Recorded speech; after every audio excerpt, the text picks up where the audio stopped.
The My Hero CCG has returned to Kissimmee, Florida, and we are here for round 3 of some card game action.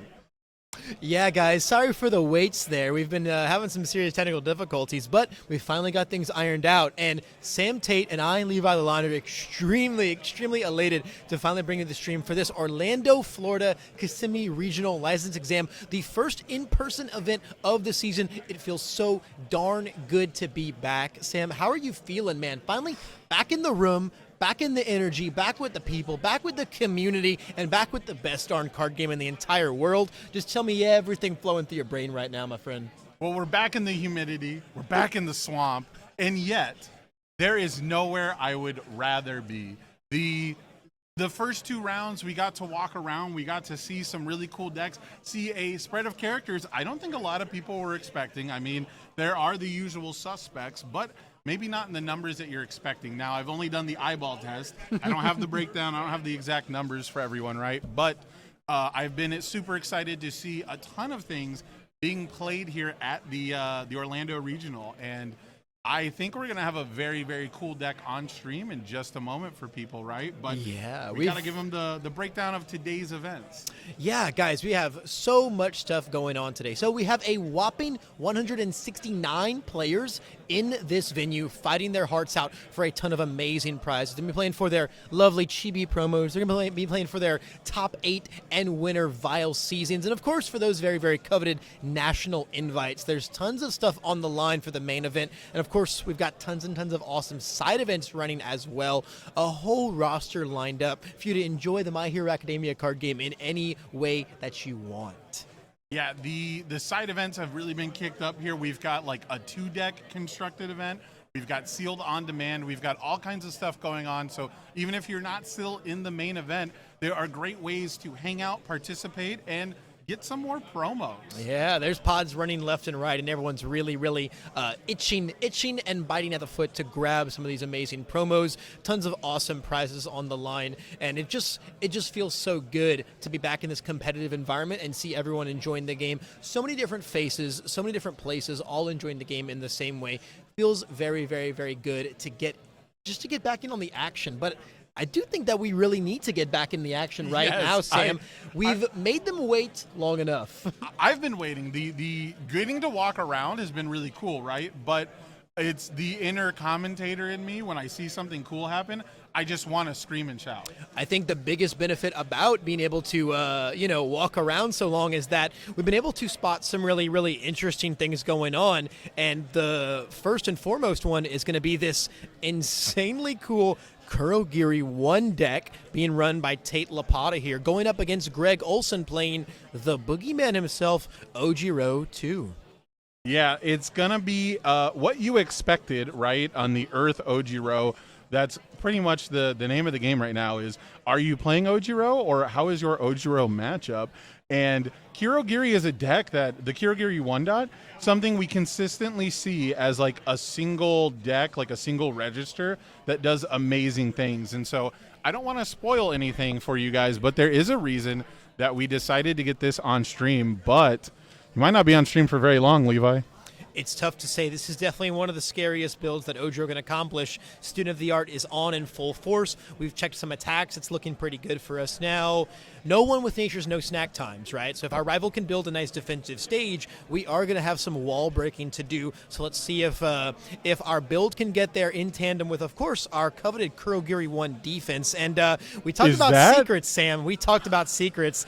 They're immediately out. It is. Oh, there's another one. We've got buddy blocks galore. And what is the card we just built into our first card form pool? right there is the Bad Boy League of Villains bar, straight out of Set 4's Quirk Pack. This is, of course, one of the coolest assets around that says when you check a character card, you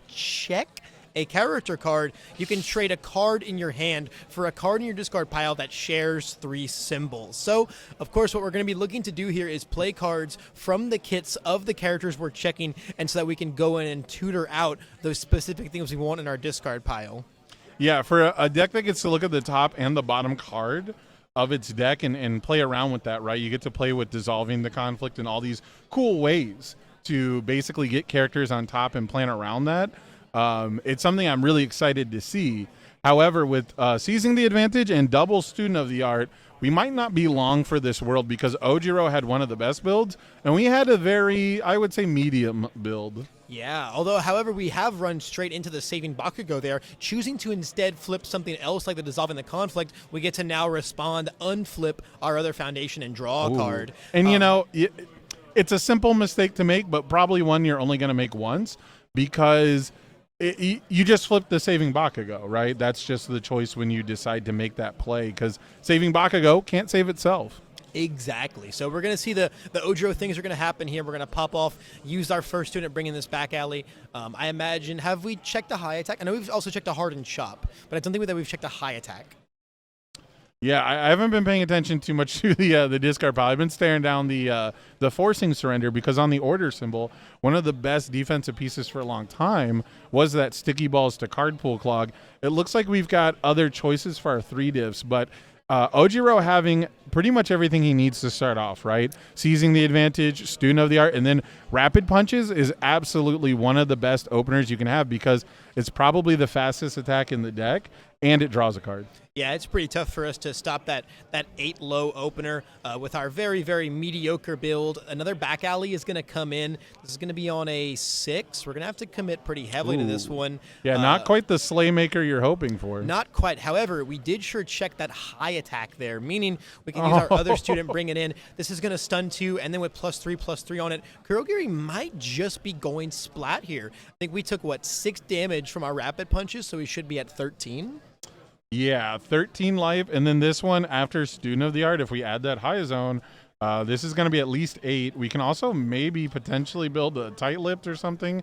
So we're looking at 8 to 9 damage from this back alley Haymaker, and man, I really want to see this Kurogiri deck pop off, but we might have to wait for game 2. It's very, very possible. You know, we got the bar out right away. You know, we've seen our characters, right? The things are happening, but it just might not be enough to survive us through this massive Ojiro turn.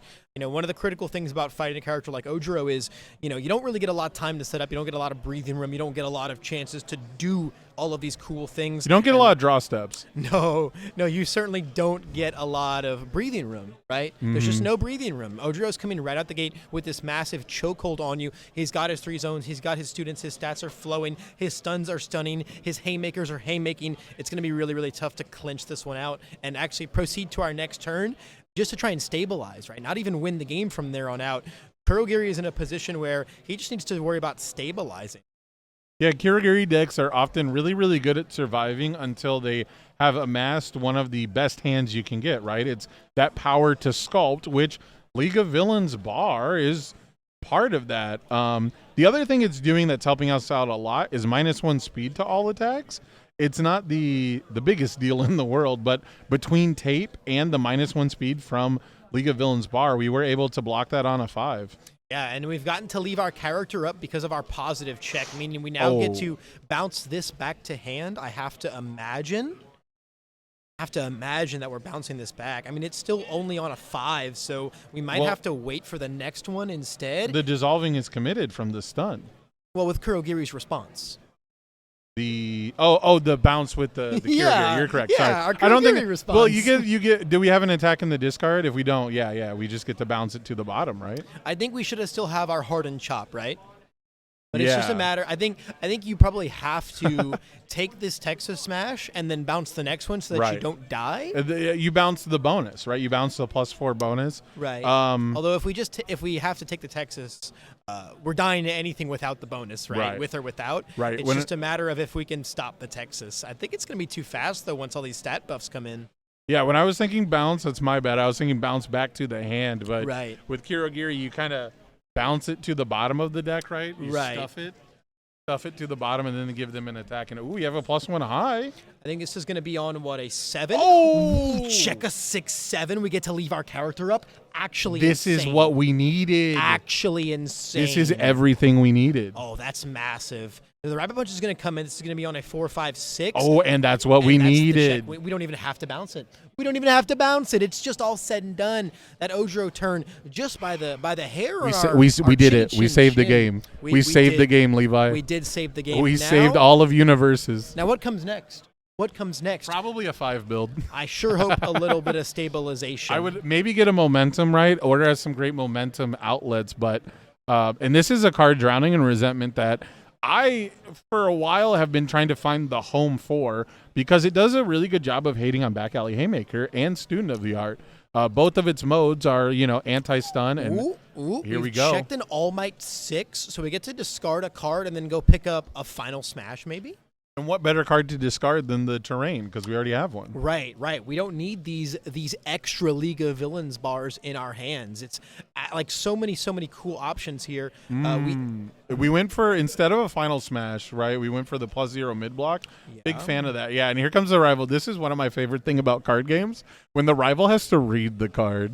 I mean, I were we not privy to what's occurring here because we got to go peruse around for so long and get a little peek at what some of these really interesting decks are doing, I know that I'd be having to read League of Villains bar as Ojiro here all day. Cannot blame Greg in the slightest. Yeah, and so I think it's the right call, right? Because if you're not trying to attack right now, and like Final Smash wouldn't even be turned on. If Ojiro doesn't decide to build, it's still a 6 diff, right? We're at 5. So getting the best block mod you can, especially against a deck that is, beholden to playing some mids, is really a big deal. And we're going to play the 3rd Student of the Art. Check the 4th one. If we can out this Student of the Art, whether we flip it, remove it from the game, destroy it, something, we might be safe for the rest of the game from it. Yeah, Ojiro gets to pretty comfortably go into another build turn here. We are at 8 now. Those Final Smashes are pretty online. Feels good, man. At the same time, though, I think... Gosh, that first turn just looks so bad for Kurogiri, and now we're not in the clear, obviously, but we're getting to play the game at a pace that we are way more comfortable with. Yeah, it was looking pretty scary. We built 3 and and into double Student of the Art. It was frightening. But again, no One with Nature, no snack time. Ojiro's pressure on our board was very, very much lessened without those pieces. So we were able to just squeak by only having taken 6 damage. Yeah, our 6 check combined with the multiple 3 checks from Ojiro is pretty much what it took. But you got to play to your outs. +1 blocks, that's what Order excels at. And it's not something we see a lot because a lot of the Order decks are just so focused on playing their evasive attacks and getting momentum for big dunks like Acceleration Kick. But now we're seeing more value-driven packages where we have cards like Final Smash in our deck that allows us to go find things we want on top of our deck, which Kurogiri is all about. Especially in a bar deck where we're just loaded up with 6 checks, there's just always going to be a 6 to stack on top. Our cards just can never fail. Feels really good. Final Smash into Final Smash. And now, look at this, Sam. Final into Final says we get to stack that character check on top, check it on our next one, respond with our League of Villains bar. We're now able to go grab anything we want. We instantly go into that Bonds of Friendship, acquiring that +1 high block or that onboard -3 damage to rapid punches. Either feels fantastic. Yeah, that's such a cool tech, right? We checked the Deku one, so we get a card with 3 Deku 1 symbols, and I don't know how many targets we had, but is that an ectoplasm we're putting on the bottom? That is an ectoplasm. That is most certainly an ectoplasm. Let's see. Ectoplasm is... Chaos Order Water. I don't know any cards that share 3 symbols except Giant Bite Detention with that. Yeah, it's our only ectoplasm card, right? Which is another clones? +1 block. The ectoplasm clones, even? We could be playing clones. There could be so many crazy things happening with this deck right now. If you get to pick up a clone every time you check ectoplasm, it might not be too hard to get multiple of them out. I'm playing 8 clones, baby. Let's go. Let's go. And so we put Deku 1 right back on top. So, I think what we're really seeing right here is the strength of being able to sculpt your blocks. Yes. If we get to just keep checking Midoriya 1, we get to go and grab our Self-Sacrifice, our +1 low block, or our Bonds of Friendship, our +1 high block. Right. And so we're gonna stack this Deku again. We're going to look through our discard pile, look at the rival zones. So a big thing here, right? Final Smash has some nice base damage. You kind of have to respect it. And Hardened Jab is another attack out of Ojiro, and he checked another attack. So we've seen a ton of attacks from this deck. And while it is only 50 cards, 18 attacks is not a massive number, right? We're used to 22 attacks. Most certainly. I think we were scouting out to see how many rapid punches are left to see whether or not we wanted to build our Bonds of Friendship. Right, and it's, good targets, right? Deku 1 has great blocks. He's got Self-Sacrifice for that +1 low, and he's got Bonds of Friendship for that +1 high. So every time you check a Deku 1, you're probably going to get a +1 block zone. Or you can obviously pick up the Deku for a +0 mid. Yep. Your zones are covered. And if you want to get your draw engine on, you just get to go and tutor out a passing the torch. That feels fantastic. There are so many good Deku 1 cards to pick up. I can really see how Order comes together for some absolutely amazing tutoring potential with this League of Villains bar deck. So here it is, another rapid punches, but another 3-check. I don't know if Ojiro has checked more than 2 5s in a turn yet. Yeah, it's definitely what's slowing us down, kind of keeping us at bay, but we've got a pretty healthy stage at this point, so we might just be at the point where our checks don't even matter. And pretty soon, all of our attacks are going to be for lethal. There's about 2 attacks worth of health left for Kurogiri. But we do have basically 2 reattempts, right? We have the dissolving, and we have Kurogiri to make you reattempt the attack. Yeah, I think best case scenario for here, Ojiro is probably going to be able to get like a chunk of damage in and then try and get the dissolving the conflict out of the way. I think it's going to be pretty tough to find lethal here with all of the defense that Tate is posturing, but I mean, if there's anyone that can break through, it's certainly Ojiro. We have to see if Greg can find those lines. You know, our hand is angry enough; it could get there. We've also got one with nature on the board. Could be a massive, massive help here. Yeah, I mean, we've got the +2/+2 here. If we get the 1 speed and a 1 with nature, this is effectively 9 low. Even with a 6-check and a +1 block, I mean, you're still committing what, 4 foundations? At that best. Doesn't feel great. 4 foundations at best. Granted, if there's anyone that does get to check a little better than most, it is Kurogiri 1, right? That constant manipulation of our deck is going to really, really come in clutch. Opts to just take this rapid punches hit. Looks like 7 damage, so we should be going down to 6 health here. We are determined to full block everything from this point onwards. Yep, and another Texas, and check another attack. There it is, boys. I mean, the almighty equalizer. This is the most orange deck of all time. Yeah, the checks, once again, could be the only thing that ends up keeping us at bay, but we have a much healthier stage than we're used to Ojiro's going in on, right? This is our turn 3 throwdown, not our turn 2 throwdown. I guess that's what Ojiro stands for. Yeah? Orange Jiro. Orange Jiro. It's a Jiro deck with just orange cards. I like it. I like it. The one with nature usages here are going to be pretty nice. We don't have any of our draw power on board, though, right? So if we want to really keep fueling well with nature here, we're going to maybe need to see like some hardened jabs or something like that come in. Granted, we are playing +1 hand size this turn as our rapid punches hit. And once we pick up, we'll have an extra card as well. Right. We're effectively 8 hand size if we can if our rival can't block the rapid punches. But rapid punches is just going to be lethal, so it's a block or die situation. Yeah, we've got a couple extra cards to work with this turn. It looks like Yep, he gives us a little point. Thank you, Greg. He gives us a little point to say, hey, this discard is for our 1 with nature, +2 to your block mod, respond for +1 speed. This is obviously insanely lethal, and we don't really have to bother +4ing to the next anymore because everything's just so lethal. I guess we could make something lethal on a half, maybe, if we can get to what, 14 damage? Yeah, I mean, if the rapid comes in with +3/+3, it is just barely lethal. But if you get it up to, I think it has to be 13, right? Yeah, if you get it up to 13 somehow, I don't know if we have that much in our stage, so it'd be a lot to commit to it. Yeah, we just got to see how things play out. We saw we the could get to pickup 12, come in. actually, hilariously enough. Yeah. Just from the stage. I mean, this could be a Sugar Rush Ojiro. Who knows? That card also shares a symbol with Earth. It sure does. It sure does. We see our rapid punches coming back out. Finally, we bink ourselves a 5. Feels good, man. And, Which one would you do, Levi? Dissolving or Kurogiri? It's tough. I'm giving him the wrong zone. I'm giving him another mid. Yeah, I don't know Tate's hand, right? Are we packing a low block? Because we passed into this turn with 2 in hand, right? So we can't have every zone. We've just given our high up. We've drawn 1 card with passing the torch. It looks like even though we dealt damage, we didn't decide to take the momentum. So if you give them the hardened uppercut, right, there's no EX threat. Yeah.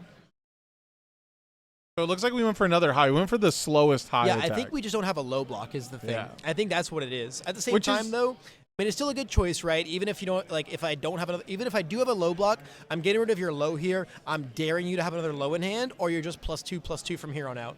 We get rid of the bonus, right? If we did I don't even think we did the discard for Texas because we talked about it, right? It's not quite lethal anyways, but we get rid of the low attack that pumps itself for speed, and we give them a high attack, which we've had plenty of +1 highs with Bonza Friendship.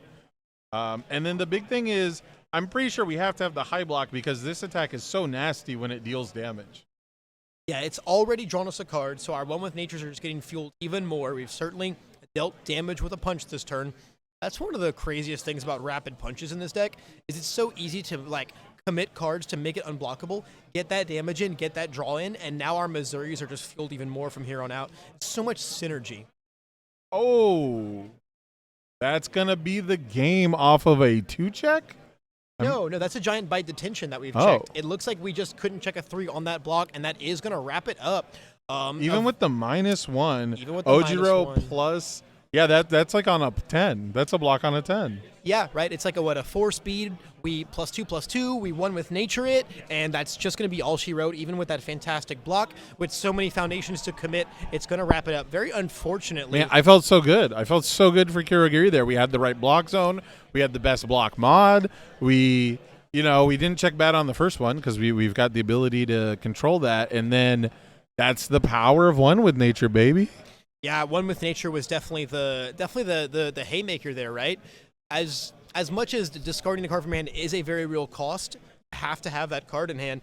If you win the game, one with nature says +2 speed, +1 damage to all of your attacks for the entire turn. Yes. For free, if you win the game this turn.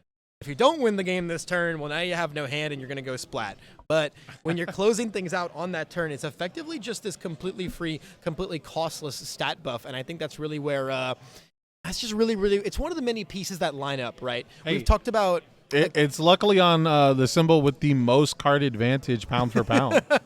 Yeah, most definitely. When we're rolling in the rapid punches hits, the Missouri Smash draws, the chivalrous competitor draws, there's just so many ways to find extra accidental cards. saving Bakugo draws. The accidental saving Bakugo draws. It's really easy to keep your hand bountiful with a lot of these moves. And I think the biggest thing is we talk so much about Ojiro, right? Ojiro this, Ojiro that.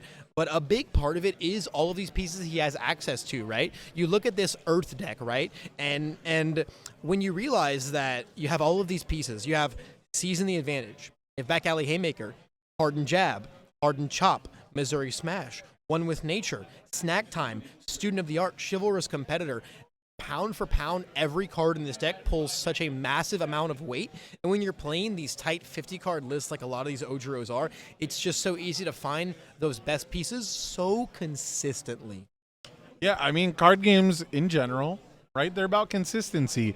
How good is a deck's best play is usually not how people describe the deck, right? The power level of the deck is usually how consistently can it have those best plays.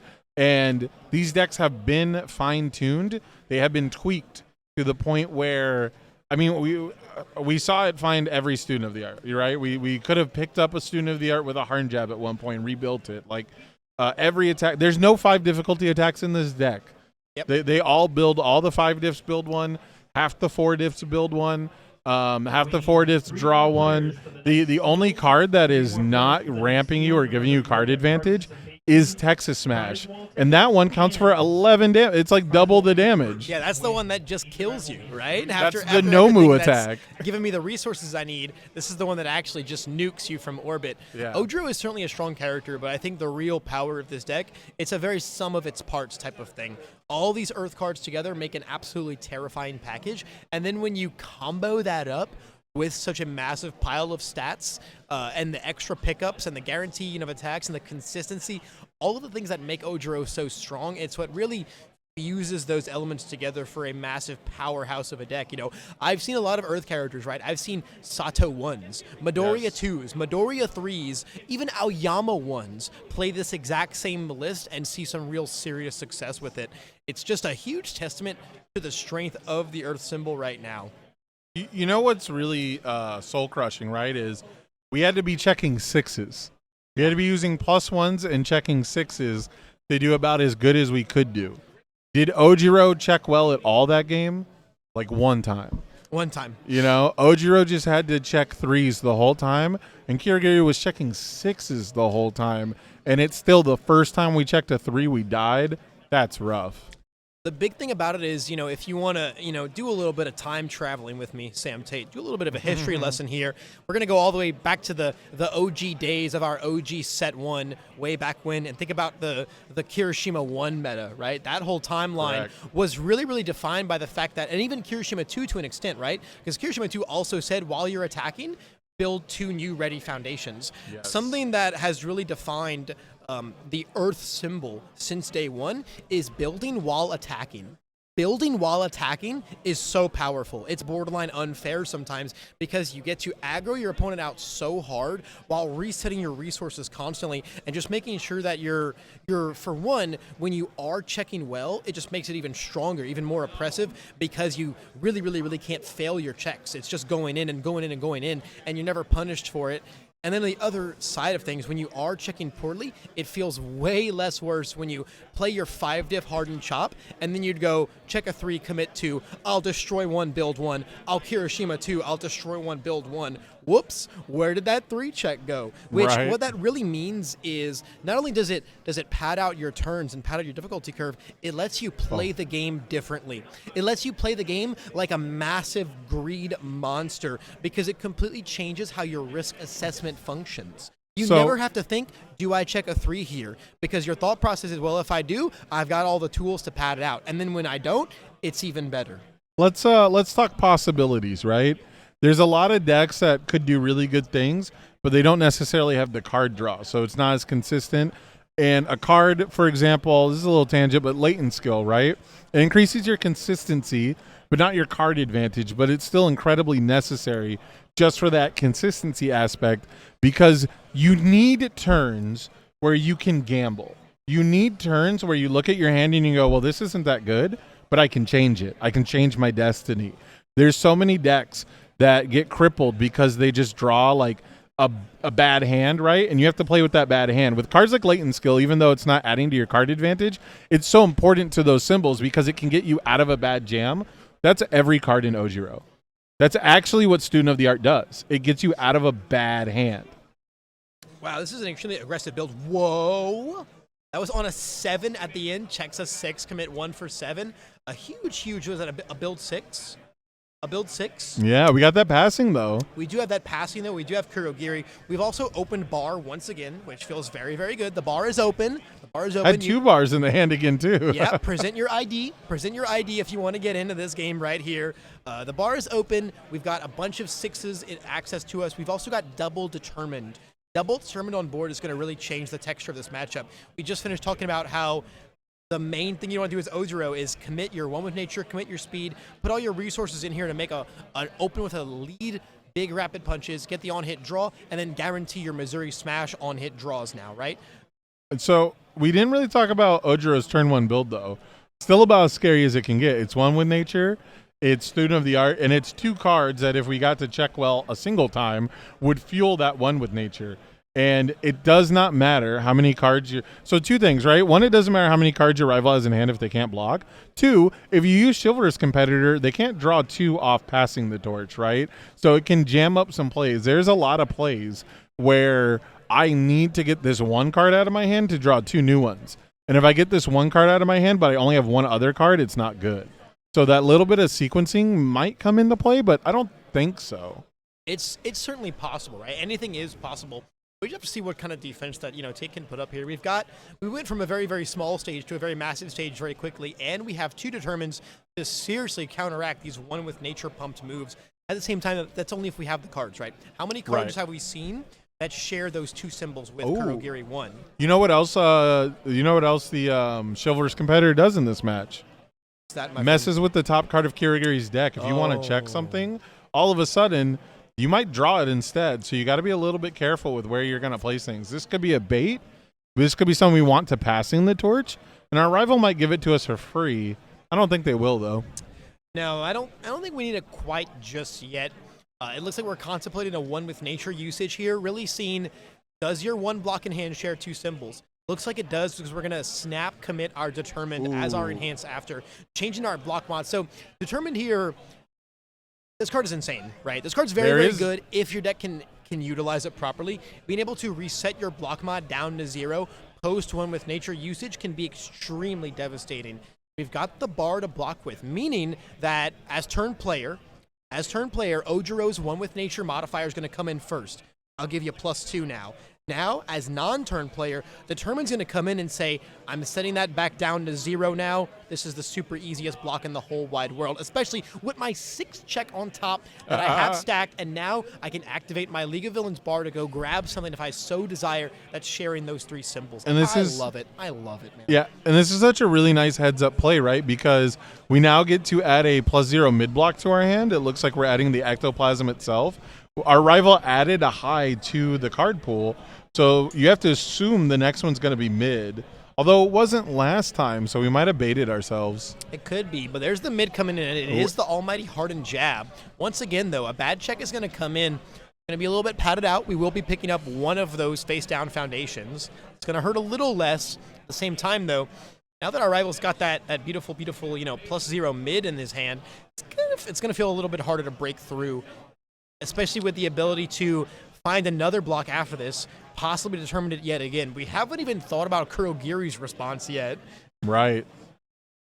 Yeah, not having the foundation count to probably get there this turn, but realistically, we do have the damage. Even if this jab got blocked, the rapid punches is for nearly half our life, and there is a world where we pick up Texas Smash. There is 100% a world. I also think that we should have taken some half damage on the rapid punches, right? Or did we tape it? Did I miss us taping it? We've got one face down foundation, so I think we made it a mid. That would be my best guess. Yeah, I'm pretty sure that's what happened. I believe I saw the tape. I'm not 100% sure, but I believe I saw the tape earlier. And so it's gonna be a 2-speed +3. This is still gonna be potentially a 7-speed jab, if we want to. Well, I guess we did use the determined, so this will be a 5-speed jab essentially. Essentially, I mean, we use a determined, but I don't think we share 2 symbols.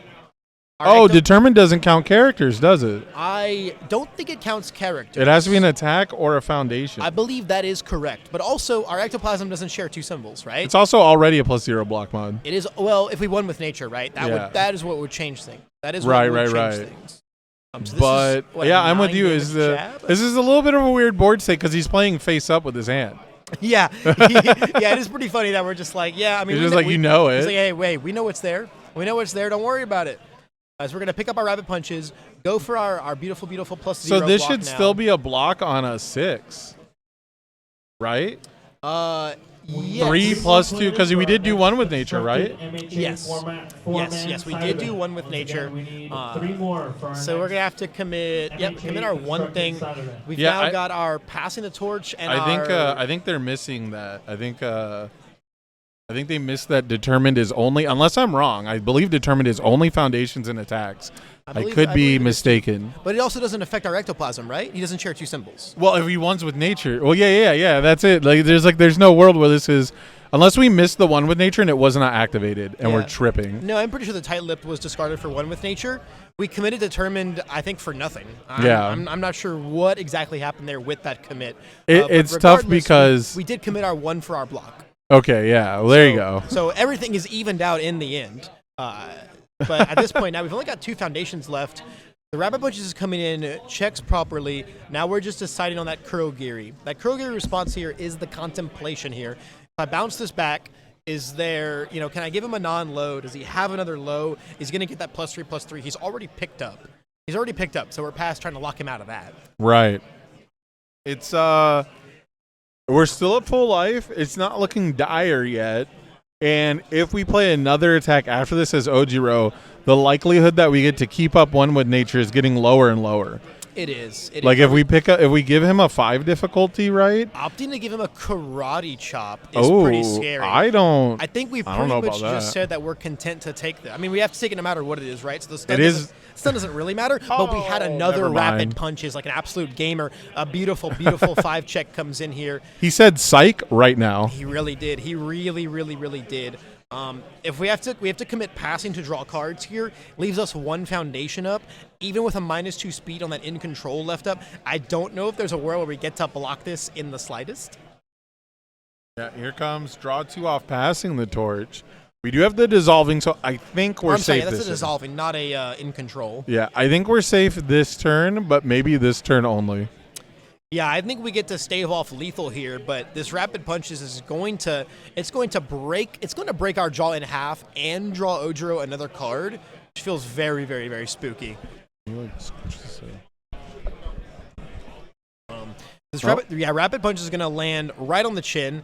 We're going to respond, draw a card. It's going to bring us down to 11 health by the looks of it. One more attack can't necessarily get lethal. Unless it's a Texas Smash would be lethal, right? 7, 8, 9, 10, 11? Yep, a Texas can get to 11 with one with nature out there. The issue is we'd have to play it twice. On a 6? Through the dissolving. Yep, on a 6 we commit our 1. Now if we bounce it with dissolving, no, we can't. We're at 11. Oh, no. we're not no, I below. think we're dead. It's exactly 11. The sequencing. 11. It's exactly 11. We had to not check a 3 there to leave Ojiro and our. Yeah, we had to. That's super game. That's actually super game. This is gonna be. Yeah, it's going to be 4. -1 with the bar goes down to 3. Brilliant math. Ojiro's going to bring it back up to 6. 1 with nature is going to make it essentially an 8-speed move. Our 1 foundation up is simply not going to do it. Look at that perfect math. Insane sequencing. Insane sequencing. Shows off the beautiful blocks in the hand, but they're just simply not going to do anything in the face of the incredible Ojiro aggro.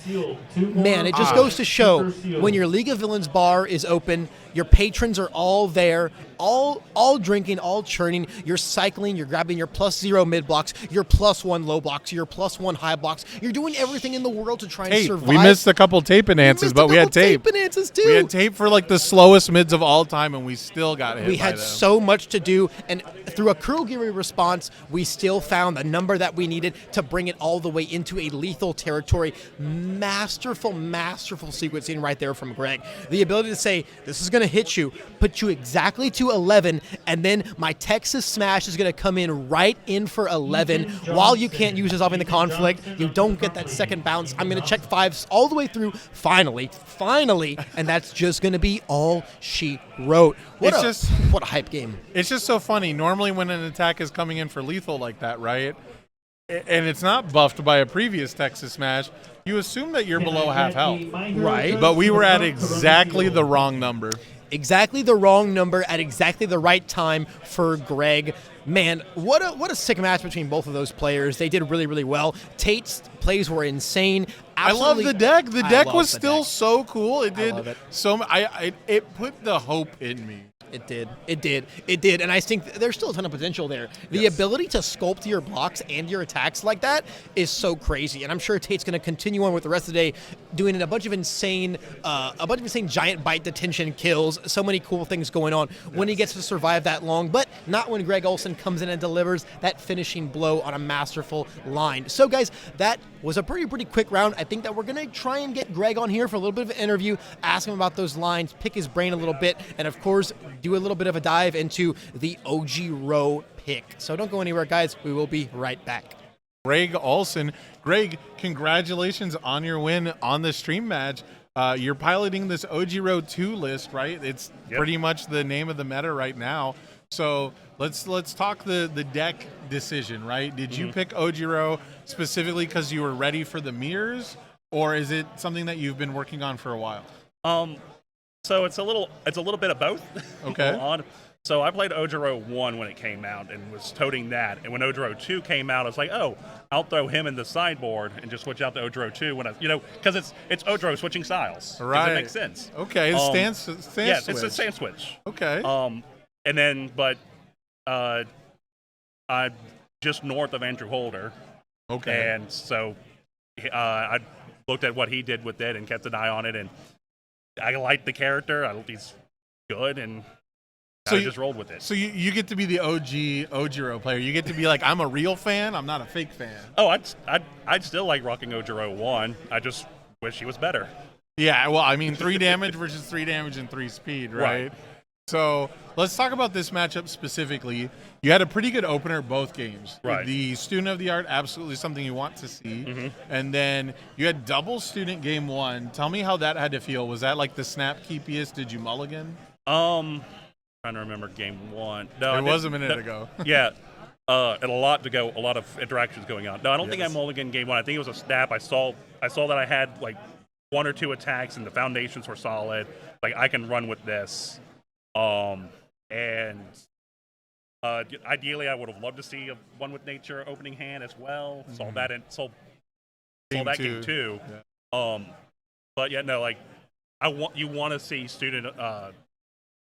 I can't card at the moment. Student card. Student of the art. Yeah. Student of the art. I'm bad with names anyway, so card names are going to be. I apologize. We all know which one it is. But yeah, you want to see student of the art opening hand or as close to opening as possible. So, talk to me a little bit about this matchup against League of Villains Bar. Navigating Kurogiri's response and dissolving and the bar. Was there ever a point where you felt like you were in trouble and maybe you weren't going to get there? Or did you feel like you were in control? I never felt like I was in control. I always felt like I was teetering on the edge of, because in game 2, if any of those 5s were a 3 towards the back end, I was in trouble. You were checking quite a few threes. Yeah. And that's been my downfall is check 3s you get. But no, when I saw Kurogiri, it's like, okay, I know I have to make him use his ability. You have to push through it. You can't be afraid of it. And when I saw that League of Villains bar hit, I'm like, okay, this is going to be an interesting matchup. I have to. And I knew something was up when I saw him check that first character. I was like, oh, I'm playing against a bunch of 6, and there's the Villains bar. Yeah. Okay, he can get free blocks wherever he wants. Gotcha. Yeah. Yeah, it's a very cool deck. I was really happy with the interactions, right? And I was really glad we actually got to see it against Ojiro, because even if we got to watch the League of Villains bar deck go off, the biggest question is how does it go into, right? And I want to talk about the end of game 2. Right. Did you have the exact math for the 11 on dissolving the conflict? Were you playing around that the whole turn? No. I actually top decked the Texas Smash. Right. And when I saw that and he went to 11, I was like, okay. My other thought was I could try to go out. I felt like if I tried to go the Ojiro attack, the one that forces him to tap foundations based on the number of zones I have. Yeah, the karate chop. Yep. I was like, if I play that makes this Smash one more harder to play. Right. So I was like, I need to go in for that Smash now, and I know I can make it a harder block. He's only on 1 foundation. Right. He can't block it. So. And it turns out to be exactly 11 anyways, right? Yeah. So he has to block. And it just is a good one that's like, can't be afraid of things. You got to just push. Sometimes you just got to push through. Right. So let me ask you, what's your record today? I am 2 wins, 1 draw. Okay. Who'd you get the draw against? What character? Recovery Girl. Life Recovery Girl. That makes sense. I knocked her down to 15. She got back up to 22. And then killed her to turn 0. And then we had 15 minutes for game 2. And she beat me on the clock. Oh, I was about to say, I'm like, that sounds like a 1-0 to me, but yeah, if Recovery Girl got there. She got the last stand that she needed on the clock. Like, the judge walked by, as she was playing the card. I was like, okay, fair enough. Let me ask you, how long have you been playing the My Hero Academia card game? The My Hero card game, when it first came out. Okay, so day one. Day one. Funny enough, knew nothing about the characters, knew nothing about the series. Are you a Universes player? That's where it gets tricky. Okay, I'm here for it. We So- got time. You got like 20 minutes left in the round. So the answer to that was I'm a beginning Universal Fighting System player. Okay. When the game first came out, I picked up the first Penny Arcade? Penny Arcade from Okay. Sabretooth and didn't like the game. I mean, I didn't like the interactions. I didn't like the block zones. very different game. And then played other games. And through the other games, I met Barry Everson. Okay. And when one of the games that we played together went out, he's like, get into this game. Right. And when I saw the mechanic, I immediately went, whoa, I've been here before. I didn't like this. Got a little PTSD, huh? And I backed away from it. Yeah. Then another friend of mine was like, hey, you want to get into that My Hero card game? I was like, I don't know anything about the series, but if you're going to get into it, I'll get into it. But the gameplay is awesome. And then I realized it was the same game, and I was like, wait a minute. So I was like, all right, third time's the charm. Let's go for it. And here I am. That's basically the story of Universes, actually. Yeah. It's third time's the charm, right? So the game's been around for a hot minute, but this is really the expansion of our universe, of our community. So I'm going to give you this opportunity. Shout outs to the community. Yeah, I mean, like I said, I'm just north of Andrew Holder. I'm planning on to go I think they're having a provisional next weekend. So I'm planning on going there. I'm a regular on Tamron Cardwell's podcast. I've done some deck doctors with him. Shout out to him. Shout out to, like I said, Barry Everson for getting me kind of back into the game. And Townsley, Brandon Townsley, play games with him. And yeah, pretty much like my community. Awesome. Well, congratulations Thank you. again on your win. We are going to take a very short break. We'll be right back with some My Hero action for you guys. Don't go anywhere. Take care. I hope that y'all have your IDs ready because I've got Tate Lppatta here to talk about the coolest League of Villains bar deck that I have ever seen in my entire life. Tate, first off, before we even get into the game, man, your deck is so cool. Your deck is so cool. You played impeccably well. It's just unfortunate that one little mistake is sometimes all it takes to go curse plat by Ojiro. But man, I want to hear all about this deck, what inspired it, and what really drives you to brew cool things like it.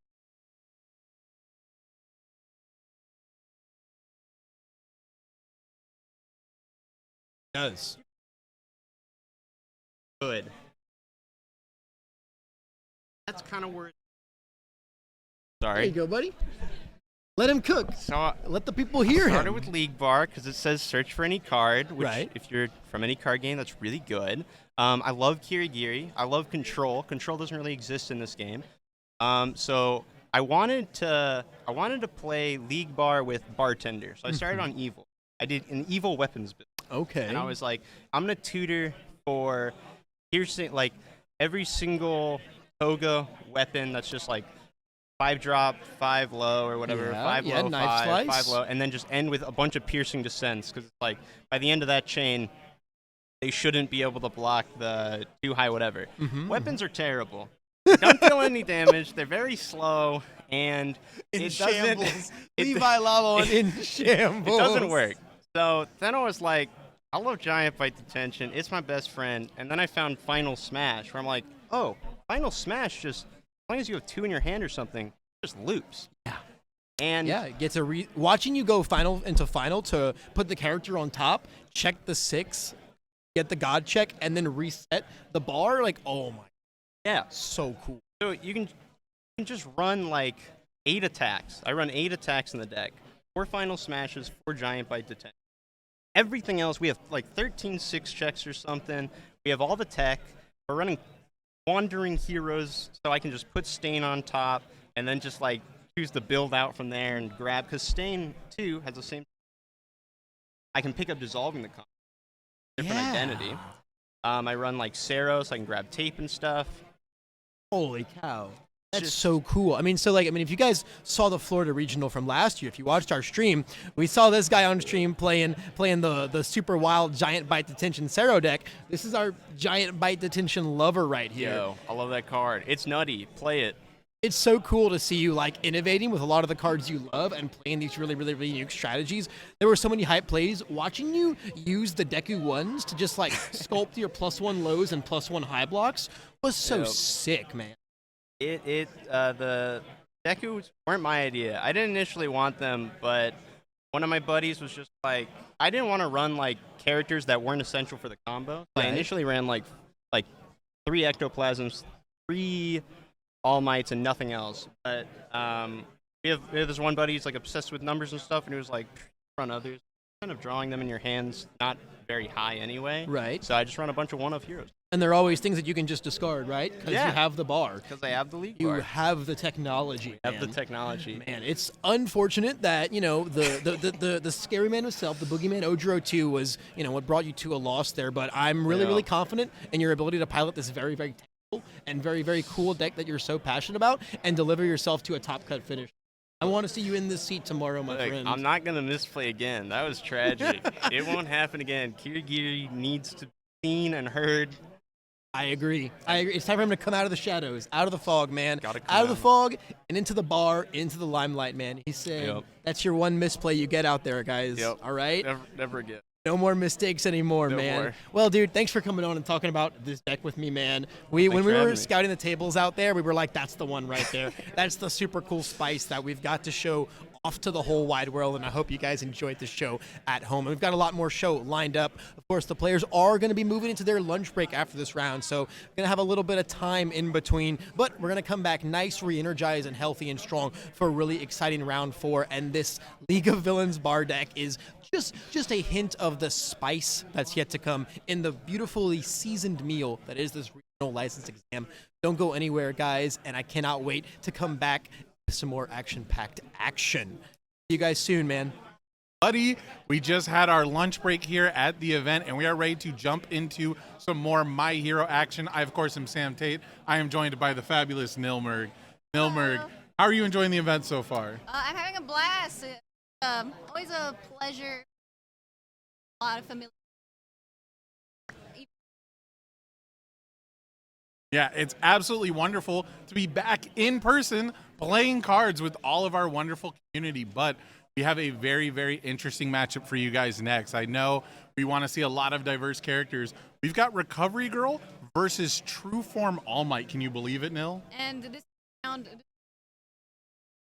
Yes. Yes, these are two players who are on a great run, and we have it's like a total styles clash, right?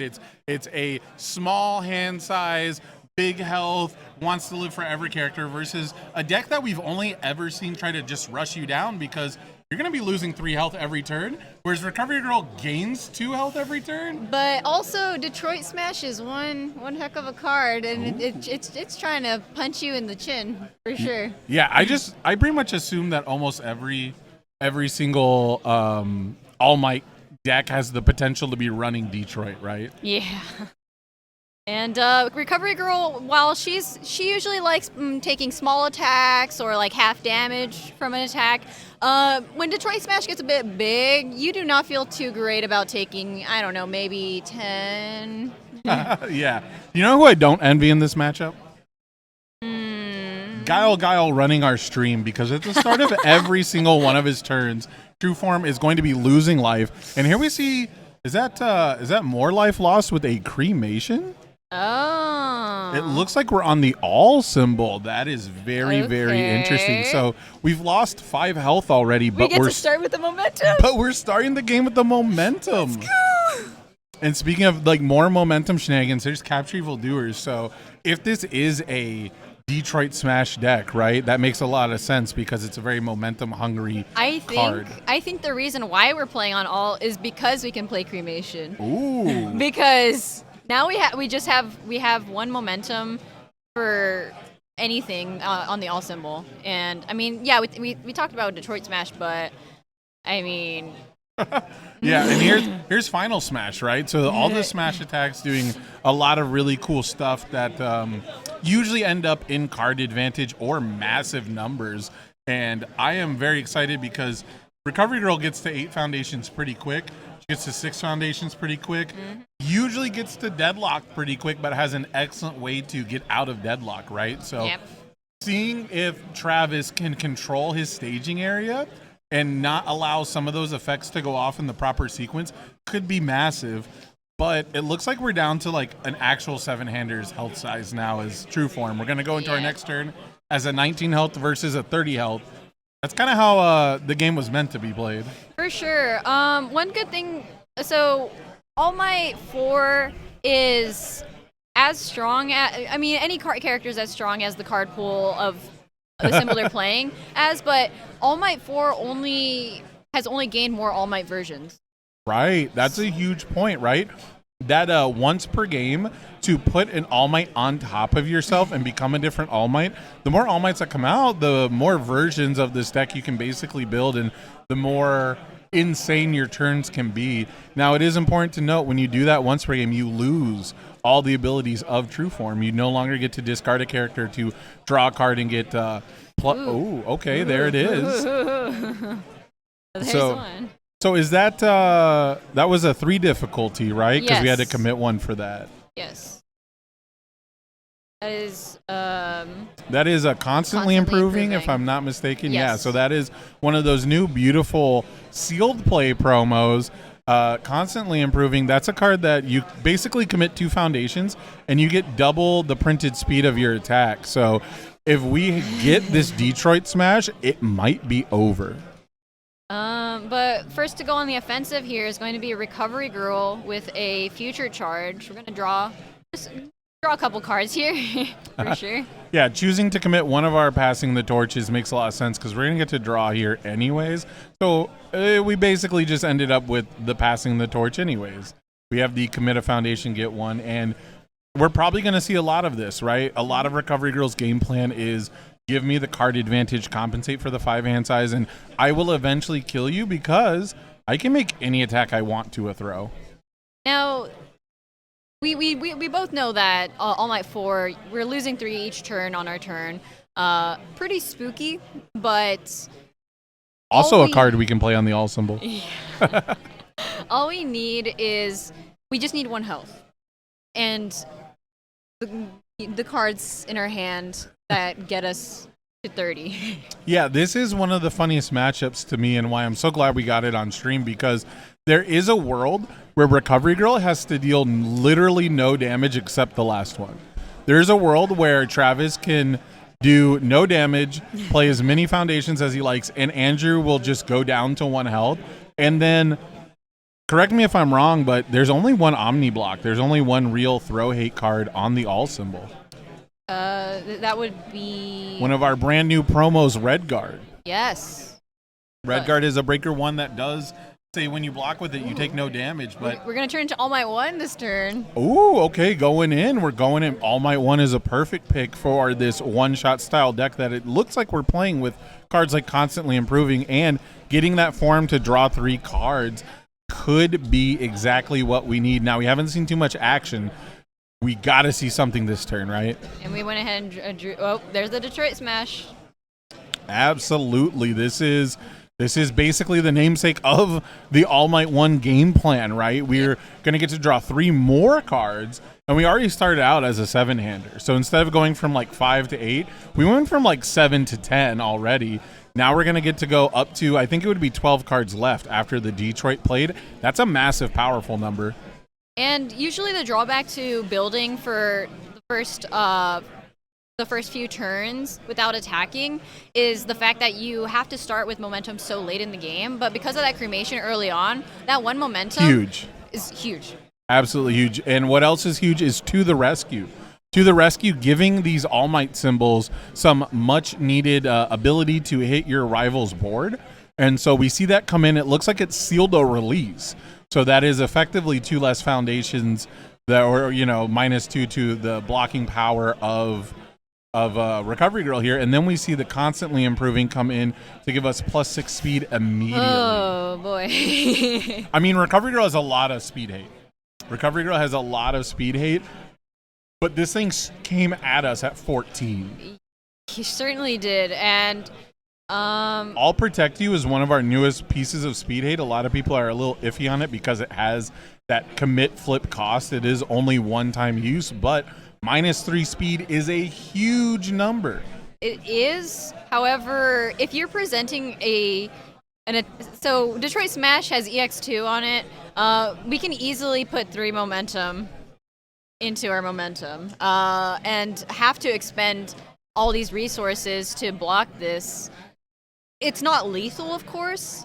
However, you, as Recovery Girl, you do not feel great about this coming at you. I mean, if we get the 3 momentum and we have a powerful number as big as 12, we could absolutely threaten lethal with this, right? We can commit All Might to give it the powerful equal to the cards in our hand, which is an insane a pile number. of cards for sure. It's got to be at least 10, and here it is. We're going to commit our character. We're going to get the powerful. Then you have to assume we're going to get 3 momentum from our hand. You certainly do not feel very comfortable, right, in a situation like this. It's only a wonder how many of those cards in his hand are also attacks as well. Yeah. Do we know where we got the 3 damage from? Did we discard a character card with All Might even though we formed over top of All Might? I believe I might be wrong on that. I don't know the true form All Might rules that well. We might still be able to actually do it, but I thought that it was not something we could do. But either way, it's probably not going to matter, right? The damage that's going to come from this powerful ability. But only 8 speed, I have to imagine Recovery Girl can block this. There's a possibility that we got 4 damage and then there was a self-sacrifice. That is possible. Well, self-sack not on the all symbol, but we could have gotten damage from something else, right, as this was happening. But either way, the powerful number is going to make it pretty moot. Oh my goodness, all these dice. This is the reason to play this deck, right? You get to just stack up all these dice next to each other. And we still even have 1 momentum after all this. Yeah, choosing not to put all of our eggs in this basket. Love that. Love that play so much, but, What are the chances there's another one? Ooh, what is the chance that becomes lethal? Not very good without that powerful from our character. So we did discard the last momentum. Oh. For EX, and then the Sugar Rush. This is insane. There's no way you're not going to draw. Does he have a second one? There's no way you can't draw a Sugar Rush when you draw 20 cards. My goodness. He's scooping it up. That is the greatest answer I've ever seen to a Recovery Girl in my life. Just kill them in 1 attack. Just 1 attack. Just 1 attack. That's all you need. A single attack. That is absolute cremation. You called it, Nil. Cremation. Cremation was absolutely the thing this deck was looking for, so we don't have to fool around, play a beginning attack, give you a momentum, capture it, all that. Hoops, we have no hoops to jump through. If you want to build on your first turn, you run the risk of giving me the tools I need to delete you. Yeah, I believe I've said it before, just in passing, where if I'm playing the all symbol, the reason you play a lot of these decks probably want to pivot into all is for cremation, because cremation has so many things that 1 momentum just allows you to set up for. And as I said before, usually the cost of building for 2 or 3 turns in a row is the fact that you don't have momentum by that point, which is so crucial. However, as we saw here, 1 momentum in a deck that plays Detroit Smash becomes 3 or more. Right. And we didn't even have to attack until we played 1 attack that entire game. And what's really important about it is the timing of it, because there's a lot of decks that get momentum right now, but there's a lot of cards that are being mainboarded on pretty much every symbol that discards momentum or removes it, right? We had Cap Retrieval Doers for the All Might symbols. We've seen Karate Chop, of course, in the Ojiro decks. Instant Shining Flash is incredibly popular. Order and Water have multiple foundations that just flip to discard a momentum, right? Yep. So one of the things we've seen a lot is like momentum strategies are very tough to implement, but the ones that succeed are things like Jiro, that's going to spend it at flash speed. Yes. It's going to get the momentum and then immediately spend it like Denki 1. And Cremation allows you to effectively do it during your rival's end step. And I believe that going into Game 2, Recovery Girl, we want to try and look for any outs to discarding our opponent's momentum, because we cannot allow All Might, we cannot risk All Might having even 1 momentum. Right. Early on. You just cannot allow that. Yeah, I think the key to victory here for the life symbol, we don't have a damage reset, right? So it's going to come down to 2 cards I think are really important that Travis may or may not have. 1, Encouraging Training Partner. Yes. You love Encouraging Training Partner. Absolutely. It's going to reduce the speed down to 4, make it incredibly blockable. The other one, Young Heroes. a brand new asset from League of Villains, one of my favorite new cards. You're going to Young Hero says you can respond. Oh, here it is, Cremation. We did it. Let's go. We did it. But Young Heroes could save us because Young Heroes says after an attack would get, or before an attack gets a damage bonus is really the right way to put it. You can discard a single card, reduce that bonus to 0. Yep. So that 36 whatever, like it was a schmillion. Yeah. That schmillion damage from the powerful becomes 0. But now the question is, what are the chances that Recovery Girl is a 5-hander that also really likes her foundations is building Young Heroes? Not great. Having played lots of Muscular and lots of Recovery Girl with Young Heroes, not great. Yeah. Be on the lookout for that the next DLC, the Chibi DLC. We even reviewed a Cremation. There you go. We had double.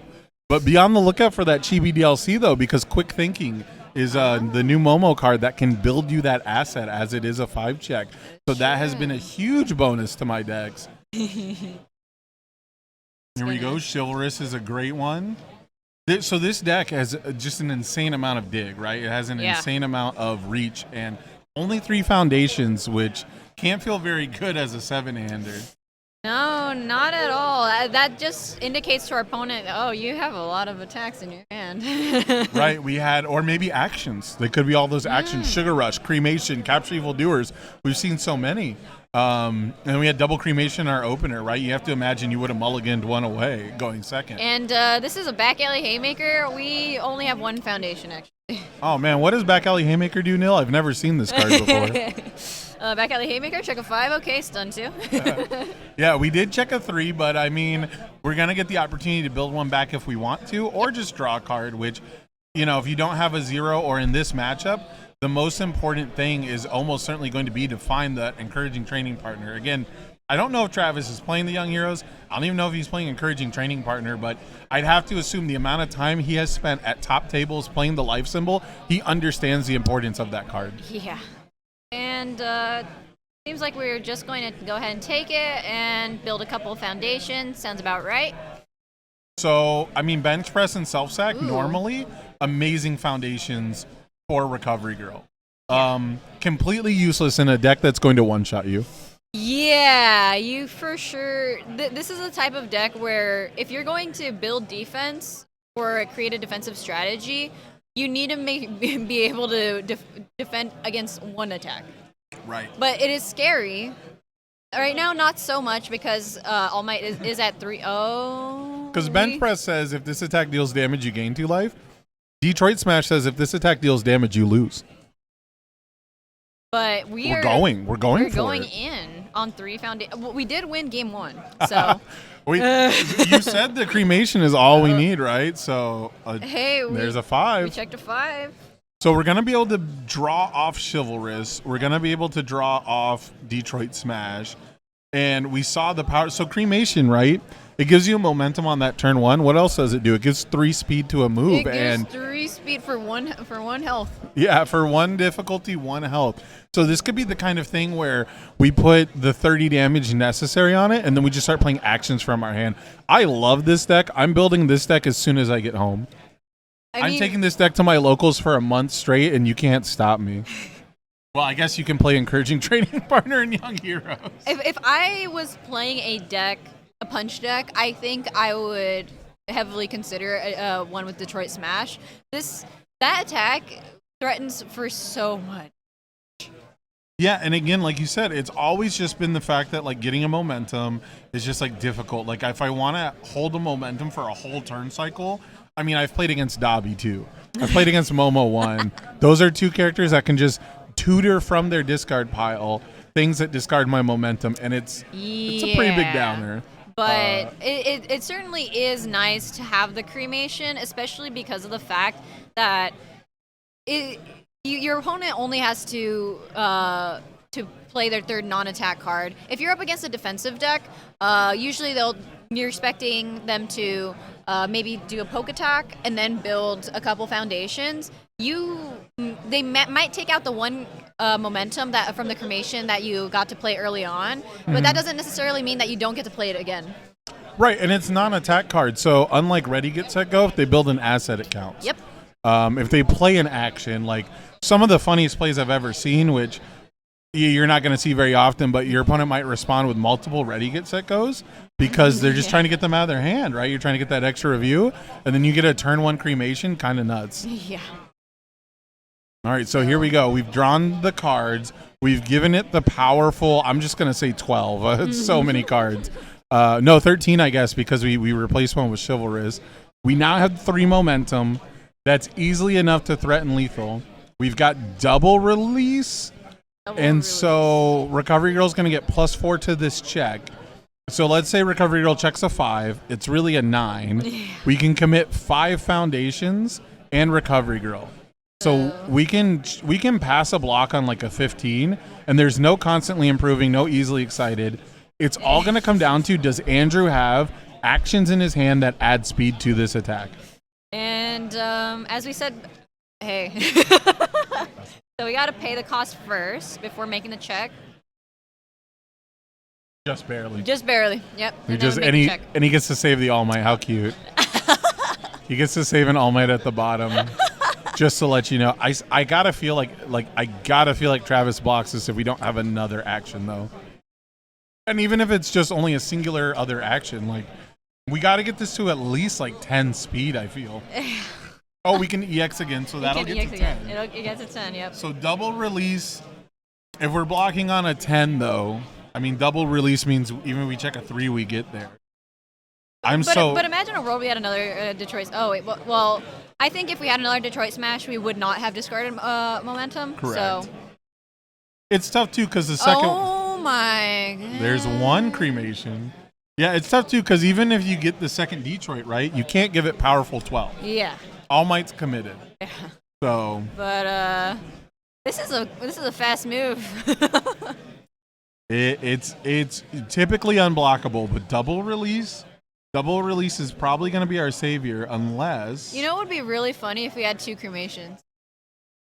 I was assuming we did, and then it looks like we removed a card to say our rival can't play a plus ultra during this. Because that's the other card, right? That's the other Dobby 2 card that helps this deck out a lot is plus ultra has been the bane of Detroit Smash's existence. And there it is. It was fast enough. He's got the thumbs up, and it's just that simple. Now... Did you think that the Recovery Girl matchup was going to be the fastest matchup we had on stream all weekend? So I had heard about the All Might 4, and the moment I heard Recovery Girl, I groaned in my head. I was like, oh God. But 1 attack each time. Saving grace is the fact that a Detroit Smash deck is trying to kill you in 1 attack. Right, absolutely. As opposed to your traditional, I'm going to chain out several attacks in a row and kill you in a turn. We're gonna just get over this real quick right now.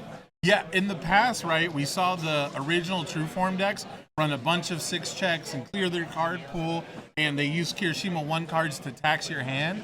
Now that we have the League of Villains tools from set 4 to get that early momentum to defeat plus ultra, and now to get more speed from those cards in our hand that we draw, now we have the true 1-hit KO deck. And I mean, we had seen Detroit Smash decks in the past. Our beloved Pippa Smash. It has been called Pippa Smash for a long time. Shout out to Pippa. However, as you said, League of Villains, you would always feel so bad seeing that blue card on your opponent's block come out. And because you put in so many resources. Now, with cards from set 4, you can just say, that is not going to save you here. You have to find another solution. Right. I mean, this is a character that can afford to discard the card from hand. You can afford to remove the foundation when you're going for game. And plus ultra really is been that like end-all, be-all answer to these 1-hit KO decks. And now they finally have interaction for that. So an absolutely awesome deck to see. We're going to get some interviews from Andrew and from Travis in just a moment here, guys. Don't go anywhere. We'll be right back to talk about this exciting All Might deck. Back with Andrew, and he has an insanely explosive deck. Congratulations on your win. Thank you. I got to ask you, what made you decide to bring All Might True Form to this event?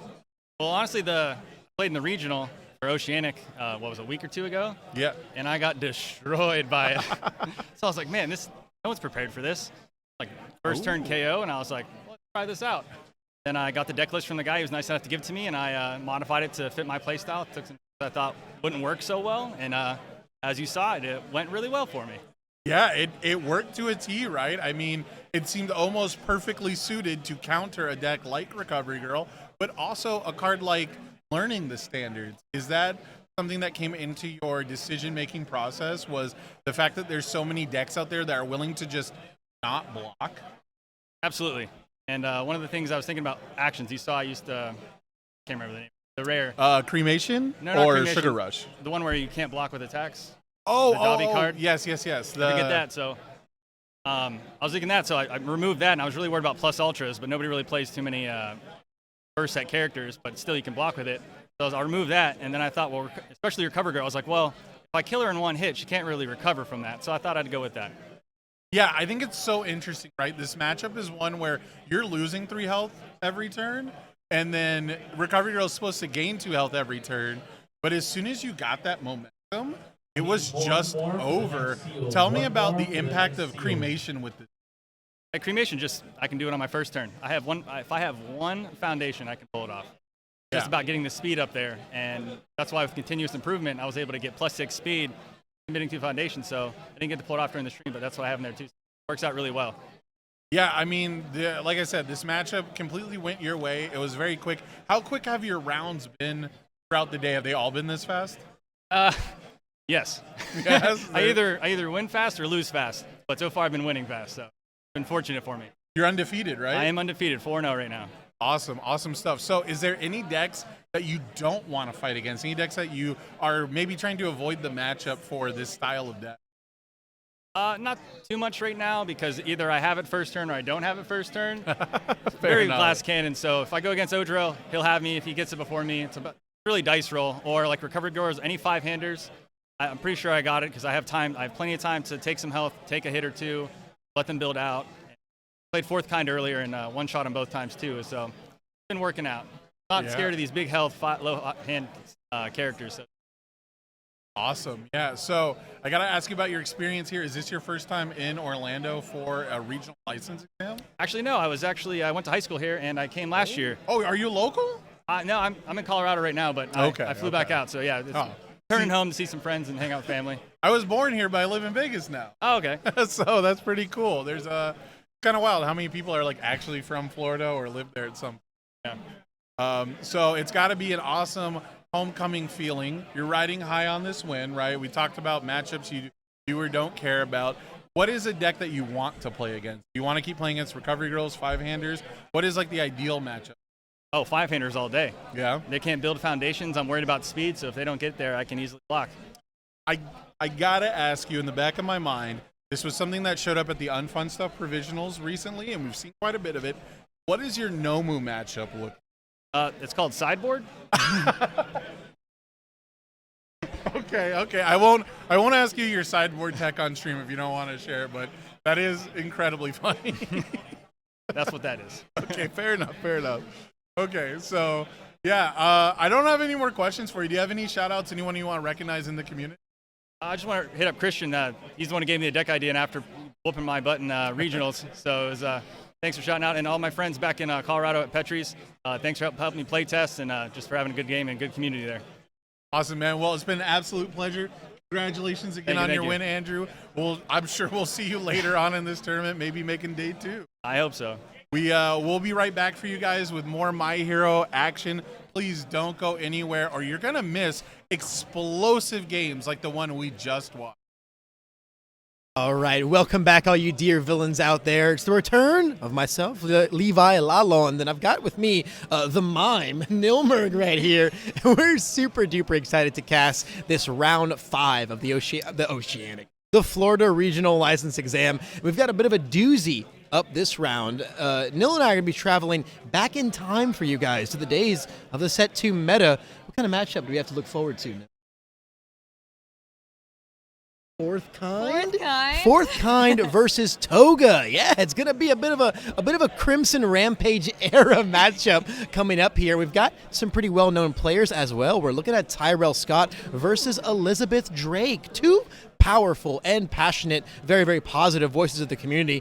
I'm really excited to see how they clash. Literally, as I saw them walking up to the stream setup, they gave each other a big old hug, and I think that that's going to be very, very telling of how much fun is going to be in this matchup. It's going to be a brutal one, however, though. You know, Toga 1 is a very, very powerful character still, but one that I think a lot of the life players moved away from because of how vulnerable that she can be on face before you build those really powerful stat manipulation options. And Fourth Kind is the king of pouncing on that vulnerability with that powerful once per game, tearing apart a 20 health character.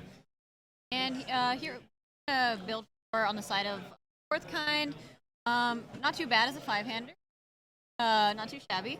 The nice thing about, so as you mentioned, Toga, kind of a fragile 7-hander. She doesn't really have defense on her face. However, on the back of the life symbol, and especially with some fresh new cards coming out of set 4, she's got some spice this time around. I've seen a lot of the life lists adopting things like stalking her prey and I'll protect you for some more one-time use speed resets, just to help survive a little more in this current format. So you can see the double I'll protect you is checking a handful of attacks too, trying to match Tyrell's build here. He certainly did almost put his entire hand onto the table. Really, really cool to see as well, right? That, you know, Fourth Kind static ability does happen playable while committed because you're not actually playing it. That challenge in the fakes on a 5 was actually on a 1. So it might have seemed like a risky build, but actually the challenging couldn't fail. And we almost put that requesting on the board too, but still getting passing online immediately was really, really powerful. You know, essentially already being a 6-hand size character as Fourth Kind is really, really strong. Order gives him so much draw power, and we're seeing him implement some new strong tools as well. He's got the plus ultra card Citywide Crisis sitting on his board, gonna really punish a lot of that defensive draw power that the life symbol loves to utilize. And here, wow, we're gonna be able to build 8 here, going past our turn 2 as Fourth Kind. You feel really good about this. Yeah, you know, Tyrell's board is in a beautiful spot here. Elizabeth's going to really have to really think about how she wants to go through this turn, right? Does she want to build into that Fourth Kind once per game territory? You know, does she want to go to try and aggress a little bit, maybe sit right outside of it for another turn or two? You know, when it comes to Fourth Kind, you generally want to try and skirt past that 6 really carefully. Yep. You want to go from like 5 to like 10. Leave up 4 really good defensive ones, try to survive off the back of it. But, you know, talking about deciding between attacking or building, we've got the almighty back alley haymaker that's going to do both. And can you take a wild guess what our first enhance will probably be? Looks like Toga's going to be coming right out of the gate with her own enhance. Do we have a 0 to build? A 0 to build. I've been so busy looking at all the attacks that Elizabeth is checking. Possibly I haven't noticed the foundations. Floating? Maybe not. Maybe yes. Maybe we've already got a floating and a release on board, so we've already got some of our best options. You know, we did check a release earlier. Yes. We did. We have a second release up. That could be very big. You know, I mean, being able to leave up double I'll protect you, double release as the 4 we get to keep. You know, post once per game, right? That could be really good if we can get to that number really, really carefully. Yeah, we definitely, seeing as we attacked with back alley, usually back alley is not the only attack, especially as a 7-hander. However, you feel a bit, it's a bit tricky playing around that Fourth Kind once per game. Yeah, again, the way that Elizabeth is going to like try to skate through this turn is what I'm really, really anxious to see. And then we're going to see, okay, so we see the stun 2 come in. Tyrell stuns his 2 playable while committed cards. You'd love to see it. And then immediately goes for the League Invitation flip, allowing a target commit. Putting them that excited for blood instantly is really big here. And that is a dual needle lunge. So. Yeah, I certainly wish that we were drawing that. I'm very sad that League Invitation has forced us to check that bad boy. Dual Needle Lunge is probably the biggest thing that the life symbol got out of set 4. Yes, the Dual Needle Lunge is one heck of a card for sure. It is extremely impactful. Being able to essentially, double up in tandem with your zero gravity lifts, you can do a whole lot of card pool clearing. And when you're a character like Toga, that's down to just sling move after move after move, those chains can get really, really out of hand really fast. And that pay 3 health in your, Toga 1 excited for blood-filled deck really, really, really helps mitigate those kinds of costs. Really interesting. We did cycle with Toga's response. Not response. With her enhance with after the floating ability created yes. by her enhance, Yes. not to be confused with her response as well. Yes, but we did end up cycling a zero gravity lift. So, but we are going to check a couple of attacks our as dual well. needle lunges, they're all going. Yeah. They're all leaving us. So They're just we are leaving us. opting to skirt into once per game territory, having to commit a couple along the way for our build, leaving us with 1, 2, 3, 4, 5, 6, 7 foundations. That once per game is going to leave us with 3 of them. We can leave up double I'll protect you and release, or maybe Yep. double release 1 I'll protect you, or double release stalking her prey, or there's a lot of, every card on there is a defensive foundation. I think, given the fact that so many foundations are likely to get committed, Yeah. I think keeping both releases up is the play. I agree. Just because should any of these attacks be our lethal point, giving +4 to our block is a lot better than giving -3 speed to something. 100%. Even if, as long as we survive, even if it costs us Yes. our entire stage, Yes. that is better than losing the game. Yes. Losing your whole stage is better than losing the And game. that once per game is, as it says, once per game. So And that we that's- don't have to stare down the barrel of that threat as long as we survive. That's the thing, right? Even if it costs us massive tempo to survive, the water is clear after that. Yeah. I'm never going to have to commit 4 foundations again. So we don't see the once per game come in here, interestingly enough. Maybe we were trying to bait some commits to happen here, but it looks like it might actually just be a build turn. It makes sense, right? Because we don't want to use our once per game on a turn where we weren't planning on attacking. Unless our very force much. is an attack. We have that 3 speed on floating. Ooh, we're going to see a Vile Seizing. But checking a 3. That's the correct one, yeah. It is on a... on a 3. On a 3, yeah. We sure are As fourth kind. Yep. This is now coming in with 3 speed and 4 damage. This is a very, very fat Vile Seizing. And it's definitely going to put some pressure with that check. Check a 7 for me. Checks a 5. 5. I feel like we're going to see the commit 2 come in here. Don't think we want to allow Tyrell to just draw a card for free, especially when this is probably the last attack. Yep.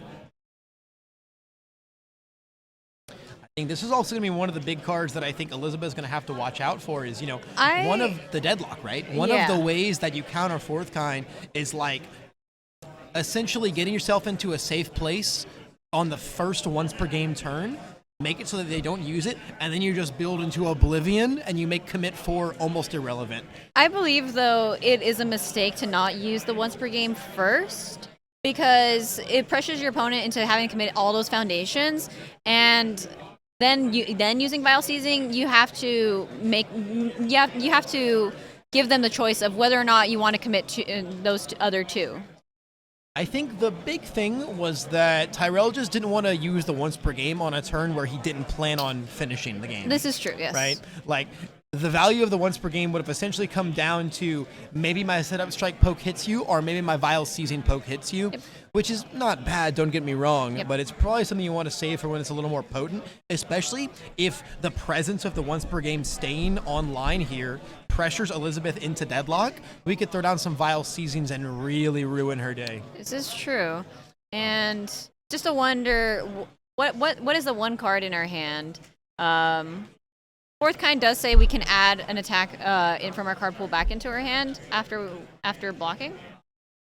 Yeah, if we've held on to a clutch attack there, I think we would have seen it come down last turn if it was any attack. That is true, yeah. I think because if we had a we lot had- of ready foundations. Yeah, I think if we had 3 attacks last turn, we might have seen the once per game come in. I think with just 2, you really couldn't have promised anything there. So I'm thinking we've probably held on to a foundation. It's possible it's a high block. Most of the threats in your life decks are high, right? Your Cannon Blast, you could just die to a random big Tongue Whip. That's always a thing. And I was playing a couple games of against Life Toga earlier, and it certainly did not feel good to start seeing dual needle lunges.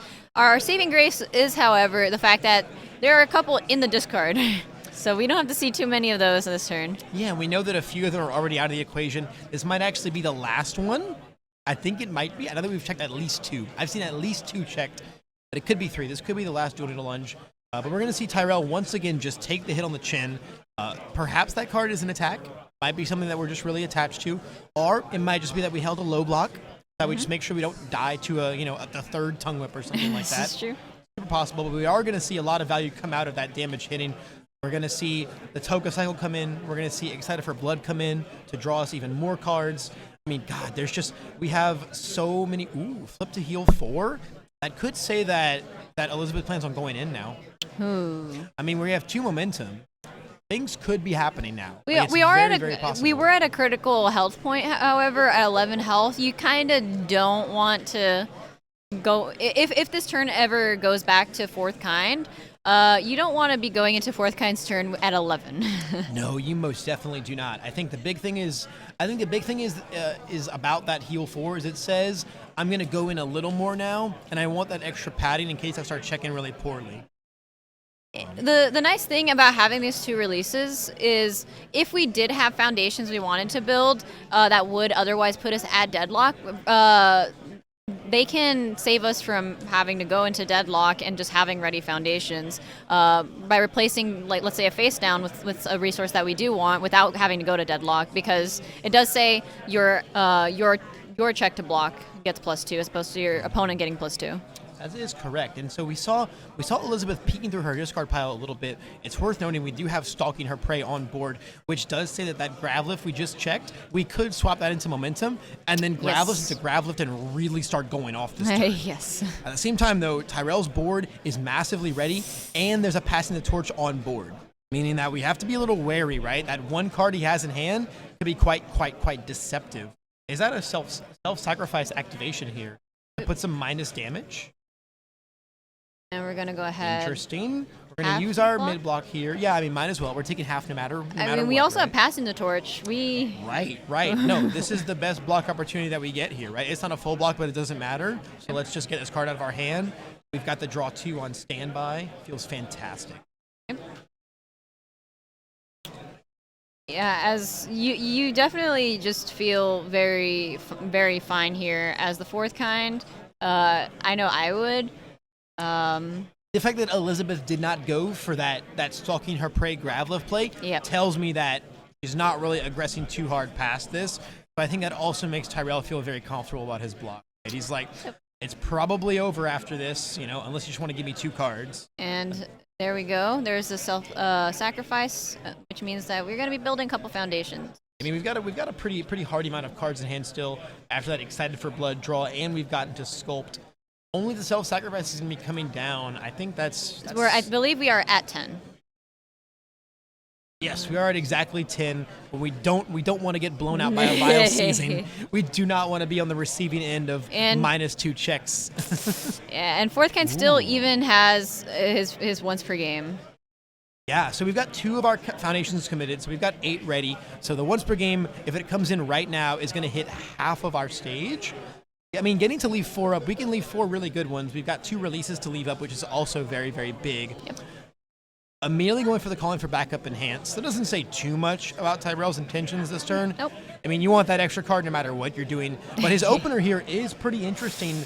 The Knee Smash is a card that I've seen like almost like a minor cult following of this card. People I initially kind of dismissed it. It is a 1 high. However, this card is kind of a gamer card. I'm not gonna lie. It's not particularly threatening, but it is a very, very win-win card, right? Yeah. It's a cantrip if we check bad on it. If we check well on it, we just get to build whatever we just checked. We just got in a free tape as fourth kind. That feels really fantastic. It's also great as an extender because you can remove your committed foundations to build in a ready one. It just kind of feels good all around. And you have to also think it is very slow. But as you said, it's a cantrip, but it's a cantrip with 6 damage on it. So either you very easily use a high block, or you could even half block it. but it does not feel that great to block. This is never a kill condition card. It's usually not going to threaten lethal. Do you really want to use a high block on this card, or just a block in general? That's the question. It definitely depends on what like the other threats in our deck are. We see the Ice Slide Tackle get checked. Ooh. Very interestingly enough. Okay. And the fact that the once per game did not come in on that one pretty much says that Tyrell is probably done attacking. Yeah. We might play another attack as our fourth just to get a little bit of a poke in. Kind of feels bad not to. Feels like you're losing value out of your character if For you sure. don't. But at the same time, if you know that attacking into that board isn't going to be profitable, there's not necessarily a reason to snap do it. Yeah. And especially because our health total right now, we are honestly pretty comfortable, at a pretty comfortable 22, so long as we can posture an efficient defense. And we're free to build. I believe we're pretty free to build into Deadlock should we get to that point as fourth kind, because we've been seeing these checks and these attacks coming out on the side of Toga. We don't really have too much Deadlock pressure on our side. Yeah, what does life really have? Quick creations are scary, but this is not the kind of deck, right? Yeah. And past that, I can't really think of anything too insane in the realm of the life symbol's Deadlock pressure. Meanwhile, as fourth kind, Tyrell just gets to say, hey, if you ever want to go there, you better clasp your hands together and just simply pray that I do not draw one of the Vile Seasons in my deck. Those are some nice releases. You want to play two of them per attack? Yeah, -2 to, I mean, fourth kind getting +2 speed basically to all his moves, that's terrifying. Oh, yeah. That's terrifying for like any deck to be doing whatsoever. It's also, right, it's order. Grasping Tape Toss could always be right around the corner. Those two releases, what if they're actually just on the bottom of your deck now? Yeah. We're going to go ahead and draw a Immediately card the here. passing, maybe we don't have a mid block? Possibly. I mean, However, the thing is, I think it's a bit too early to be fishing for a mid block. This is not posturing anywhere near lethal. It's at a base stats. ooh, maybe we just want to ready our passing the torch. Ah. Gotta love requesting assistance. Being able to ready anything with your commit cost is really, really crazy. I've done some pretty heinous things with requesting assistance and Citywide Crisis. But the Stalking Her Prey is going to be coming out. Ooh. Yeah, bringing in the blood transfer. even Tyrell's curious on what's going on here. It's just another one of our responses, right? Yeah, it's a pretty interesting play. Essentially. It kind of says that, we're not going to go super hard this turn. Otherwise, you'd probably bring in like a second grab lift. Yep. I don't know though. We're definitely letting Elizabeth like sculpt and build to a pretty scary point in time, where we might just be able to play every single attack that we draw. It's if we ever get a home run comment. Yeah, I mean we're sitting at a point where the second we start drawing like those 7 attack hands that Toga can kind of like Yep. into after all the cycling, all of these grab lifts that we get to play around with and flip around and bring in and bring out, and if we at any point in time open with a grab lift with grab lift and momentum, oh man, it could be a setup turn just to get that second one in. It could be the beginning of 7 attacks with no progressive difficulty. And we just, it's been said before, Toga is a fake 20 health character. Right, you have so much like health to manipulate, and, in the sense that like All Might is an 8-hander in quotation marks. Yeah. Toga is like a 25-hand health character sometimes, right? You get a lot of manipulation, and she's also not really a 7-hander either, right? She's kind of like a 10 or 11-hander with the amount of cards that you get to see sometimes. Yep. And just gonna keep on popping on the stats. I mean, there's no reason not to stack all your numbers here. Toga 1 is infamous as being one of those decks that just has so many buttons to press. It can be very easy to just kind of get lost in the sauce of things. Looks like I think we are digging for that mid block still. Calling for backup to draw and discard. Pretty scary though to have gone into Elizabeth's turn here, double tape on board but holding no mid blocks. I mean, we didn't really hold many cards in the first place, but maybe we're just kind of disrespecting her aggro here, which with that board and all that momentum is a pretty scary thing to think about doing. So this is a bit of a speedy EX2? EX2. This is a bit speedy. 7 mid. Gonna go ahead and take that down a notch. Yeah, going to use one of our tapes for the lesser ability, right? Can't make it a mid, it's already a mid, but we sure do get to give this mid -2 speed. Yep. Going to make our blocking life a little bit easier. Now it's only a 5 speed move, a little less threatening, depending on what our block mod is, though. That's one of the kind of scary things about the order symbol is like you get these really nice Midoriya foundations, right? The self-sacrifice, the bonds of friendship. Some of your block mods are really, really, really pretty, but the grand majority of them can be a little lacking. And we did hold on to an attack. We held on to a setup strike, This interestingly enough. doesn't feel Or we too just found great. It doesn't feel too great to have to block with that, for sure. Yeah, I mean, it is nice that we did, whoops into our mid block eventually. And that does feel good. But I want to take that half damage, and we get to pick it right back up. So he says, hey, you got another mid to send at me. I will be ready for it. And we think when we think of mid attacks on the life symbol, we think of usually immediately of back alley haymaker. But there's a bit of a threatening mid attack in naval laser beam. Yeah, mostly known for its breaker too, but sometimes can just slam down as a very fast move for 8 damage. It's something you always got to be wary of. 8+. Yeah, 8 plus easily, right? A tight lipped here, a floating around Speaking there. of, we just checked one. Yeah, here comes the tongue whip. Not checking very optimally though. Yeah. Now, this is weird, right? I'm trying to figure out. Ooh, just chooses to fail it. Yeah, I'm wondering what the whole plan was there, right? Was there going to be another tongue whip or something after? Was there follow up? If we were planning on playing more than 2 moves, maybe the Gravliths should have come in. It was really hard to figure out what was Elizabeth's global plans for that turn. You definitely would not want to.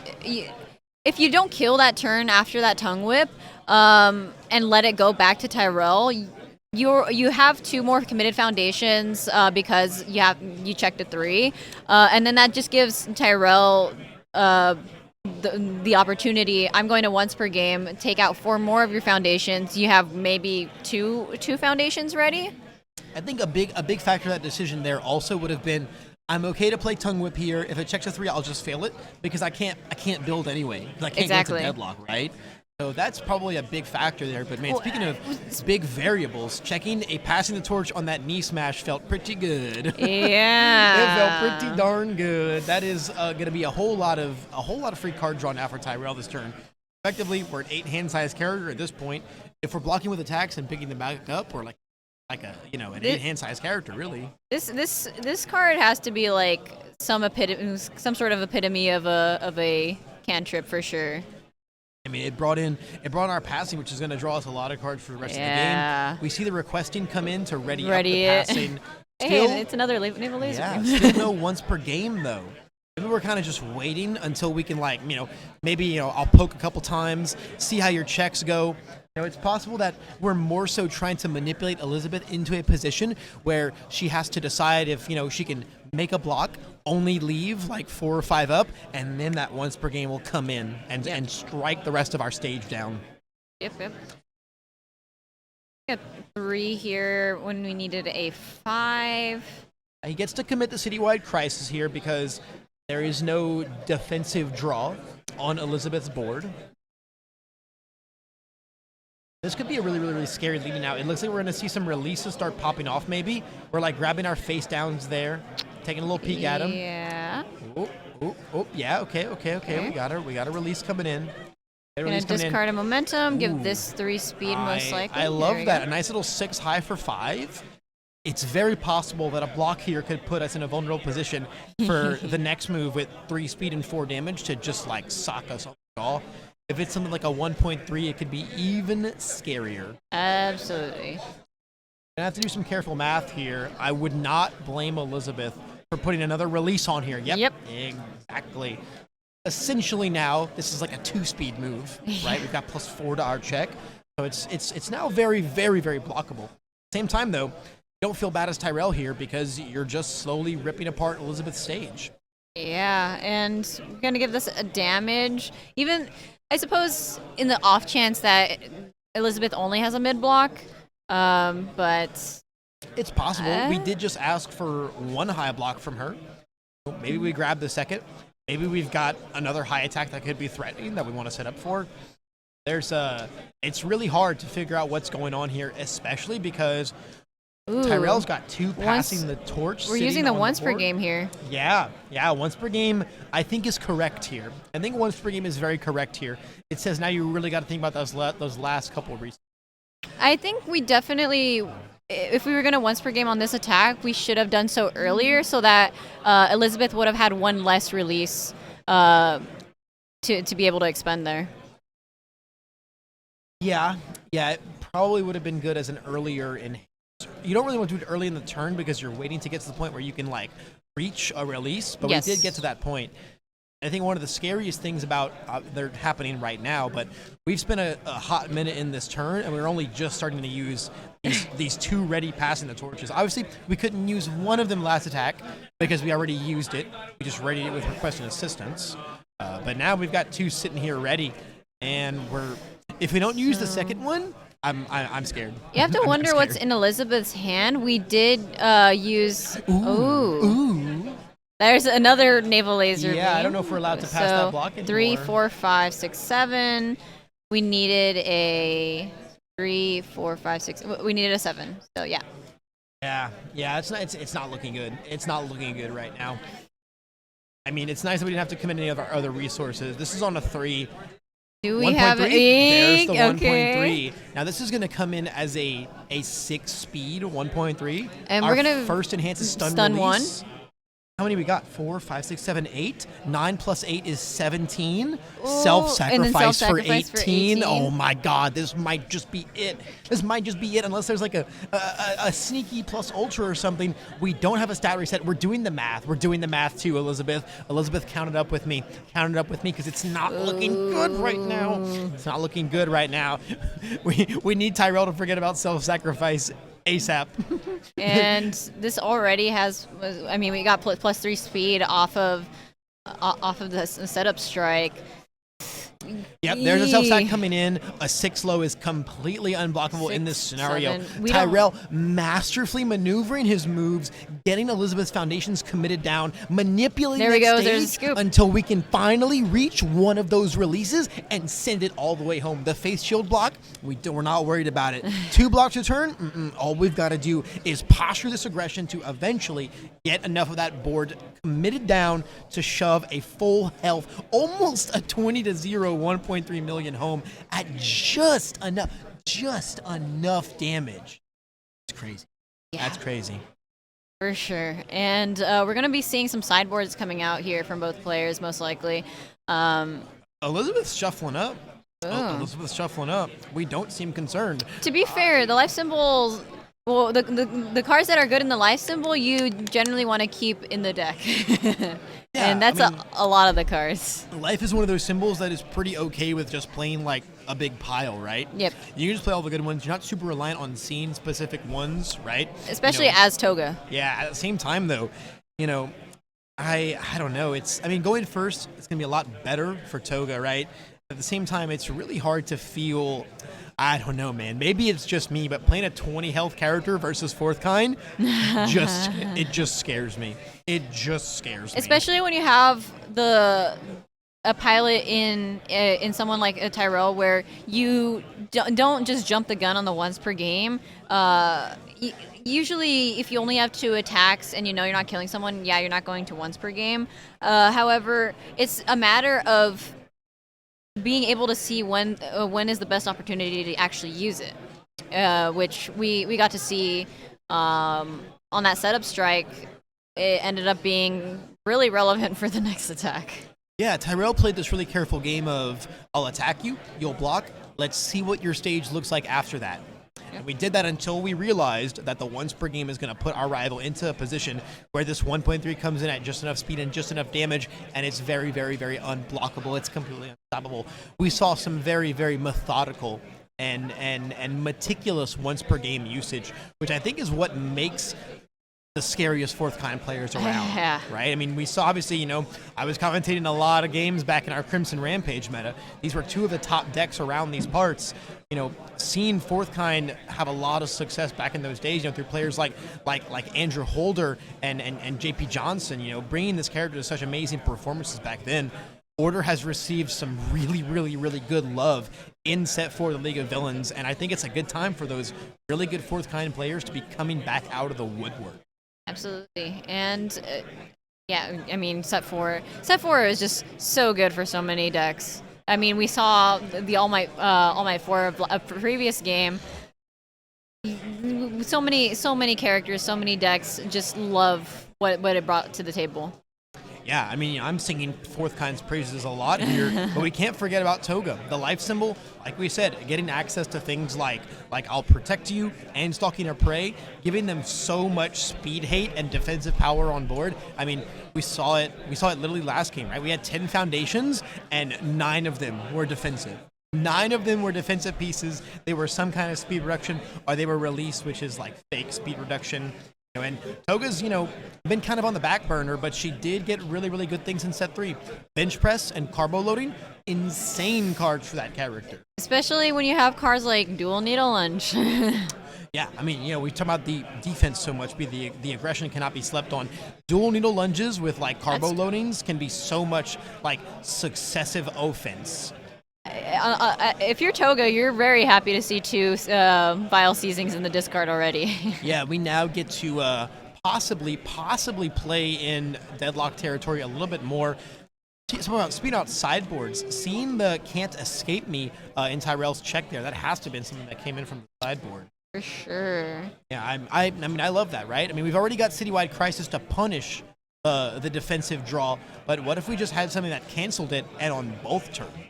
Yeah. I love it. Yeah. We've also got an in control on our board. That feels very, very good.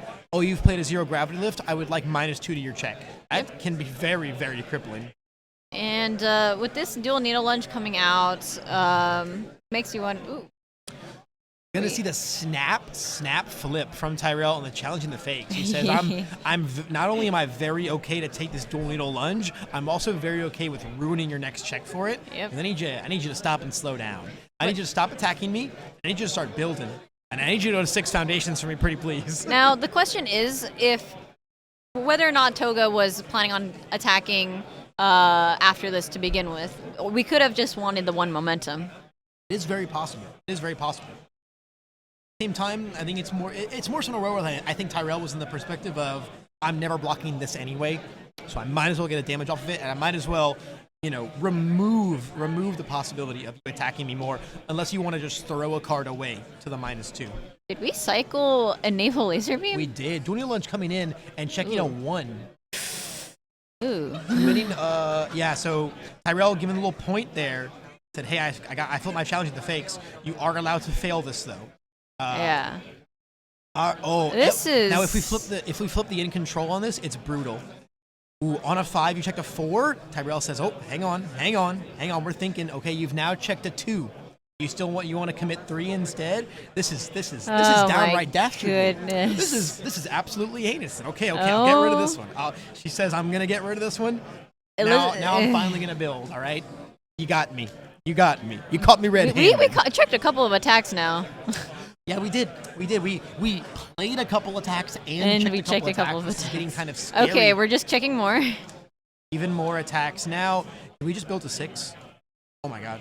What's nice is that we did get to build a Young Heroes this game. We did, but we sure did build to 6. Yeah. 19 could come out of no. I see 1.3. I see 1.3 in Tyrell's hand. I'm scared. Neil. I'm scared. I'm quaking in my boots right now. If you're Tyrell, you're just now, looking. If it's his only attack, if it's Tyrell's only attack, that would be the only issue. But that Young Heroes, however. Yeah, tell me about the Young Heroes. Young Heroes says, response, discard 1 card. If your opponent's attack would receive a damage bonus, reduce that bonus to 0. I mean, discarding a card is not a hefty cost if we can't block anything anyway. So just saying that 1.3 million does not get an extra billion damage feels very, very good. Yeah. So it looks like that must be the only attack in Tyrell's hand. Probably not going to jam it. I feel like the correct play here is build 3 or 4, hold your 1.3. If you send a tongue whip my way, I'm blocking it and picking it back up, and then saying deal with it. Yeah. So we're practicing a bit of restraint here as Tyrell. We do respect that young heroes. Yeah, as nice as it would have been to once per game all over that 6 foundation board, we just didn't have the aggressive cards to really, really get value out of it. Once again, seeing that methodical once per game usage. And starting off this turn with a back alley. Now, I really wonder how many attacks are in that discard. It's like 4. Let's see, we checked like 3 of them, and then we played 2 and failed them, so like at least 5 or 6. Something like that. And we checked an attack on the asset, so like at least 6. Yeah, at least 6. It's a pretty hefty amount of attacks for the small amount of cards that we've got, the not so hefty amount of cards that we've gone through as Toga. Yep. And yeah, so this is your classic back alley haymaker.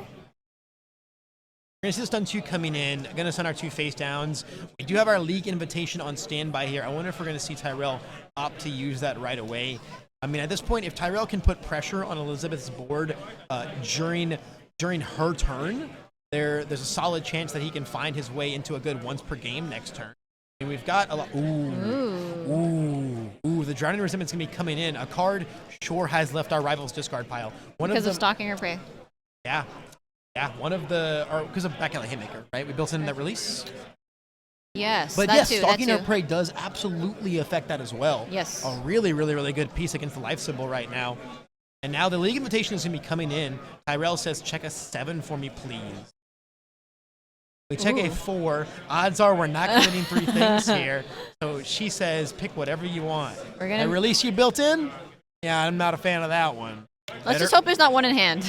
Yeah, I mean, then we might get one, right? Depending on how much pressure we can put on the board. You know, Tyrell's got a very healthy stage. He's got a calling for backup. You know, we're going to get to see a hefty amount of cards next turn. We've still got this 1.3 million in our hand. You know, if we can, if Elizabeth's build is not fantastic here, there is just a really, really, really good chance that we can put pressure on next turn. Honestly, we decided to commit the release, but I would have been looking at that Stalking Her Prey. We need 2 more players for the next field. I think 2 more players. it's definitely just for an the element next of Tyrell field. saying, I know that Gravelis is in your discard pile. I know that you can bring it in. I'm not afraid. Okay, I'm yeah. not afraid. Yep. I got 30 health left. I'm disrespecting your aggro hardcore right now, fam. Especially because we saw so many attacks go into the discard, and Yeah, you feel even more comfortable to just say, yeah, you're done after this back alley. Because now, I mean, with -2 speed, -2 speed with the tape here. I mean, at this point, with 1 card in the pool, if we go to play another attack after this and we check poorly, our turn's over. Our turn's just over. blocking with a requesting assistance. Feels great. We get to hang on to our 1.3 now that just says if you try to tongue whip me, I have the low block and I get to pick it back up.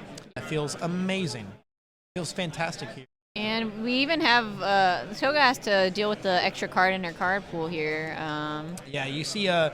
Elizabeth discard the back alley haymaker after the cycle. So, yeah, I understand that I'm not allowed to play more attacks, but More I am attacks in the allowed to discard. check more attacks. Yep. Absolutely allowed to check some more attacks here.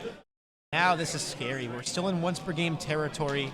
We've got 1, 2, 3, 4, 5, 6, 7 foundations ready. So if Tyrell snap once per games here, we're getting 3 foundations. That does not feel good. Yeah. You definitely, as you see more attacks go into the discard, you don't feel too confident as Toga. No, I think if Tyrell finds the heat, it's going to spell doom. It's just going to spell doom. Opening with a setup strike here would be pretty gnarly. But Another build turn, though, by the looks of it. Once more. Or we can play something as of our 4th form. It could be a poke. I would be very into Foundation, Vile Season. That'd be But awesome. no, we're No? just going to be holding on to some cards, playing for some defense. Yeah, just a simple little build, too. Doesn't feel too bad. We do have the Can't Escape Me to cancel some Excited for Blood usage if we so desire. I mean, with no passing the torches on board, it's not the worst way to spend that card. Yeah. I think the real equalizer right now is that Tyrell just hasn't found his passing the torch. He hasn't found those cards that let him extend that hand size and really, really poke and dig for more attacks and try to embark on those aggressive turns. Yeah. But Blood Transfer feels pretty good to open with here. I wonder if we'll see it get 0 gravity lift. that is a question for sure. If we use gravity lift, that means we have more attacks. I agree. Yeah. I agree. Also could just mean that we really want it in our momentum. I don't think gain 1 health, you lose 1 health is like that valuable to want that badly, but I suppose it does let us use Excited for Blood on our opponent's turn as well. It's true. True, and there's nothing like a citywide crisis on the Tyrell's board to punish us for that line. That is true. I mean, Blood Transfer gets to do one of the coolest things in this deck, and that's like open with it on turn 1 with Stalking Her Prey, and then snap in a momentum, and then turn it into a gravity lift and like really start going off.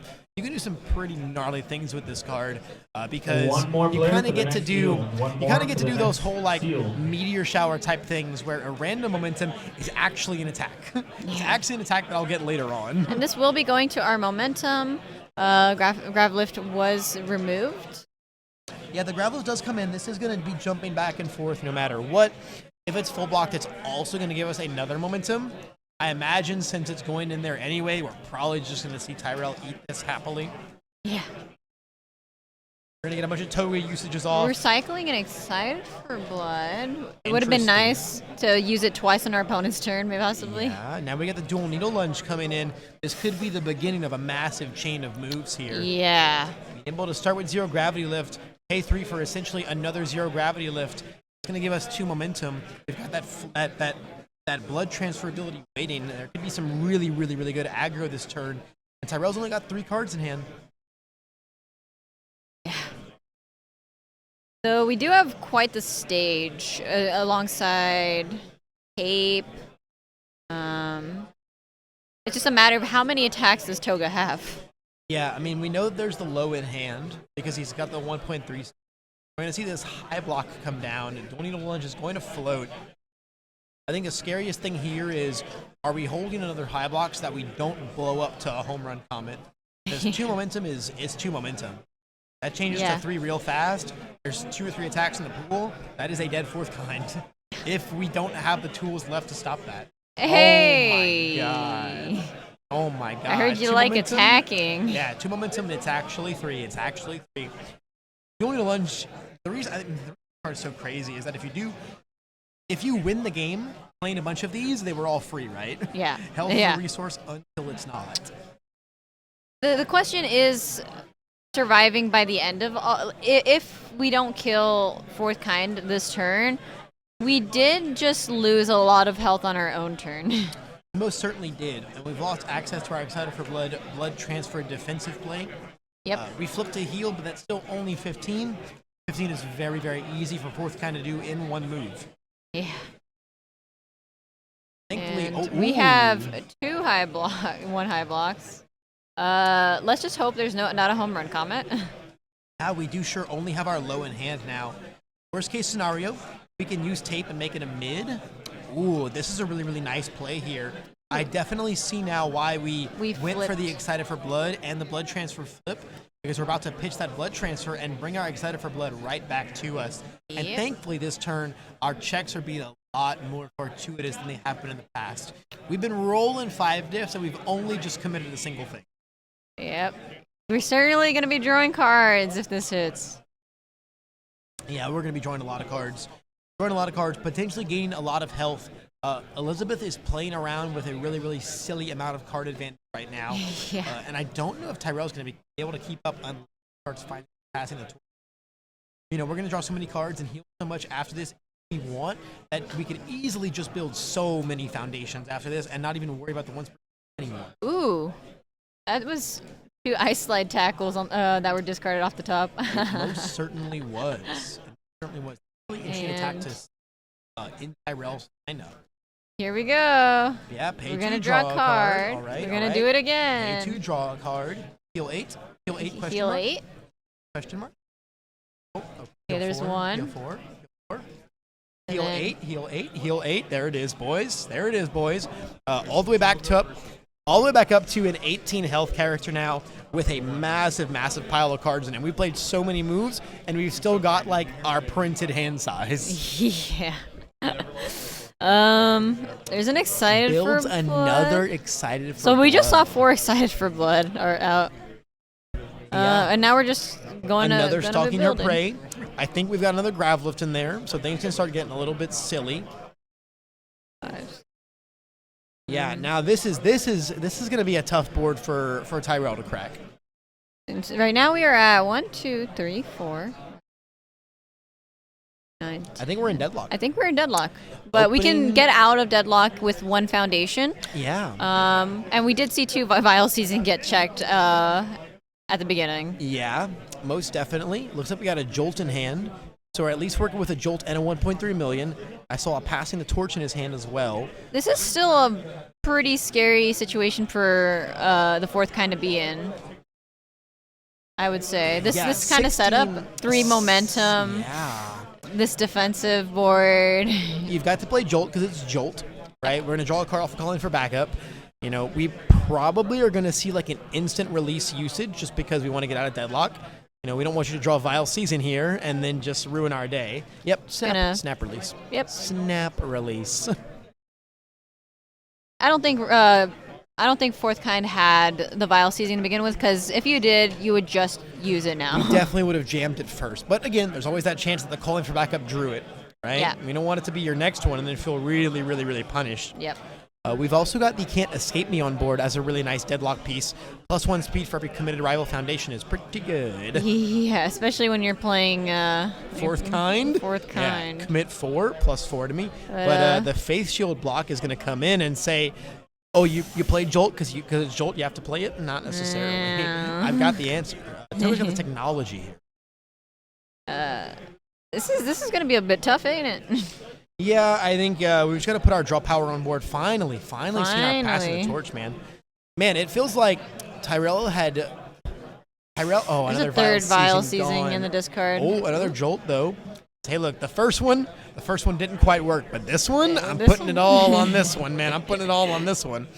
So, like, the interesting thought process here is that just because of how hard Toga is scaling, 4th kind. I just don't know if 4th kind can keep up. We don't have the cards to keep up, right? Yeah. Like, can you imagine if another naval laser comes down and we just get to sit there with 3 excited for bloods on board? We're going to be horribly, horribly outpaced. And these dual needle lunges just keep milling our attacks. Our dual needle lunges milled 3 of our ice slide tackles and a 1.3 million. So You cannot feel very, very, very good about that. Looks like we got the recovery time coming in. The nice little breaker block by the looks of it. yeah. I mean, Tyrell's turn is pretty much wrapped up here. Finally getting a passing on the torch on board is going to be a really, really, really big deal here. Yeah. But I just don't think that we get to really threaten Elizabeth anymore when it comes to deadlock. A bit of an interesting decision on the side of Elizabeth when we used a release. We decided to destroy one of our committed face downs, but it was an excited for blood. No, I think we destroyed a stalking her prey. Oh no, we only have one other face down. So yeah, they were both. Yeah. And I probably would have kept that. Possibly. You know, we didn't really know what the rest of the turn might look like.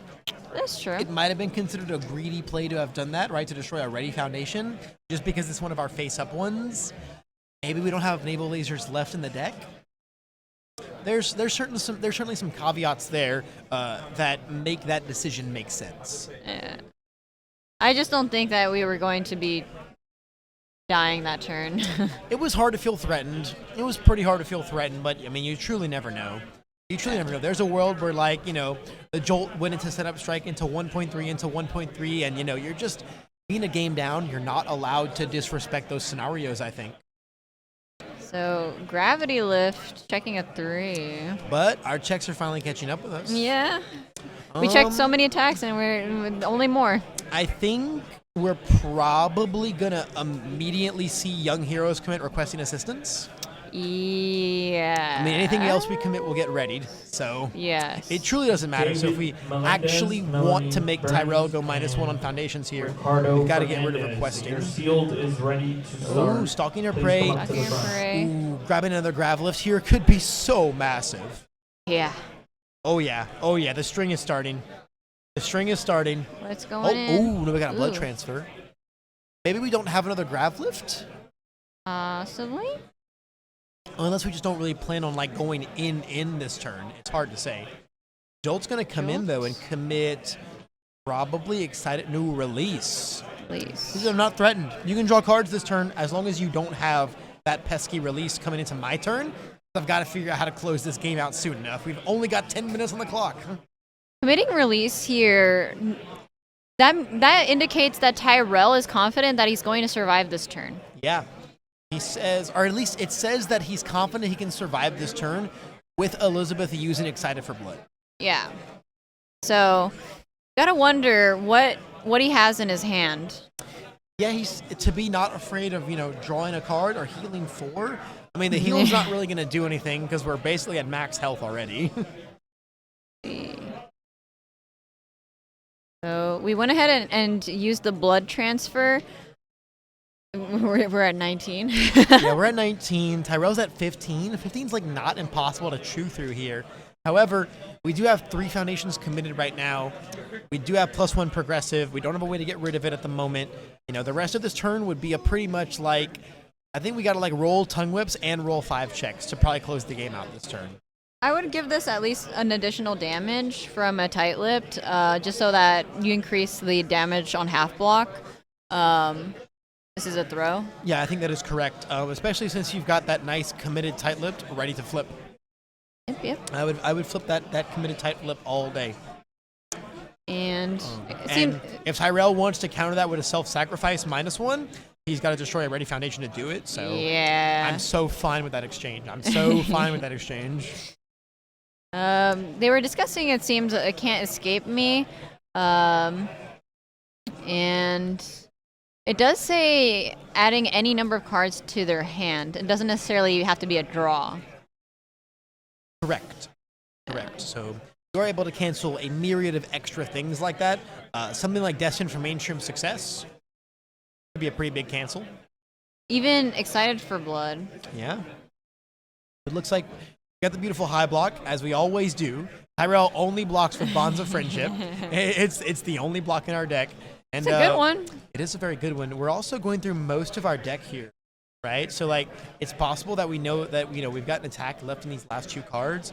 We really, really want to draw it. We want to use that Excited for Blood, but you're not really allowed with Can't Escape Me. No, it's tough. Pay 2 health for nothing does not feel great. The real question is how many tongue whips are outside of the deck? Huh. We checked one to checked play this. at least one, yes. We checked one to play this. But there's certainly a world where a couple tongue whips accidentally kill, but it looks like no, killing is not in the cards. We're going to be just continuing. We're going to have to cycle here. Yeah, continuing with the build, going into our first cycle of the match. I mean, Tyrell's board is terrifying. If at any point in time he draws the heat, it's going to get real scary. Like Elizabeth's board looks great, but commit 4 is commit 4. And Tyrell even committed Elizabeth's only release on board. If we don't build another release, we just lost part of the cycle. If we don't build another release here, I'm scared. I'm very scared. Yeah. We know that there's a 1.3 in hand still. That 1.3 is still sitting in Tyrell's hand from turn 2. Yeah. And we also still have the ones per. Yeah. Oh, there goes one of our tongue whips. We have 1, 2, 3, 4, 5, 6, 7, 8 ready foundations. If we snap, We are once at deadlock, per game, but we don't. Oof. Oh man, if Tyrell opens a vial seizing, I think it's over. There's 1 left in the deck. Well, even right? with the deadlock of Can't Escape Me, and we still have our once per game up. If we have a 1.3 million in hand, that can get quite speedy real quick. Yeah, but we have self-sacrifice. We're gonna be able to get out of deadlock. Yeah. Our hope, our slimmer of hope, slimmer was that of he hope. doesn't open vial season. Yeah, that is true. That would have been the almighty crutch there. But it looks like Elizabeth said, hey, you have one left at most inside of your deck. So if you have it, you have it. But we're going to immediately start going in there. Yep, there's that self-sacrifice. Yep. Going to bring the And- jolt down a teeny bit, just a smidgen. Honestly, we are not too threatened by 1.3 million, regardless of how much speed it gets, because of the young heroes. There's the once per game. Yeah. There's the once per game. Stun one, once per game. Pick three of your cards. That's all you get to keep. Thankfully, we get to leave up our 3 defensive foundations. Yes. But man, I think if there's 2 1.3s here, the young heroes could be what saves us. It could be what saves us. It's definitely something that Tyrell needs to remember. We are not allowed to overcommit to 1.3 million. Should that ever be the case? Because Young Heroes just says, "I'm going to discard a card." That this is a 5 damage attack. The big thing too is Young Heroes is not once per turn. Yeah. That response is not once per turn. As long as we've got cards to throw away, your 1.3s will never be more than 5 damage. Yep. Ooh, EX on the Jolt as well. And the biggest thing here, Tyrell destroyed a ready foundation with self-sacrifice. That's really scary. That's really, really scary. He said, "We don't care." Setup strike into 1.3 could be the play, but I think we'd have to have like 2 1.3s. Yeah. Do you know how many cards Elizabeth has in her hand? Not quite sure how many. I think it's like 3. Ooh, now this is really scary. The fact we played really this as our scary. second attack, it makes this even more terrifying. Yeah, this is so scary. This is so scary. I'm really, really, really smelling more than 1.3 here. You gotta be really, really afraid by Yep. seeing this as the second attack here. The scariest thing is, whoa, choosing to stun the high value target. Yeah, we've got to destroy our committed foundations. Yeah. I mean, we have the cards to discard to get rid of the damage pump, but it's still spooky. And it Commit means that one now, for me, please. yeah, now you only have this. You only have this. I'll protect you. Use it wisely. You get 1 block now. You get 1 block this turn. And the nice thing is that Elizabeth does have 4 cards in hand, so Young Heroes can say, "You are not going to be giving this a schmillion." Yeah, 4 cards is more than enough. Again, we're probably only getting 1 block off this turn now. Are we not gonna use it? Thinking? Oh, no. Everything. Did we forget about it? I sure hope we are not forgetting about our young heroes here. Oh my- I sure hope we're not forgetting. Oh. Ooh. No, we're just going for the block. Friendship? Ooh, we checked the 3. Yeah, so the teamwork block is going to make sure that this happens now. I mean, I guess if you know you're full blocking this no matter what, you can just not discard. Yeah. It says, hey, if you have like a bunch more, okay, this is on a 5. Okay, but Not a great if we have check. another one, however, if there is another Time in one, the round. Time in the round. Yeah, another Please 1.3 proceed to Another one is is not not going to lethal. be lethal. It's not. It's also like potentially blockable because of teamwork. Like we Yes. don't actually have a card in Yeah. our pool right now. but do we are have still the going to other- play. I would honestly feel kind of weary about playing this because it's not lethal. Yeah, like the thing is that with only like they've got about 4 minutes left in the round right now for the stream. It's possible that Tyrell should just be playing to survive. And we're going to Young Heroes. Wait. Yep. Doing a quick read on the young heroes. That sure is going to make this Are we no Young longer lethal. Heroes on a self-sacrifice? Is that what happened? Or is it just okay? Probably possibly just the enhance. Yeah, I think it's just the enhance. And there's a possibility that Tyrell was not aware of what Young Heroes does. Super possible that we just aren't catching that one, unless there's like a third 1.3. But then we wouldn't have played the foundation, right? We'd have just gone 1.3 into 1.3 into 1.3. Oh my gosh. We even full blocked this one? Wait, what? Wait, what? Wait. Wait, what? What's going on? Why are we picking up cards? 3, 4, 5, I have so 6, many 7. questions. Did we just not Young Heroes and then fail this block? I don't understand. Wait, I'm certain that we used. They thought they were at time. Oh, okay. They thought they were at time. Which Well, would it's a have good meant- thing we didn't scoop the cards that like. Most definitely. We didn't make anything too irreparable. Now, that explains Tyrell's line a lot more, though. Why he was just going for it. Because he thought this was the last turn of the game. That's rough. Yeah, that is rough. Super rough. Gonna play on a league invitation. Check a 5. Commit 2 for 6-7. That's super. I think if Tyrell didn't think he was in time, probably would not have played that other 1.3. Yeah, definitely something they could have asked about if they were unsure. Yeah, you can certainly always ask. They've definitely got like a minute or two left before these guys are in time. Okay, So well. both of our league invitations down. We do get to target commit 2 things, which doesn't feel super bad. But there's definitely a world for Elizabeth to draw the heat here and turn this into a nice tie for herself. Well, we'll have to see what comes out here. We do have a lot of attacks in our both our discard and our momentum. Yeah, opening with a back alley though And- feels really good. We can make this very, very big. We can make this very, very big damage and very, very, very fast with all that momentum. Yes. Yeah, so we have 3 tight-lipped, floating, self-sacrifice. We have so much damage pump on our board right now. And if you're Tyrell, 11 health is not a lot. It's certainly not. However, we didn't check very well on this back alley, and we're going to see these league invitations come in to start committing all of our stuff down.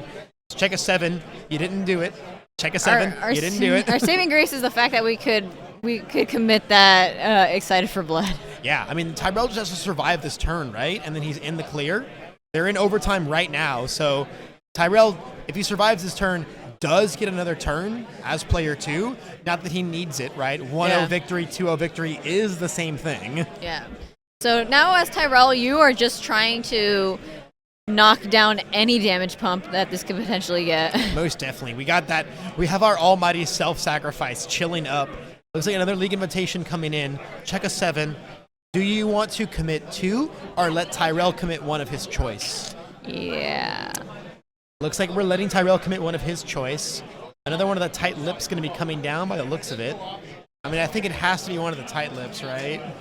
Depending on how many cards are in our discard, it could be floating just because tight-lipped. It's anything really, I think. Yeah, maybe the floating was the right call. Depending on that discard pile count is really relevant because, like, with 3 tight lips, we will eventually run out of foundations to flip. Yes. We will eventually run out of foundations to flip. And I think we've got more floating uses than as the tight lips stack up. And I'm sure we're going to be expending some momentum here. More than likely, being able to, just kind of selling out to get this, 7 damage through seems really, really, really good. Yeah, and there's going to be 1. So now this is a 4, 5, 6, 7 mid. Even with a 1 mid block, 7, 8. Yeah, it's no longer blockable, barring a, like you said, a 6 1 check. mid and a 6 check, or a buddy block and a 5 check. Yeah. But we're just going to have to take it. Going down a 4. Yeah, let's see. The Toga response is going to be coming in. Discarding it into... Yeah, ooh, another back alley. Yeah. Another back alley. So that self-sacrifice is not a thing. I think this is just game. This is just game. We triple EX, and this is a very, very, very dead Tyrell. Yep, I don't think that we're stopping 10 speed anytime soon. You want to give it -1 damage? hey, that -1 damage, though.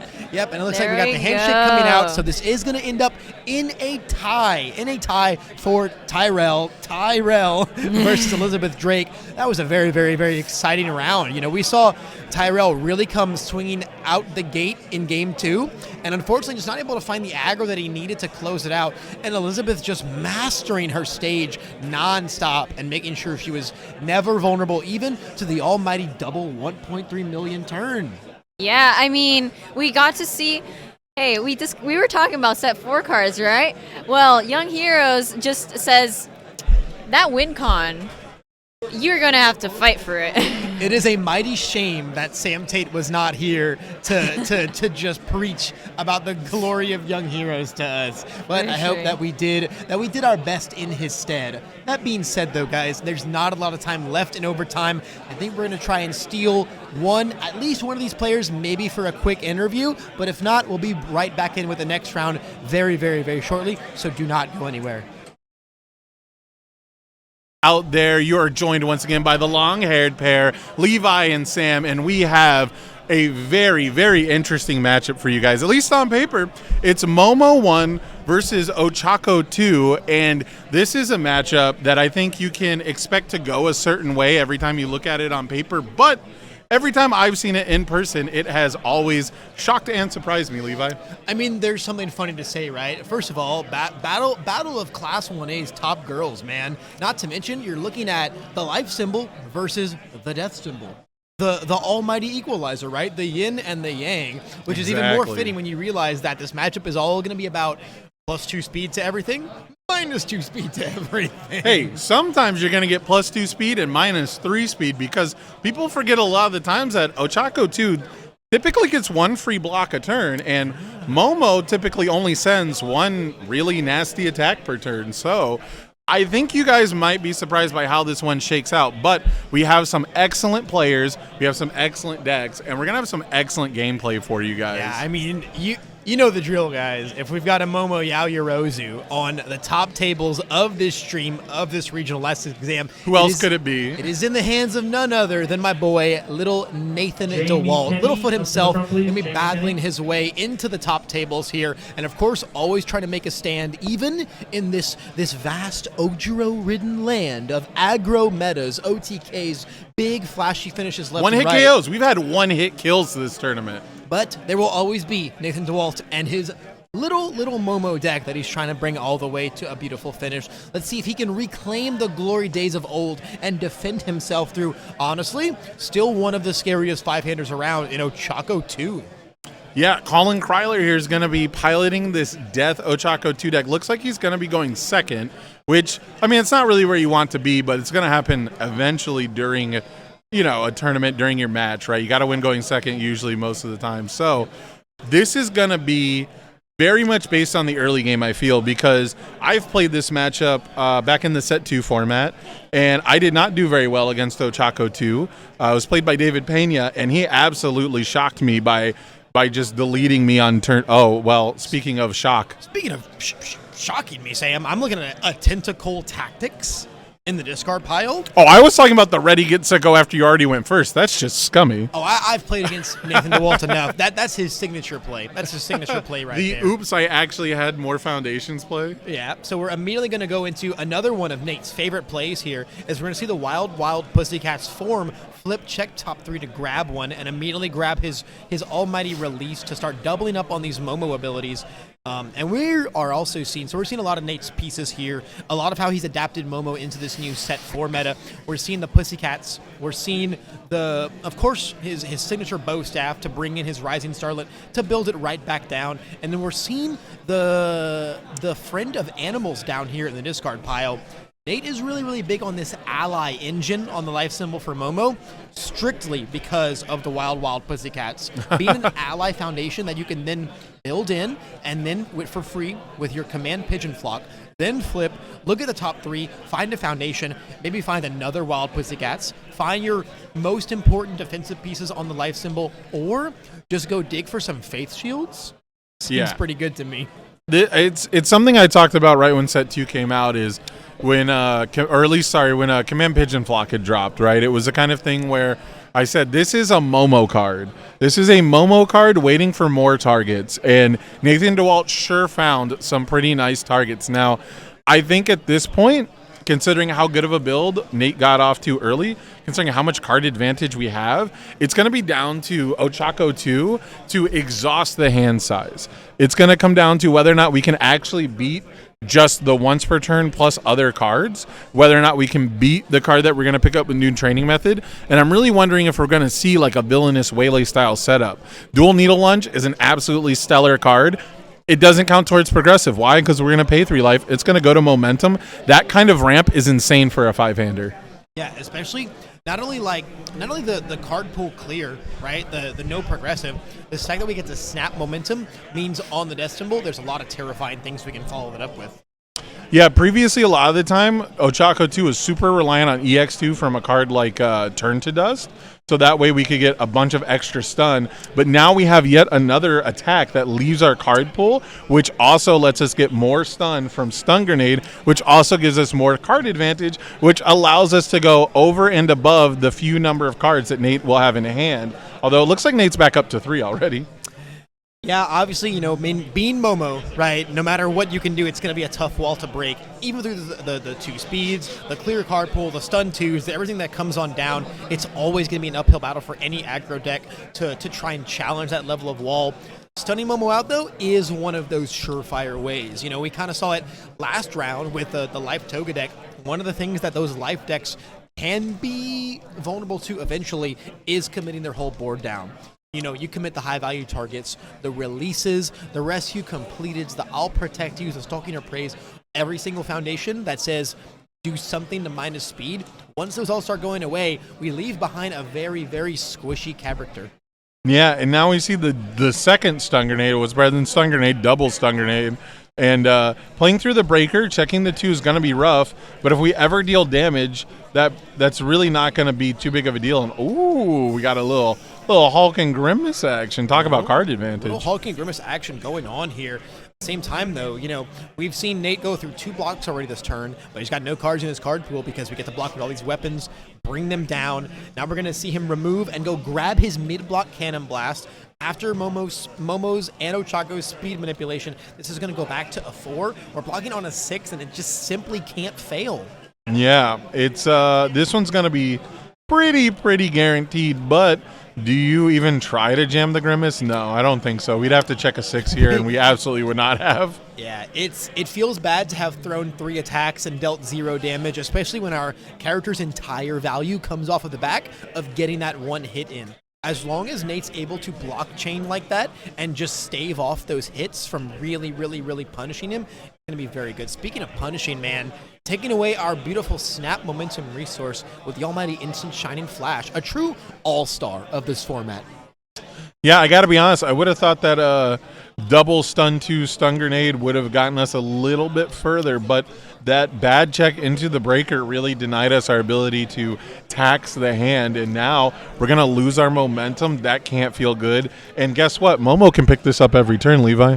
Yeah, it's one of the best parts about playing Momo right now is being able to on-demand pick up a +1 low block that also says block and delete their momentum is so good. Oh, here it is. This is the Nate Dewalt combo. This is the Nate Dewalt combo right here. We're also going to see the new training method come in to grab that I'll protect you. Now we're going to bring in, I have to imagine, our Wild Pussycats. Oh, yep. We're going to build a Wild Pussycats. We're going to flip it on at form speed, and we're going to destroy it as much as we can to be able to rebuild it. This man will play a Command Pigeon Flock on a 9 if it means he gets to build a Wild Pussycats. Yep, and we're going to see that damage land through, immediately flip it and grab another almost Wild a Pussycats. You know what the craziest part about this too is this is filling our discard pile. Yes. It's filling our tutor library for Momo to go grab any weapon that she needs. This is a great combo for not just Momo, but also Recovery Girl decks. Oh, yeah, absolutely. Yeah, both characters, life characters that care about cards in their discard pile need card advantage to really get to the late game where they both excel, both destroy foundations to be able to always have one available. And I don't want to sound like a doomer, but the window of opportunity is closing quite quickly for Momo. For Ochaco too, I should say. For damage to happen on Momo. Yeah. It feels like, I mean, just look at the level of game state progression that Nate achieved that turn, right? He's got Ochaco. He chunked 2 big hits onto Ochaco. He built like 3 foundations, drew like 3 cards, picked up a weapon. Just so much advantage and so much damage. And then Colin's turn was build 1. Yeah. We built 1. That was our game state progression last turn. So the something that's interesting, I don't think we've activated is that league interview in our stage, right? The Dobby. Yeah, I don't think we've activated that once. Right. So that's another way to fill our discard pile as Ochaco 2, but it also would protect us from checking bad. It's just the minor kind of step where that might come into play. That might be a mistake that punishes us in the future. So far, it hasn't been so bad. But I want to talk about the bow staffs in Nate's hand. Okay, hang on, though, because we just used Quick Draw to put an attack on top so we can try and, set up a bad check. But Nate's got to pass in the torch on board. We just told Nate that if he wants to draw a command pigeon flock, he just gets to. We just technically... okay. I mean, Nate is still going to block this, and I still think you would draw the command pigeon flock, but especially since it is a mid-block itself at worst. But pretty soon, I think we're going to see and we have the quick creation, so we're still blocking this.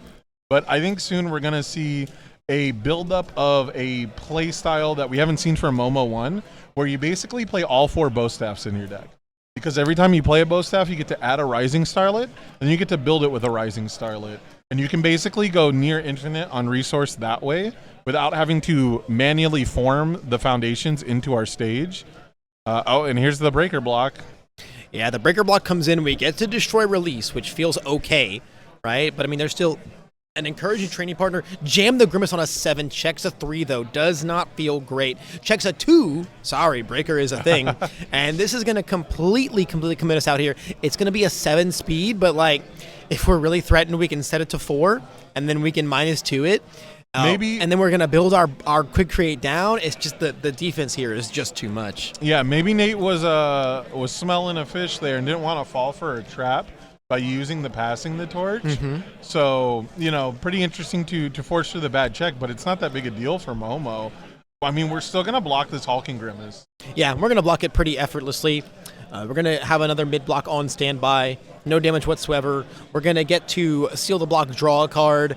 I mean, with no ready foundations, our turn's basically over here. Man, Once again, not an ounce of damage getting through. Can you imagine if Hulking Grimace had Echo, though? Come on, that'd be hype. That'd be nuts, but it'd be hype. It's a Resolute Rushdown, man. That's pretty close. That's true. That's pretty close. It's pretty close. It is pretty close. But as long as Instant Shining Flash keeps taking our momentum from us, I don't know if we're ever going to get there. Grabbing a new training method is like basically a +2. The amount of work these Wild Pussycats and the Ally Engine and the Command Pigeon Flock, I mean, also the fact that like you can flip your Pussycats. Here it is. Yeah. We're doing Command Pigeon Flock. We're going to destroy a Pussycats for 2 speed. Build it right Almost back in. guarantee we're going to build it, Yep, grab another foundation. It's just pluses upon pluses upon pluses. And like, as Momo, as long as you have foundations, you're just not getting hit. We're now going to be 8 hand size for the turn. 9 if we want to use our once per turn to go get the card that we want. Yep, here comes another Pussycats coming in. Grabs the release we just had to Evil Gaze away. Yep, our release is going to be coming right back in. I mean, it's just the advantage engine of the life symbol, right? Yes. It's just too many moving parts, too many things going on, and I don't think that we're no longer at a game state where this very, very true 5-hand size character is going to be able to break through this in the slightest. Yep, and now we're seeing the bow staff train. We're going to add this Starlet. We can build it down, gain a life if we even lost one this turn, or this game. I don't think we have. And then we can continue to chain bow staffs if we want while rebuilding things. Yep, we're going to get some of our speed back after the Ochaco speed reduction. Going to bring a whole new quick create in.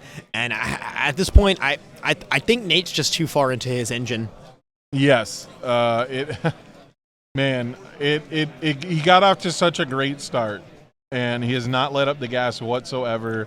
I mean, again, this is how the matchup looks like on paper, but there was a small chance for Colin to get in there if Momo didn't build 5 foundations on turn 1. Yep, and we picked up a Cannon Blast, and I think we're just going to jam that and close this game up right here, right now. I think this is pretty unblockable no matter what he checked there. We would even it's lethal on a partial. Even a plus ultra doesn't keep us alive. Yep, nope. Even with only Momo up on checking a 3 there, we could have still destroyed a foundation, +2 speed, and then committed Momo for even more speed. The only world where we live is when we have like multiple Evil Gaze and a high block. Yeah, and that's just not not what's happening. It's not the technology that we had available to us. We see Nate almost effortlessly, and like I say effortlessly block these chains of moves, not effortlessly because Momo is an easy character to play, but effortlessly because Nate knows this character like the back of his hand. Yeah, it's the deck that he has focused on, played almost almost exclusively. We did dip a little bit into Eraserhead territory. Yeah, we also had a little to borrow bit of Levi protege there. Yeah, I tried a little bit to Unfortunately, he picked the mentor wrong him. symbol. Yeah, he did pick the wrong symbol, and I didn't teach him to blood curdle himself, guys. Okay, I didn't. We also saw Nate dip into Kirishima 2's power a little bit to make it to the HLC. Oh, we call that leaning. That's a crutch. We leaned on that. Oh, the crimson crutch, one might say. But now in set 4. Nate is back in action with Momo, ready to brave the Ojiro lands out here, the swamps of Ojiros out here, with probably still one of, if not the most defensive deck in the entire game. Can I go on a little tangent while they sideboard, Levi? By all means. You know, I never lost to a Kirishima 2 in a tournament. Never, not once. Me neither. But I also play Eraserhead, so, he's my crutch. I played Denki. I played Air Denki. That should be a terrible matchup, but you play 9 attacks, you get there sometimes. This is true. And you block 9 attacks, you also get there sometimes. The main thing is we had Unwavering, right? So I had banned cards in my deck when I beat Kirishima's. Kirishima had to get banned, right? Yeah, it's the almighty equalizer. The yin and the yang. After, and then I played Tokoyami also with cards that got banned, right? So never lost to a Kirishima because I just played cards as good as Kirishima 2 was. Yeah, you heard it here first, folks. Yeah, you're playing against a busted character, just play the busted cards. And it's going to be really interesting here because I bring it up specifically because when it comes to a daunting matchup, right, which I would say on paper, Denki into Kirishima 2 is incredibly bad for Denki. The ability for Kirishima 2 to overcome stun is insane, and that's all that character was really about for the most part.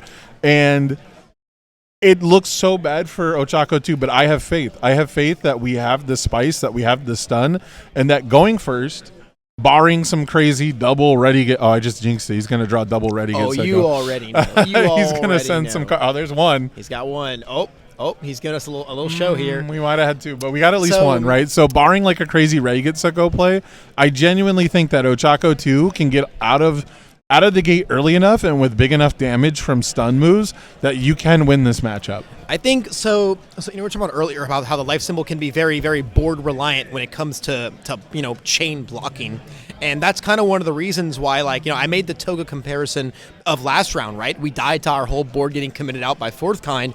Momo is kind of like Momo is that caveat of the life symbol where even when your whole board gets stunned out, you get to go, okay, my character says -2 speed, and I clear my progressive block difficulty. You can't stun my release. It's on my face. Exactly. You don't get to stun my character. You got to blood curdle me, buddy. That's your out right there. You don't have it. I am getting away scot-free. Release on face, building down your blocks.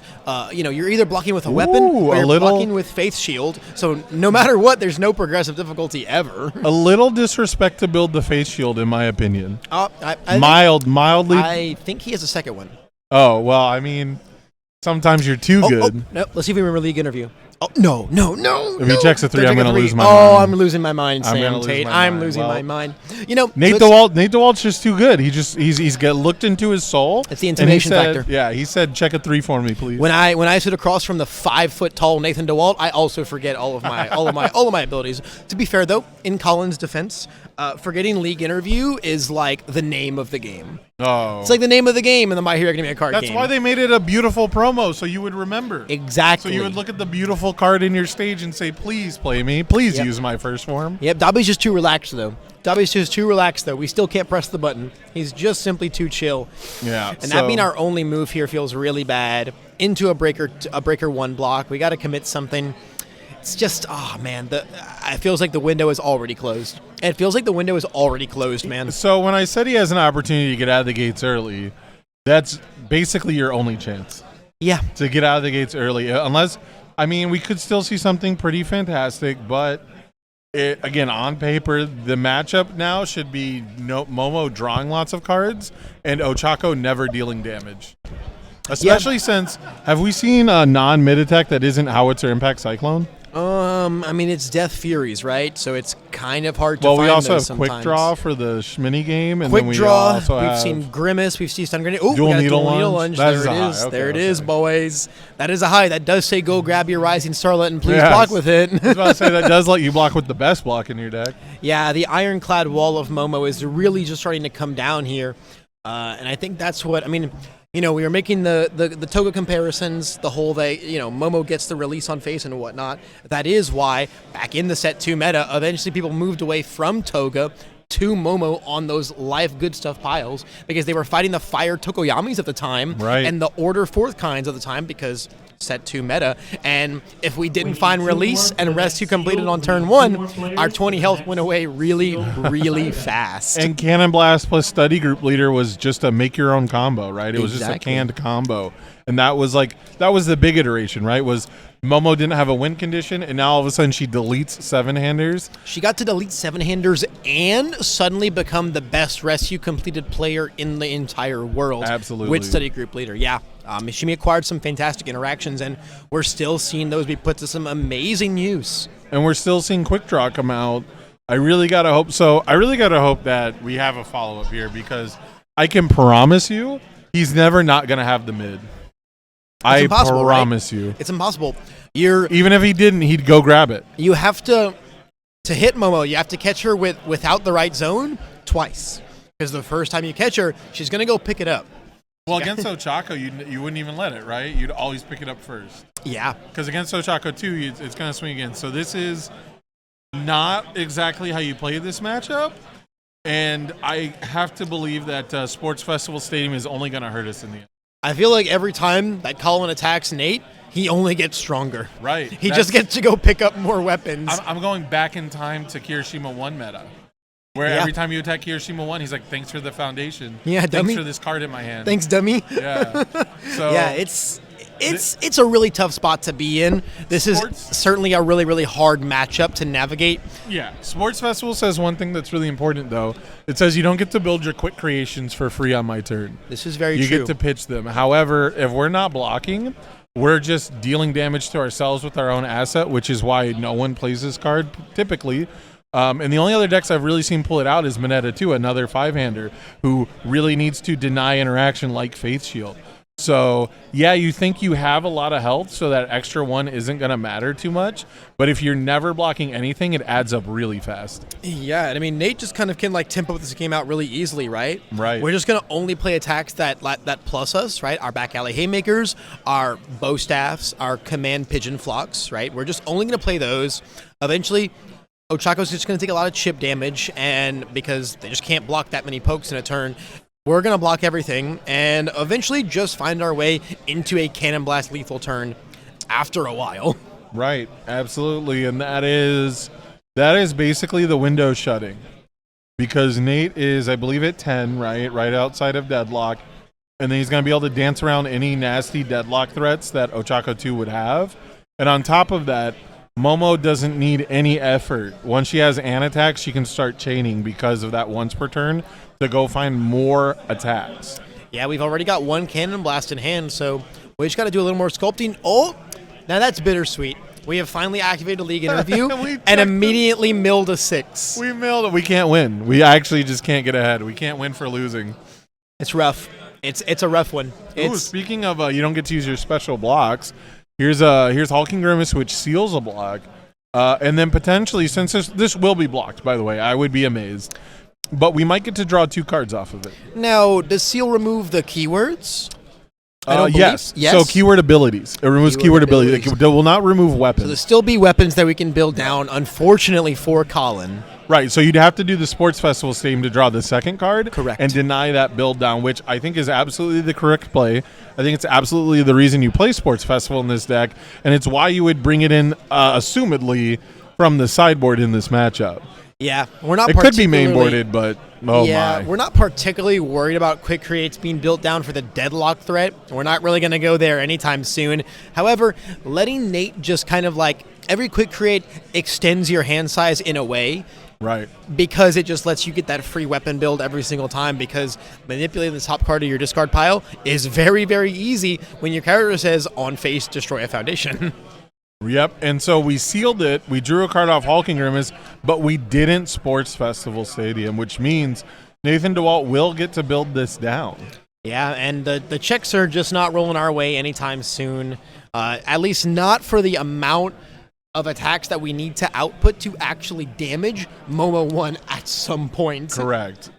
It's You know, we saw it earlier, right? You need the Detroit Smash for 80 damage that they can't block but one time. Yeah, that might get us there. That might get us there, barring any encouraging training partners.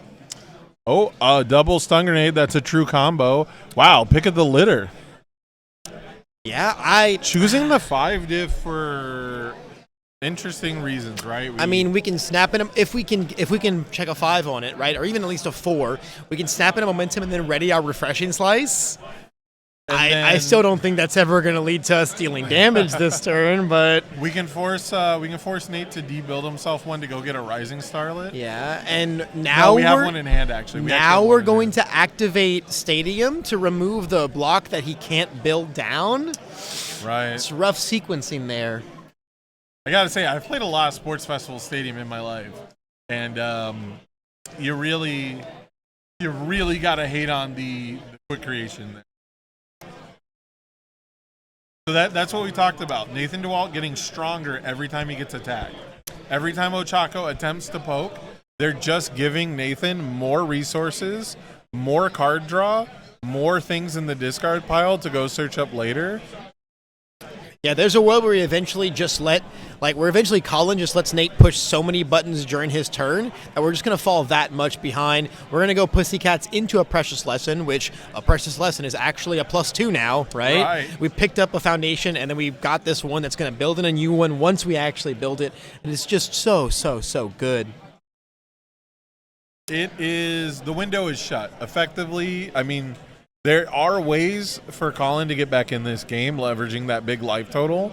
You know, having a big enough stage and the bench presses to block one attack and take one on the chin and then like super regen most of it. I don't think Nate gets there now, but he doesn't have to get there now. He can get there at his leisure. Yeah, Nate has actually all the time in the world to deal 29. And if he doesn't, all he has to do is not take 26. And, you know, once again, we're just going to keep playing attacks that are progressing our game state, that are plussing us. Eventually, we're going to have all our quick creates. Every bow staff that we play is going to get a nice pile of stats on it, and we're just going to keep building these new ones. Starlet into Starlet. You know, we might want to dance around 10 exactly, just so that we don't have to deal with, like, vile seasons coming in. Right, there could be, like, one singular nasty deadlock that, you know, ruins the game, but we haven't seen it yet. No, I have not seen a vile season checked, and I mean, what else is there? Berserker Blow?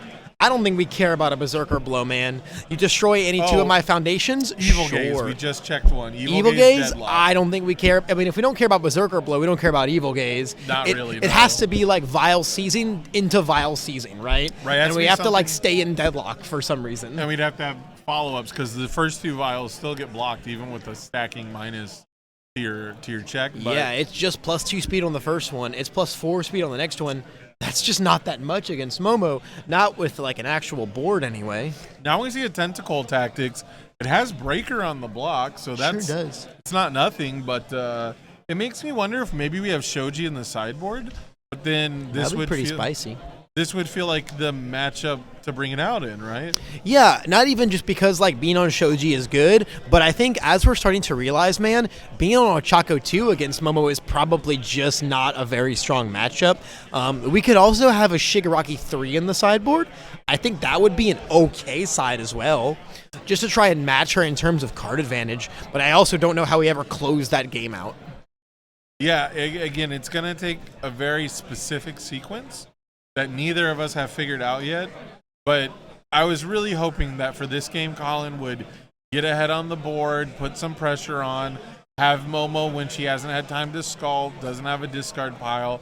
Once Momo has like 10 cards in her discard pile, the odds of you just getting a poke in are basically zero. And if you know Nathan Dewalt, you know that he is down to block every single attack until he runs out of the ability to block. Yeah, he's not going to stop anytime soon. There is no back and forth chess game where he takes a little bit of damage to hold a card. He is just going to block. Especially against Ochaco 2, right? Absolutely. You can never just like casually take that character's poke. You can't just let the character hit you a single time. No, you give her an inch and she'll take a mile, right? So like, especially with stun grenade style cards. And we're going to go for the Grimace again, which while it does draw us a card, it's going to be on a massive difficulty. It's going to be on a massive difficulty. It does at least say that, like, I mean, it's our fastest move, right? It's our fastest move that draws a card. As long as we can pay for them, it is probably the best thing we can be going for. A dual needle lunge is just not threatening, Nate. At least there is a possibility where blocking a hulking grimace will ask him to commit a foundation or two. That's like our best case world. I think there might be a world where early in a game you could get Nathan to tap out, get a momentum with dual needle lunge, and make something happen with plus ultra. Maybe make something happen with like a long-lasting explosion, something that adds stats going forward. But as of right now, Nathan Dewalt is in the driver's seat, driving as leisurely as he wants. Casually blocking with a +4 mid against Ochaco 2. Right. Casually. Didn't even think about it. The merits of blocking with a +4 mid block as exactly Momo. Gamer check on a 7. Hey, check a 6, boys. The 6-check master, but it might be a little too late for that. I don't know if rolling 6s for the rest of this turn could save us at this point. What I'd really like to see paired with dual needle lunge from this Ochaco 2 deck is Winged Nomu. Another set 4 card, comes with the Echo keyword, and you can't partially block it, meaning Nate would have to already have the correct block zone and then could only tutor for one of it if he doesn't. It's certainly nice to have an attack that just says I can't get Faith Shielded. Absolutely. Feels very, very, very good. Can't be wild pussycatted. Yeah, I think Winged Nomu is the strongest Echo attack in the set, to be honest. Me too. It's a total build around. 100%. You can go, this is my win condition, and build the rest of the deck around it. Yeah, I think we are just still waiting to see a character that can take advantage of that. I think Dabi 2 is very close, but then it requires you playing the fire symbol, which is a little scary sometimes. Hey, we saw Cremation do that work, boy. Not on the fire symbol. Not on the fire symbol, no, but there's no reason it can't. Most certainly. Oh my god. Oh, that's not a 6. That's not a 6 at all. That's a 2. Ooh. Wait, no, it's not a 2. We sealed Breaker. Correct. Yes. I was gonna say Hulking Grimace is a 3, and luckily it saves us from Breaker. Yeah, we certainly did get to seal that block, but unfortunately it is still a weapon that Nate gets to build down if he so desires. And here's another card that's gonna, here's a card that gives us some momentum, right? And we haven't seen the Wing Nomu yet. Is it a Fury? I don't think it is, right? It's just Ally Echo. Yes, it is not a Fury. It is not a Fury. It is just an ally. So whether or not it's present is probably, up in the air, but this is effectively going to be a -1 speed attack. I still don't think we're hitting Nathan Dewalt. We can also use that momentum to ready our Refreshing Slice. That doesn't feel too bad. That could be a play. I don't know if it's the play, but that could be a play. I don't think there's anything better for us to do with that momentum right now, Sam. I hate that, but I think you're right. We're certainly not powerfuling this 3 high anytime soon. Correct, yes. Yeah, release is going to remain up. It's going to +2 to our block check. We can now effortlessly block with a Starlet, build it down on the next one. The face shield block works too. Now that we committed our sports festival stadium. If it leaves, it leaves. Right, this is exactly. So sports festivals in the deck to hate on Faith Shield, and we need to use it for card advantage so often that it doesn't even get to do its job. Once again, another triple attack turn resulting in a whopping 0 damage. Getting a little closer every time. A little closer every time, most certainly.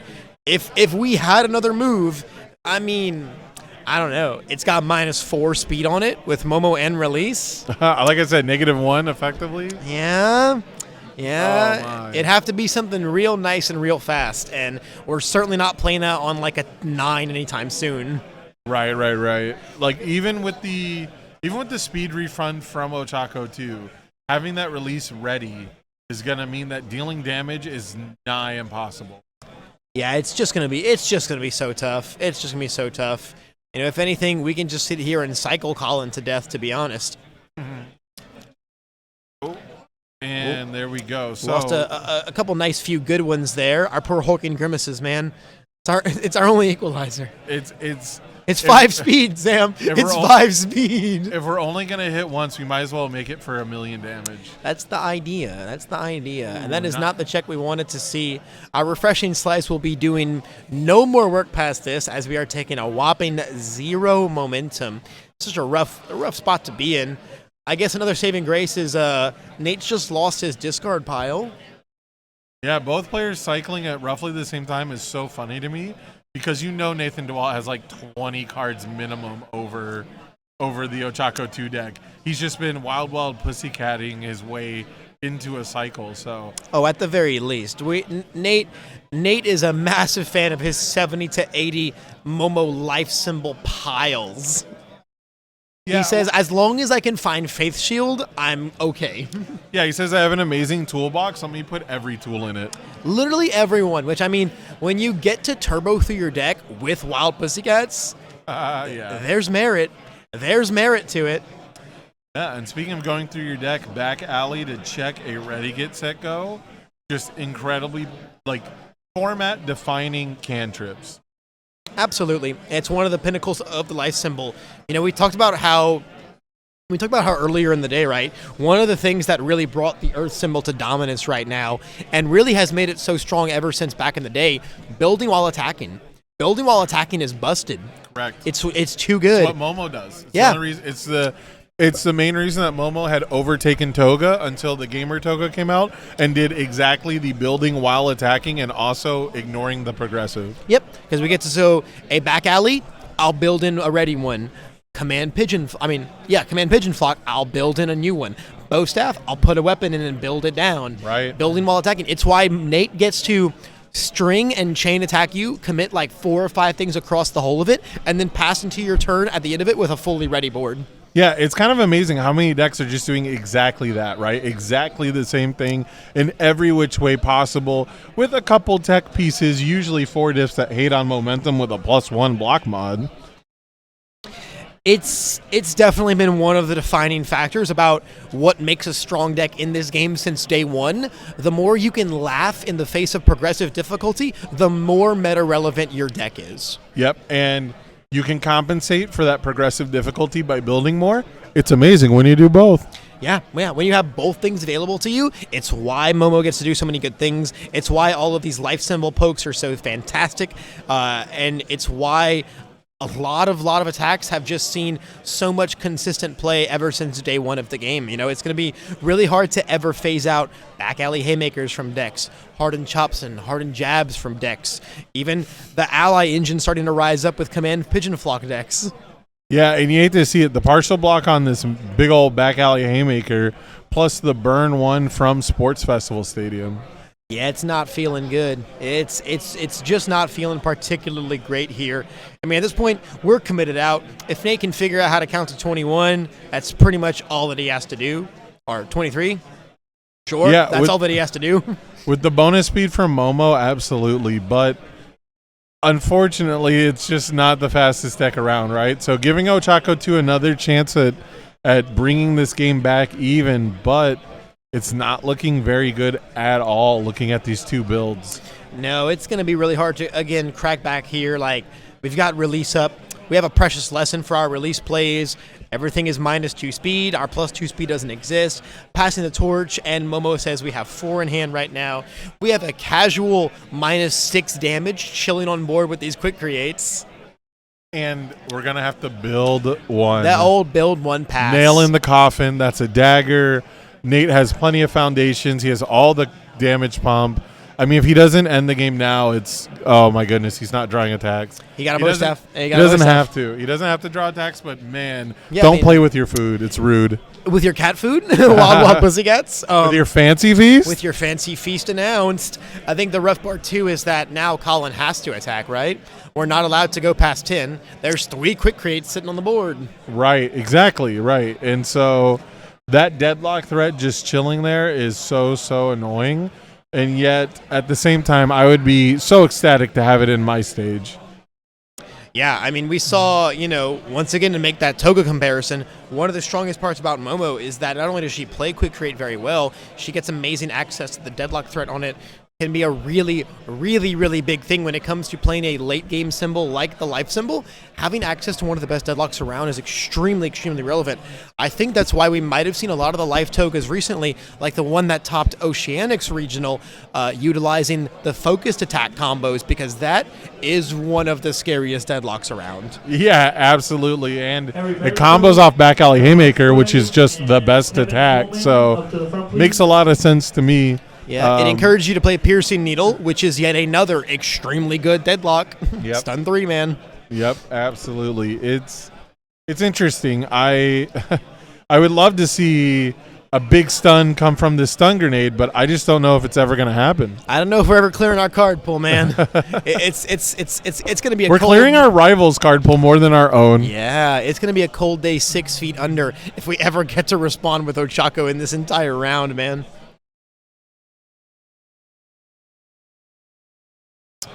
Now, when it comes to Howitzer Impact Cyclone, what do you think is more important? The momentum or the card draw? I would say the momentum right now, just because we have a refreshing slice. Okay. I don't know if it's going to put in a whole lot of work. I mean, the powerful 3 is basically blank. Yeah. I don't see a world where you're pretty much ever confident at punching this one through. I mean, again, you had your opportunity. Your window is like literally turn 2. It's literally turn 2. Yeah, you have to go like grimace into grimace and catch Momo with a bad check or two. But right now, we're just going to be full blocking left and right. Another weapon block comes down, meaning our progressive is just going to continue clearing. It's rough. Do you know what the saddest thing about this Howitzer Impact Cyclone is? What's that? Is that we are running Sports Festival Same to counter Faith Shield, right? And we have a face shield in the stage. Nate doesn't even need it. Nope. He doesn't even have to hate on the combos. I think this might be it, Sam. I think we got there. I think we've got 4 attacks in our hand, and one of them's a cannon, so we have 2 cannons. We slam down this Shining Flash, get rid of that momentum. No more refreshing slice shenanigans this turn. Yeah, a massive play. There it is. And then how many foundations do we have as Ochaco 2? I think we have 10 exactly. We have exactly 10 because we were no longer allowed to play the game. We got to 10 foundations. Momo built an asset and said, congratulations, you only get to play orange cards. Yeah, it's pretty much just going to be a wrap-up from this point onwards. We've got a Cannon Blast. We can go and grab a second Cannon Blast, and we've got a Home Run Comet with 3 momentum. Eventually, we're going to just fight through all of Colin's resources and make a very, very unblockable lethal attack here. We've even got a bow staff. We've got a bow staff and a command pigeon flock to help ease us through this turn, card advantage-wise and building in ready foundations-wise. Almost all of those are going to count towards Home Run Comet's powerful rating.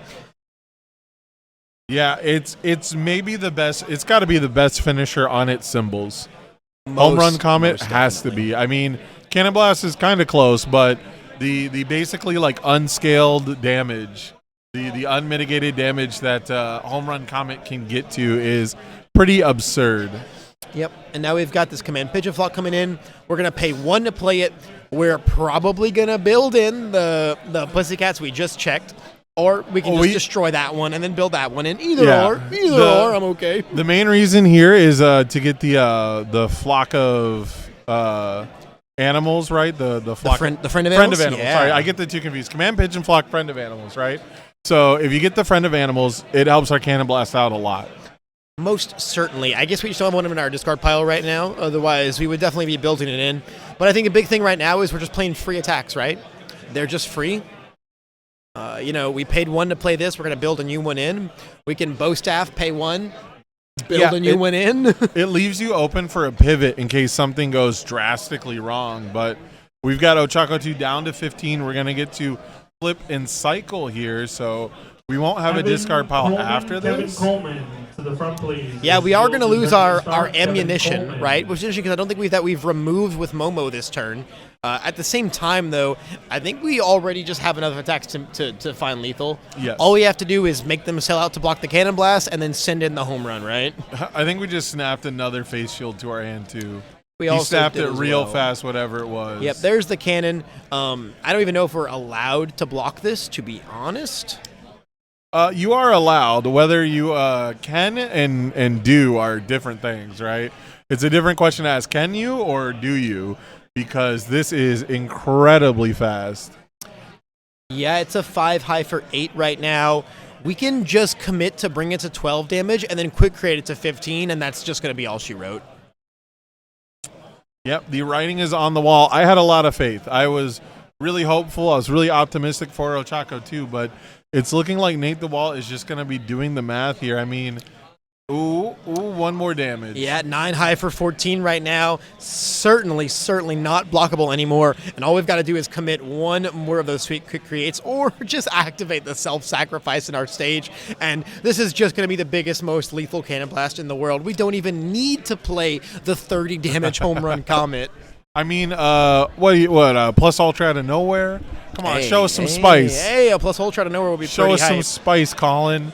Show us that you came to game. Oh, we are removing? Removing for nothing? Cycle. So I believe the issue is you reveal with Wild Wild Pussycats. You don't discard. So when he cycled and revealed another card, that was not the correct way to resolve that. Oh. You reveal the top 2 cards. They haven't left your deck yet. You don't cycle. Oh, and then you pick one. So true, bestie. So true. But you know what? It did not matter because Nathan Dewalt was in the driver's seat from day one all the way to the very end of that matchup. Yeah, it went how it went on paper. I've seen this matchup flip around, but it requires printed 6-speed attacks. It requires floating damage bonuses. It requires a lot more stun. It requires villainous waylay.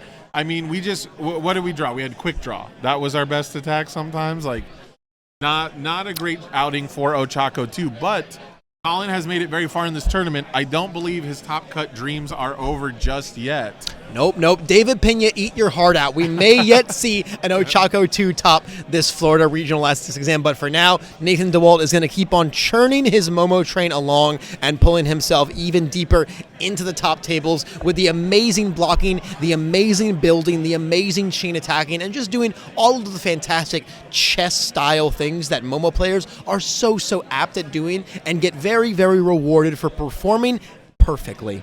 How many times have you talked to Nathan Dewalt about his Momo deck, Levi? Too many times. Me too. So I'm going to let you do his interview. I'm going to go take a nap. You know what? I think that is very, very well deserved after that match. Sam Tate, have a nice nap, my friend. Guys, don't go anywhere. We'll be right back with an interview with the young Nathan Dewalt. See y'all very soon. Back villains out there. I've got with me the winner of your previous round, Mr. Nathan Dewalt. Nate, tell me how you're feeling today, my friend. I'm feeling really good. X1 right now, going into, the 7th round? Yeah, 7th round. I mean, the goal is to top, right? And Yeah. you're getting closer and closer to that goal, coasting your way all the way through the top tables with Momo, a character that has seen, some really, really high highs in the meta, some really low lows in the meta, and probably considered one of the more, honestly, rogue picks going into set 4. So I want you to kind of just tell me about your general, obviously, you love the character, you know her like the back of your hand, but tell me how you feel about her in the current day and age, and especially what new tools you're utilizing from this set to combat a lot of the menaces in this new format. Yeah, so she's really hard, living on turn 2 because of all of the aggro decks right now, and I'm using Wild Pussycats and to find the foundations to get the speed hate that I need to live on those early turns, and using I'll protect you for the minus speed. It's essentially -5 speed if you're playing Momo, and it's saying how much minus speed you can give and just block as much as you can. And Wild Pussycats is my favorite card from the set, actually. Just being able to form top 3, grab a foundation that you think is good to help your matchups. It feels really good. Yeah, I mean, speaking of matchups, Ojiro, you get to tutor top 3 for Faith Shield. That doesn't seem too bad. Yeah. I love the way that you were utilizing the ally engine in tandem with Command Pigeon Flock and the Pussycats and the Friend of Animals as just another attack that lets you build while you attack.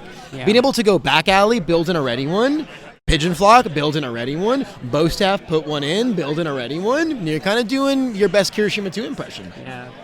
Definitely feels like Kirishima 2, but not as the extent that Kirishima 2 is at. Right, but also with, in addition to that, you get the best defensive game plan around, right? You're tutoring your blocks, you're tutoring your faith shields, you're getting all of your zones right, you're plussing and plussing, you're passing the torches, your training methods. It felt like you were actually immortal that entire round. I did feel immortal because Ochaco 2 plays a lot of mids, and my best zone to block is mid because I get to block with the asset, and I get to block with floating around my babies, and just being able to build those during their turn, and then, you have a high, I'll block with Starlet, and I'll build it down. Sometimes I'll gain the 1, and Starlet is very good on my turn because I get to flip and do a giant circle and build from the card pool and add to the card pool, and feels really good. Yeah, it sounds like you've pretty much got the workings for this meta figured out, man. And I mean, I guess it's showing, right? Your score right now is amazing. Your record is going strong, and it looks like you're well on the way to a top cut finish. And I'll probably be talking to you again tomorrow, my friend. I hope you do. If you keep this up. But before I let you go, Nate, just how has the event been as a whole, man? You know, you're one of the personalities of the game. To be finally back in the competitive scene, in a venue, in a room, the first in-person event of the season. What's it been like coming back just to see all the boys again, man? It feels amazing. Like I really enjoy this community and interacting with everybody and the boys, of course, but just the amount of interaction I get to talk to people and how they feel about the game, and like the interaction, just it feels like a family because of how like nice we are to each other. Like I don't know how to explain it, but like it feels great to be back in competitive play and in-person events again. I think the words you use are absolutely perfect, Nate. A family is the best way to describe the Universes community, the My Hero card game community. It's the absolute perfect term. Thank you, my brother, for coming and sitting down with me and having a little chit-chat, my friend. I'm sure we'll see more of you, and I hope you continue making a name for Momo even in this Set 4 world. That's my goal. Yeah, thank you so much out there for watching with us, guys. I'm going to let Nate go and get ready for his next round, and we're going to have an exciting matchup lined up for y'all in just a short while. So stay tuned and continue to watch the amazing coverage of this amazing regional license exam. Back villains. I have Colin here. I know the round didn't go the way that you were hoping, but I was hoping you would talk to us about your deck a little bit. I'm going to be honest, I was just trying to see if I could try new things out because I see a lot of stuff that people don't play in their lists. Right. Unfortunately, game one, that just didn't come across at all. Right. So, do you have any experience playing against Momo 1 previously with Ochaco 2? No, that's my first time ever playing against Momo, ever. Okay, yeah. It's one of those matchups that on paper a lot of people feel a certain way about it, right? And while Ochaco 2 does have, you know, a game plan into Momo 1, did you have any specific plans, or do you have like any kind of strategy that you wanted to implement? I wanted to try to just see if I could get him to tap some of his stuff, but the stun grenades were just not enough. He was able to actually just mitigate it the entire time. Yeah, I don't think you didn't manage to deal a single point of damage, nope, right? Yeah. Neither game I did no damage. That was the first for me ever playing this game, period. Yeah, let's talk about the early turns though, right? The turn one. When it comes to the turn one, what were you hoping to see? Or the first attack turn even. The first attack, I just wanted to see if I could land some stun grenades to try to see if I could just keep some tempo going, so that way I can just keep a large hand size and then kind of play into it from there. I definitely misplayed though on the first stun grenade in match 1 and just forgot to reveal the 3 on the first one, which definitely screwed me over on that one. Yeah, it's the kind of matchup, right, where there's very little wiggle room for mistakes. It's the kind of thing where the tiniest little inch, especially an experienced player like Nathan Dewalt, is going to take a mile, right? So if you're maybe playing against the most experienced Momo player out there. I felt that 100% actually. There was no denying that. Yeah, it was still a very interesting match to watch. But I want to ask you about your experience here at the regional license exam. Is this your first time traveling to an in-person event? For this one, yeah, 100%. I've never played in any of them before. Yeah, and so can I ask where you're from? I'm from Melbourne, so about maybe an hour away from the location for now. Okay, so not too far. Yeah, not too far. Awesome. So, how has your day been going? What's your current record right now? My current record is 4-2. That was the only match where the game didn't end between turns 2 or 3. Okay, almost all of them, especially 2 rounds ago, have just ended on turn 2 with me just going straight out. So you've been doing great all day. You ran to a little bit of a speed bump, but you still have a chance to make day 2. For sure, I'm not giving up. Awesome. Now, talking about this event as a whole, we've been here for pretty much all day, right? How much fun are you having? A lot of fun, actually. I love this game. I've played all kinds of stuff throughout my years, and this is the one I've had the most fun with, actually. That is awesome to hear. Can I ask you what your favorite moment of the day has been? Last round, in round 5, I versed a All Might 3, and he never attacked once the entire time, and he went from 30 to 0 both games immediately, and I just drew 5 attacks, and he died with 4 foundations. Okay, that That is very much the opposite of what we got to watch on stream. Yeah, no, so. 100%. Like after going from that to I never got to see the light of day, that was insane. Hey, at least you got to attack, right? At least Sure, you got to attack. I actually got to attack, which is above and beyond my last round. But I had fun the entire time. Awesome. That match was great. I'm very glad to hear that. I'm sure the people at home are glad to hear it. Are you thinking about traveling to any more events in the future? Yes, my team and our goal is to actually all of us get our national invites because we just want to travel to nationals.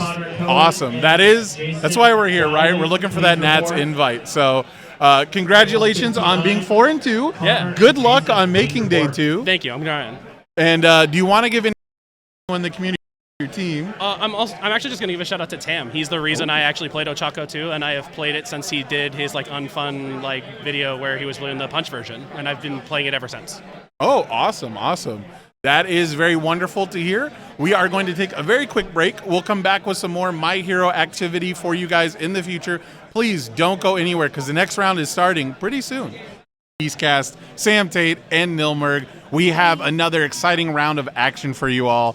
And I got to say, I was not expecting our Table 3, both at 5-1, to be these two characters, Nil. Yeah, so Table 3 of our Swiss rounds, we got Bakugo 1 on Death, and we have a Muscular on Life. Yeah, two characters that don't get a lot of action when it comes to tier lists or talk about competitive play, but two characters that have very explosive plays and have pretty unique play styles, I would say. Yeah, for sure. We're going to be seeing Muscular on coming out on turn 1, building 3, but we got a couple nice foundations here on his side. Bakugo here. Ooh. So, okay. Neil, how much Muscular have you played? Me personally, I have not played much. So I've played quite a bit of Muscular in my time, and I got to be real honest with you, Neil. I don't think he blocks very often. No.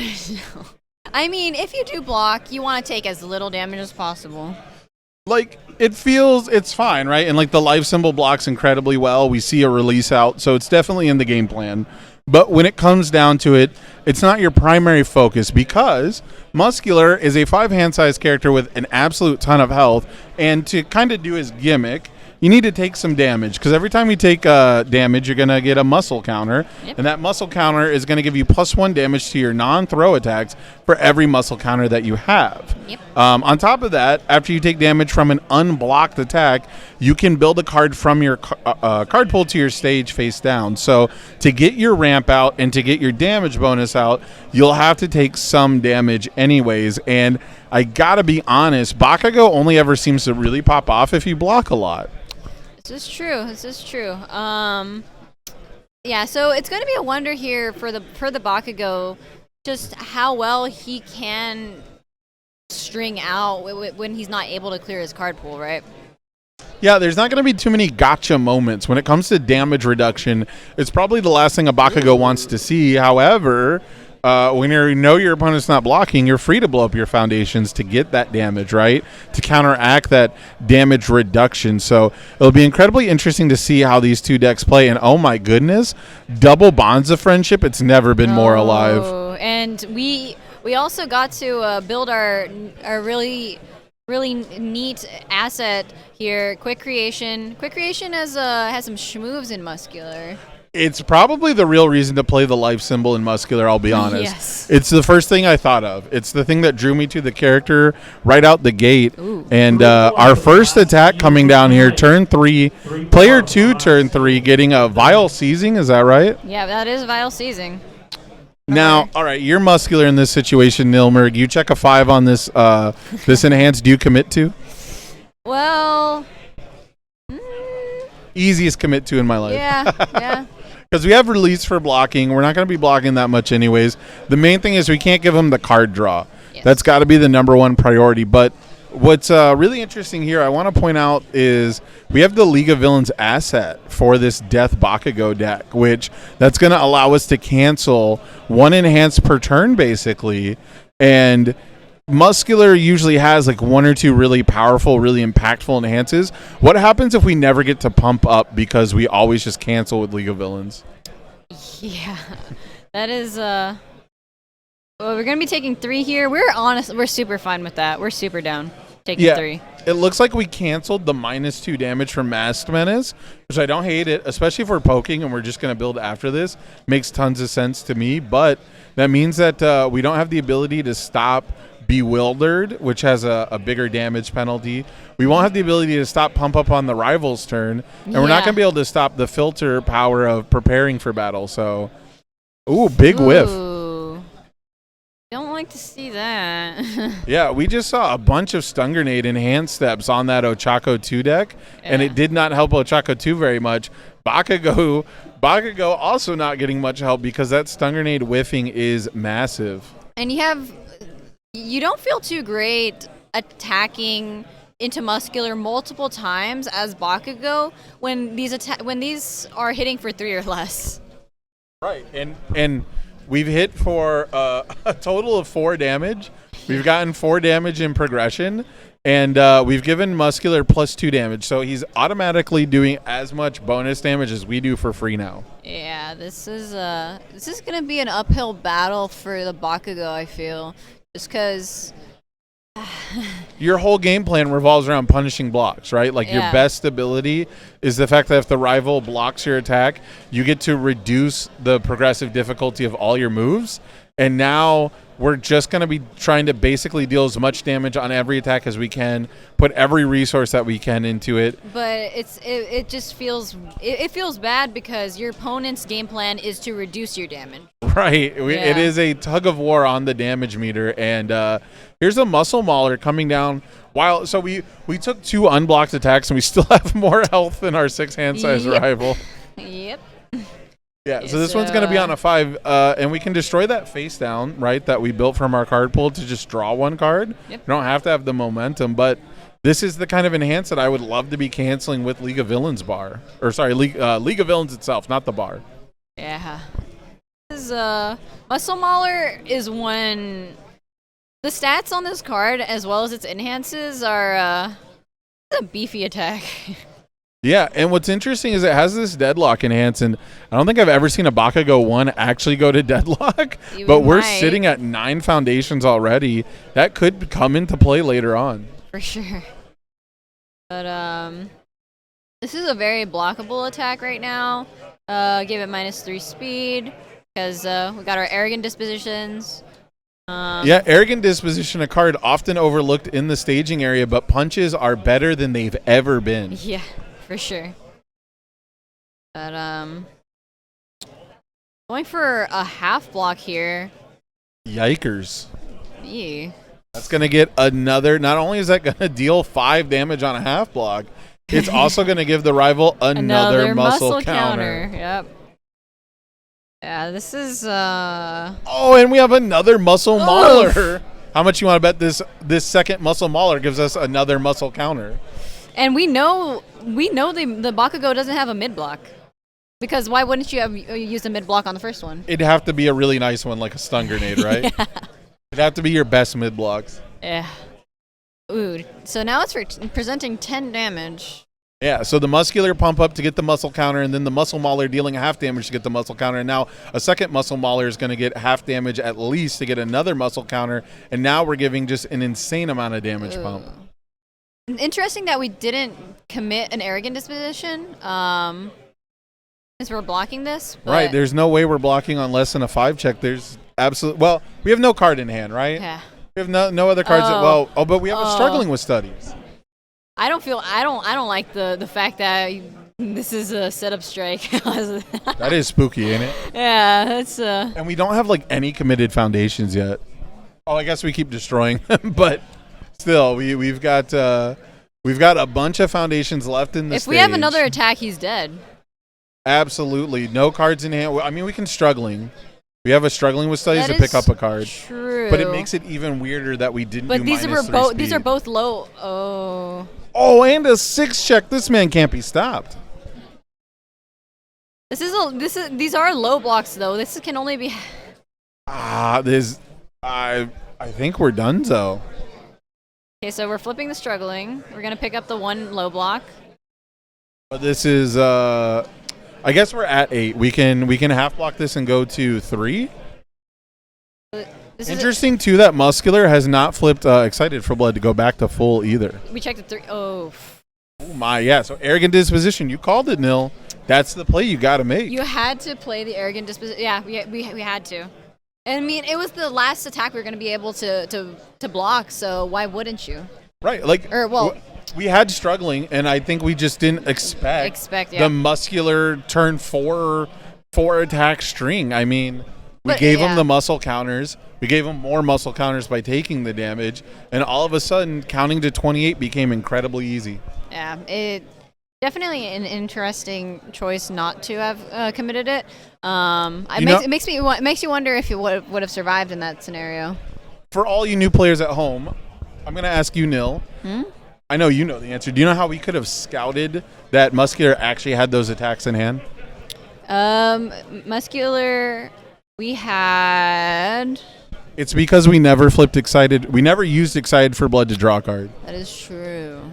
And we were really digging on that first Muscle Mauler that dealt damage. Wouldn't we have paid 2 life to draw a card? Yeah. But also would give us another face down to destroy for the second Muscle Mauler. Yeah. Those are the clues. Those are the things. That's the game within the game that tells you that he's not desperate for cards. He's ending the game now. Yeah, that's for sure. He's not gaining life. He's ending the game now. Like, oh, this is an interesting hand of cards. This kills people. That's the pro tip for you guys. You got to pay attention. For all you players at home who are wondering, how could you have known? Why would you not have, why would you have expected more attacks coming? Why would you use the Arrogant Disposition to save more resources for a phantom block? Because that struggling could have saved you if we had been able to pass that block. You for sure, when you're playing against any opponent, you have to look at their board and think of what you would be doing if this was your own board in the scenario of what your opponent could possibly have. If they're not using every resource possible on their board when they're trying to attack into you, that's a bad sign for you. Right. It's the only thing worse than someone choosing not to draw cards for essentially free is when they start discarding attacks for cost. Yeah. That's when you know you're in trouble. So yeah, definitely something I was picking up on. By the time we played the third attack, I realized we still have this Excited for Blood just chilling. And that was all I needed to know, that we actually had the follow-up. So Bakugo is going to get to go first in this next game. Potentially a sideboard. Yep, there it is. I mean, why wouldn't you, right? Sideboard Shigaraki is amazing. It's amazing in this matchup. Yeah.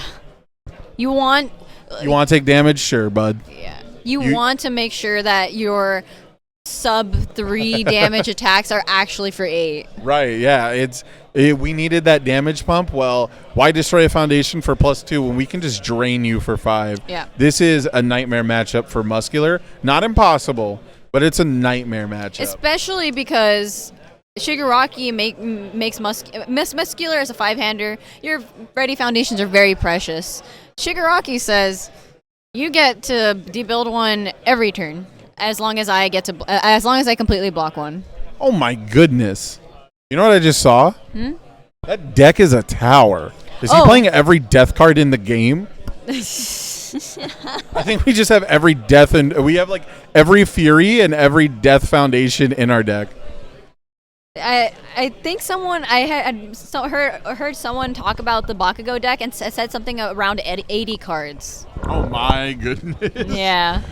That is certainly a large chunk of the death cards. So this matchup is going to get flipped on its head real fast. Learning the standards, I don't know how important that's going to be in this matchup, right? It's Muscular's totally down to play into that style most of the time. But now that Shigaraki... This is a strong build. Yeah, that's a great turn 1 build on... Oh my goodness. on our Muscular side here, but... Shigaraki essentially does I'm doing 6 damage minimum, right?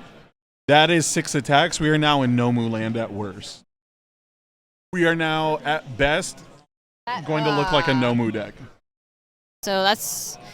Can't find any attacks with these stun grenades. Feels pretty bad. I'm going to say it. I'm just going to say it. It's the 80 card deck. It's the 80 card deck. I'm blaming the 80 card deck. Makes you wonder how many attacks are in this deck. You can call me a hater all you want. It's the 80 card deck's fault. This is a zero attack, zero damage move right now. Yes, this is. Hey, 1 can turn into 6. Yes, all we need is 1. What can we do? What can we do to solve this? This is going to hit, right? Well, we've got the Mass Menace committed, and so that's going to make it -1. Yeah. Gonna send it for nothing. Gonna send it But for that's okay nothing. because we don't have any more Mass Menace and it doesn't get to build down anymore. Yeah. Ooh, this didn't deal, so it's not going to go to momentum. Rough. We just want to deal the extra 5. Right, we just want to hit our once per turn response, which that is the plan, right? That is the plan, and if we can get any damage, That's we will unfortunate. we will get momentum if we deal any. Okay, we are going to fight for this. We said actually though. Actually, I had 3 Wilburn attacks 5. in hand, man. Yeah, and that low difficulty is helping us out a lot early. The real question I think is going to be, can we turn that momentum into a game-winning play? Getting a snack time. We've seen 3 out of 4 instant explosive releases in our 80 card deck already. I'd be kind of spooky having 2 ready foundations against a Muscular, but seems like we're gonna practice some discipline here. Just build a bit, chill.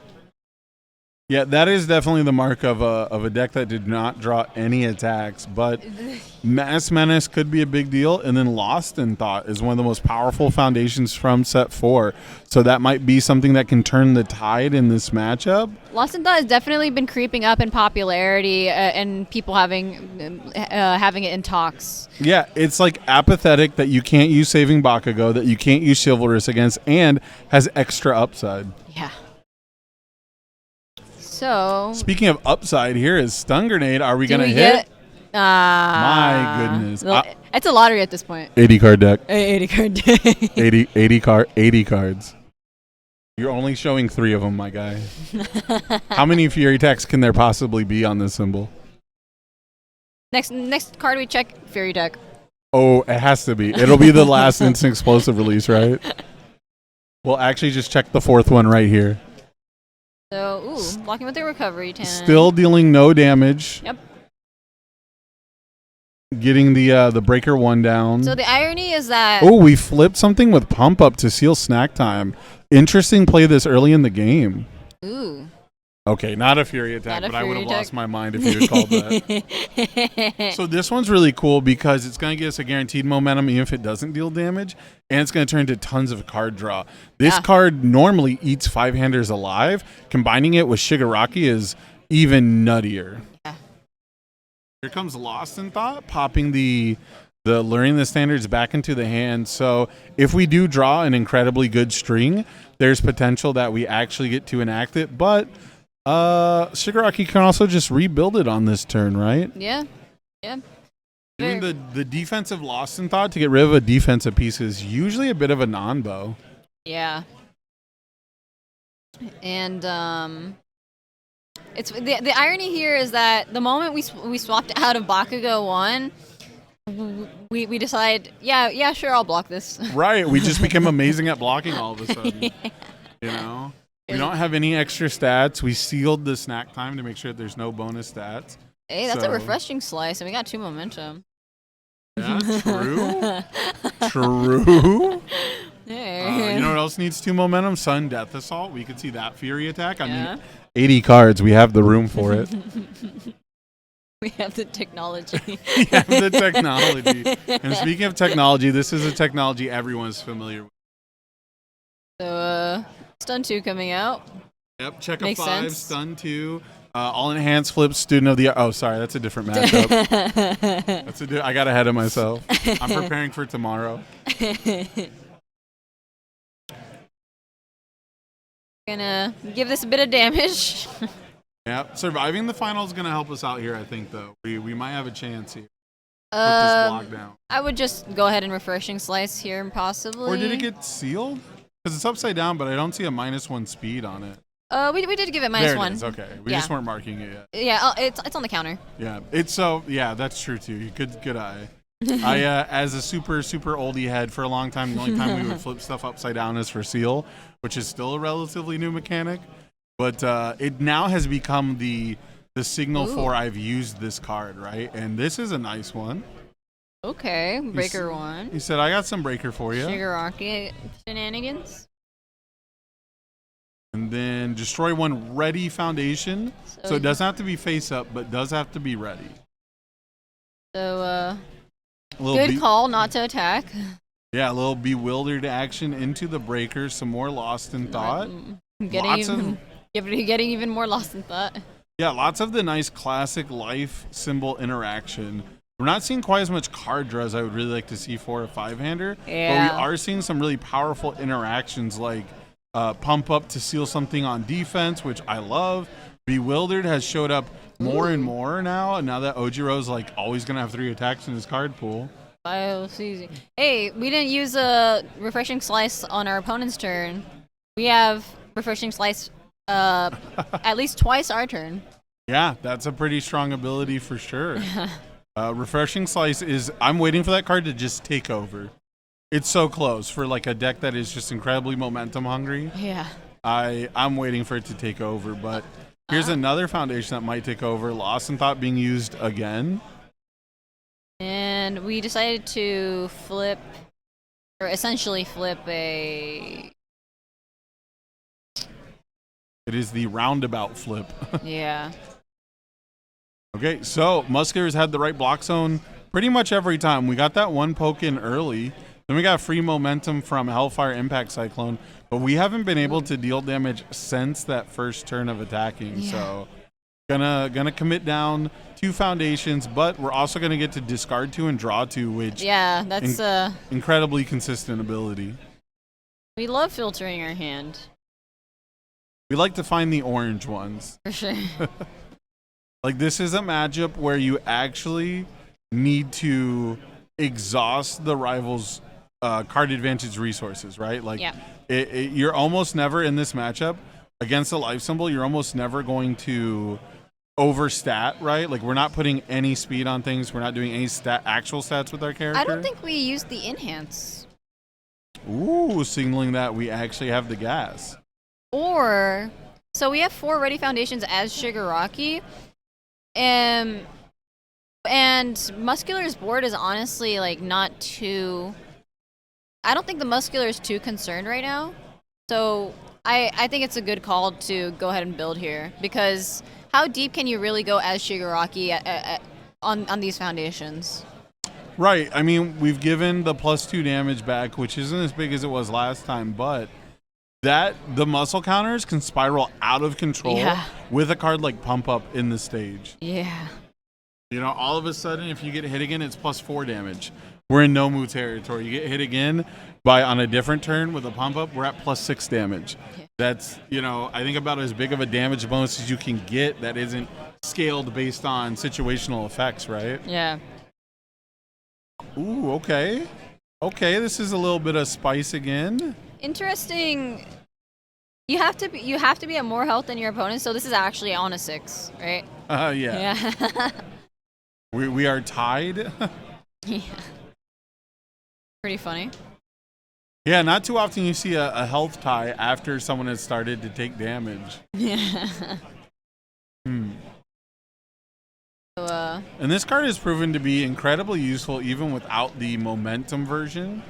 Yes. Even without being able to... Because this card has 2 effects. Right. Destroy 1 face down? Sure. Yeah, I'll destroy a face down to draw a card, absolutely. It just gets better if I have things I want to recycle, right? Yep. So, taking a 3 on this block feels really rough.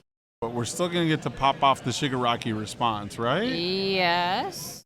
We might not choose to because we might want to block the next attack. Which is my best guess for not destroying 1. 2, 3, 4, 5.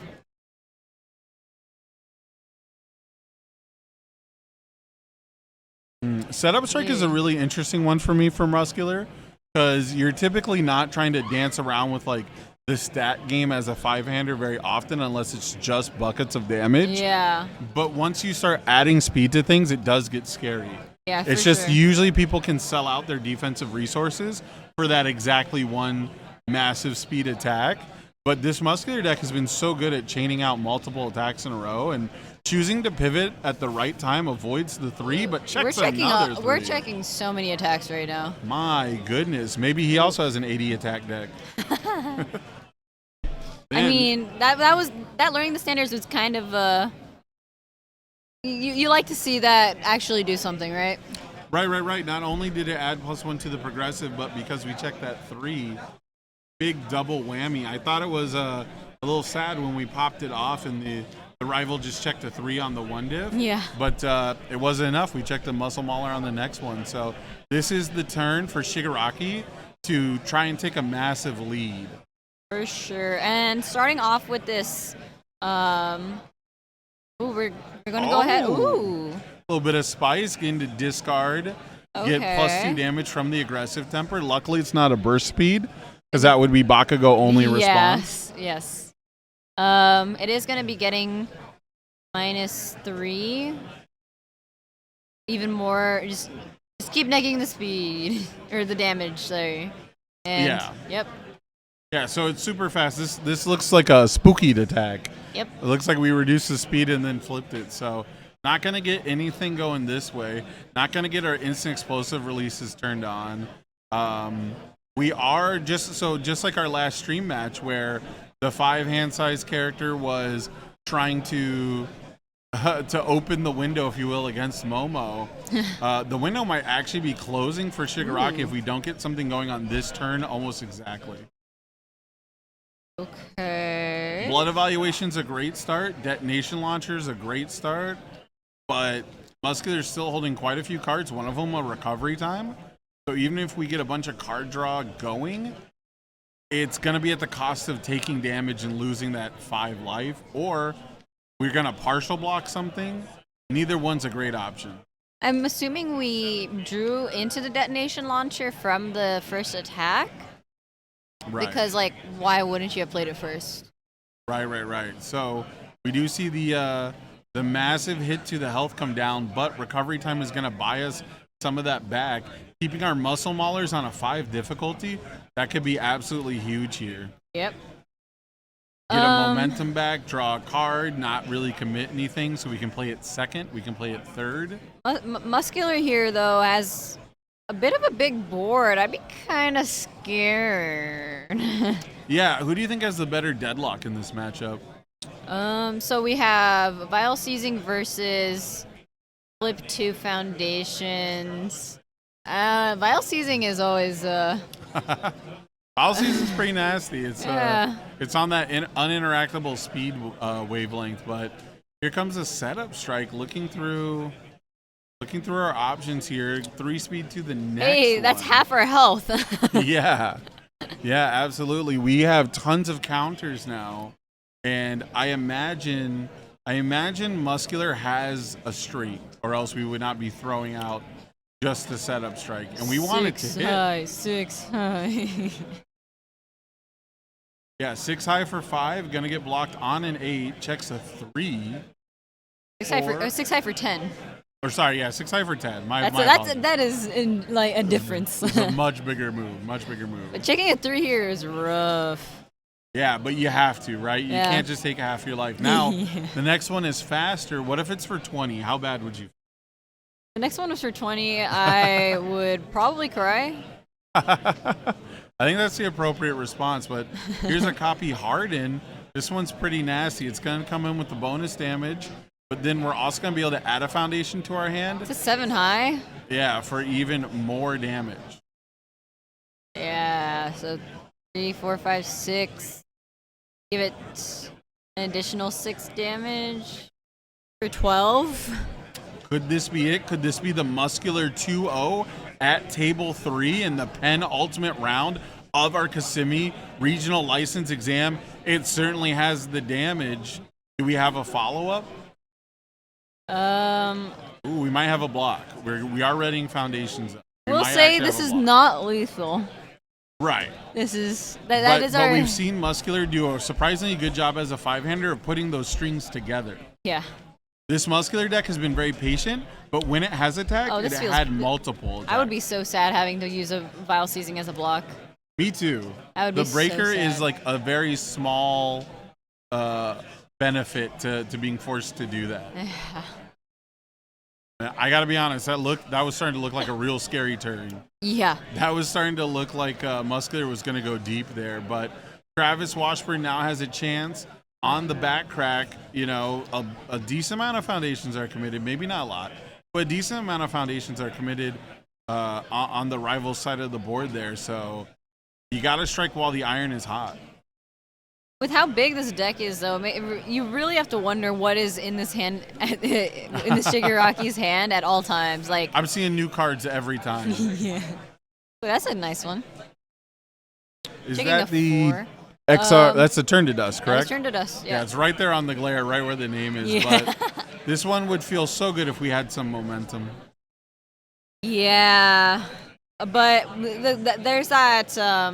You'd have to decide whether or not you want to use the momentum on EX or for your refreshing slice, right? Yeah, absolutely. So Is currently still 4 high for 5. it? You have to hope that that Shigaraki has more attacks, because if I ever wanted to attack into a Muscular, it would be probably in this scenario, right? He only has 3 ready foundations. Right, and you've got some real nice stun moves. It's still so tough though. Like, even without the cards in hand, Muscular has good defense, and even without foundations in the stage, Muscular builds can have some pretty good Snack defense. time. Cards like Quick Creation would be really helpful right now, but Yeah. we're pretty much relying on Mass Menace to keep our life total relatively healthy. Yeah. But only 1 ready foundation now. Yeah, do we have a follow-up move? Is it a stun move? Is it a Do stun we grenade? have 5 attacks in hand? Just like last time? Just like how we got? Yeah. So I'm gonna be half blocking this. I'm checking a 3 though. That's not it.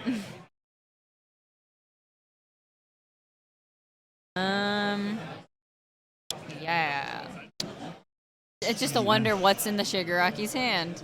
Yeah. Oh, that's not great. We don't We- like that. It would be tragic if we actually had it. We had the damage. We just couldn't check well, right? Yeah. We just actually were going to lose to our own deck. Couldn't possibly feel good. But, Robert Myers' Muscular deck has been basically working like a well-oiled machine so far, so you can't take credit away from him. Yeah, you have to wonder though. Like, we still have 19 health to try and get through here. True. That's And absolutely we don't true. have any way of giving damage on our board. That is correct. We're not. Well, we've just got the 5 from Shigaraki, which should make up on average for a lot of the Bakugo damage pump, right? So Yeah. it'll be interesting to see. 18 life. This might be the closest you ever get. You might have to go for it. Yeah, if we have sorry. orange in hand. Yeah, 14 to 18. Sorry, 14 to 18. We have Okay. the orange. We're gonna get a momentum, but we had to tap 2 for this. Yeah, it's just a matter of like. What block zone do you think Muscular has? I think Muscular.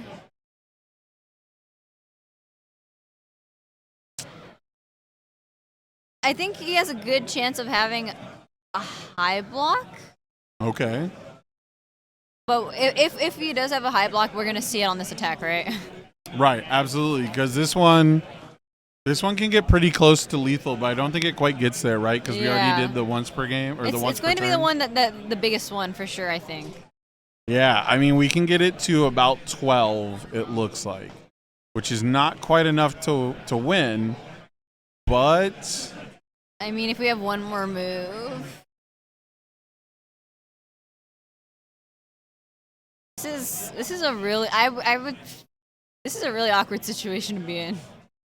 yeah, I certainly don't envy either of these players if I'm being honest. But Honestly, if you have attacks, I would say just play them, because I don't think you get to survive next turn. right, right, absolutely. Hey.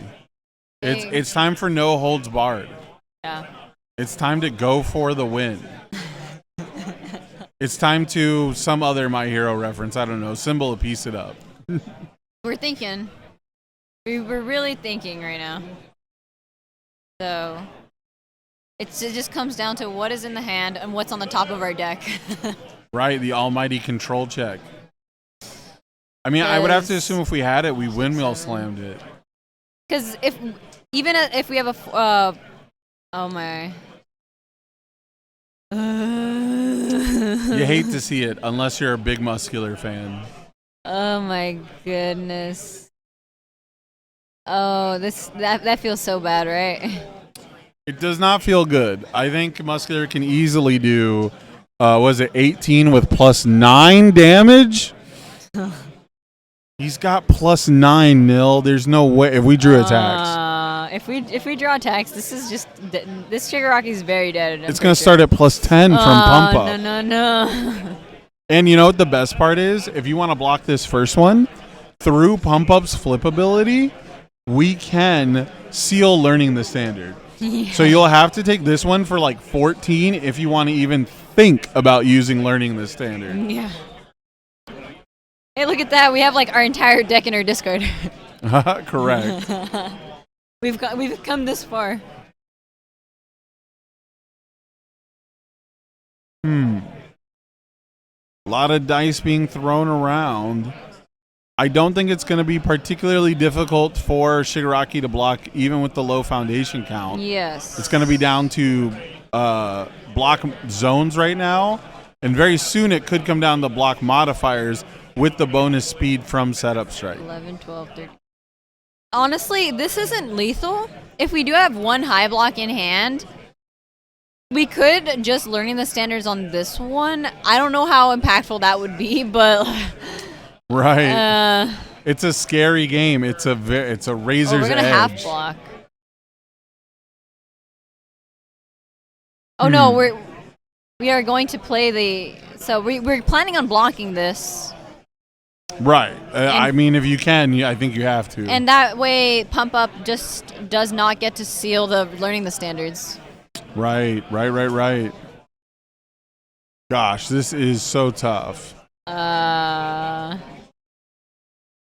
we've definitely committed to blocking this for sure.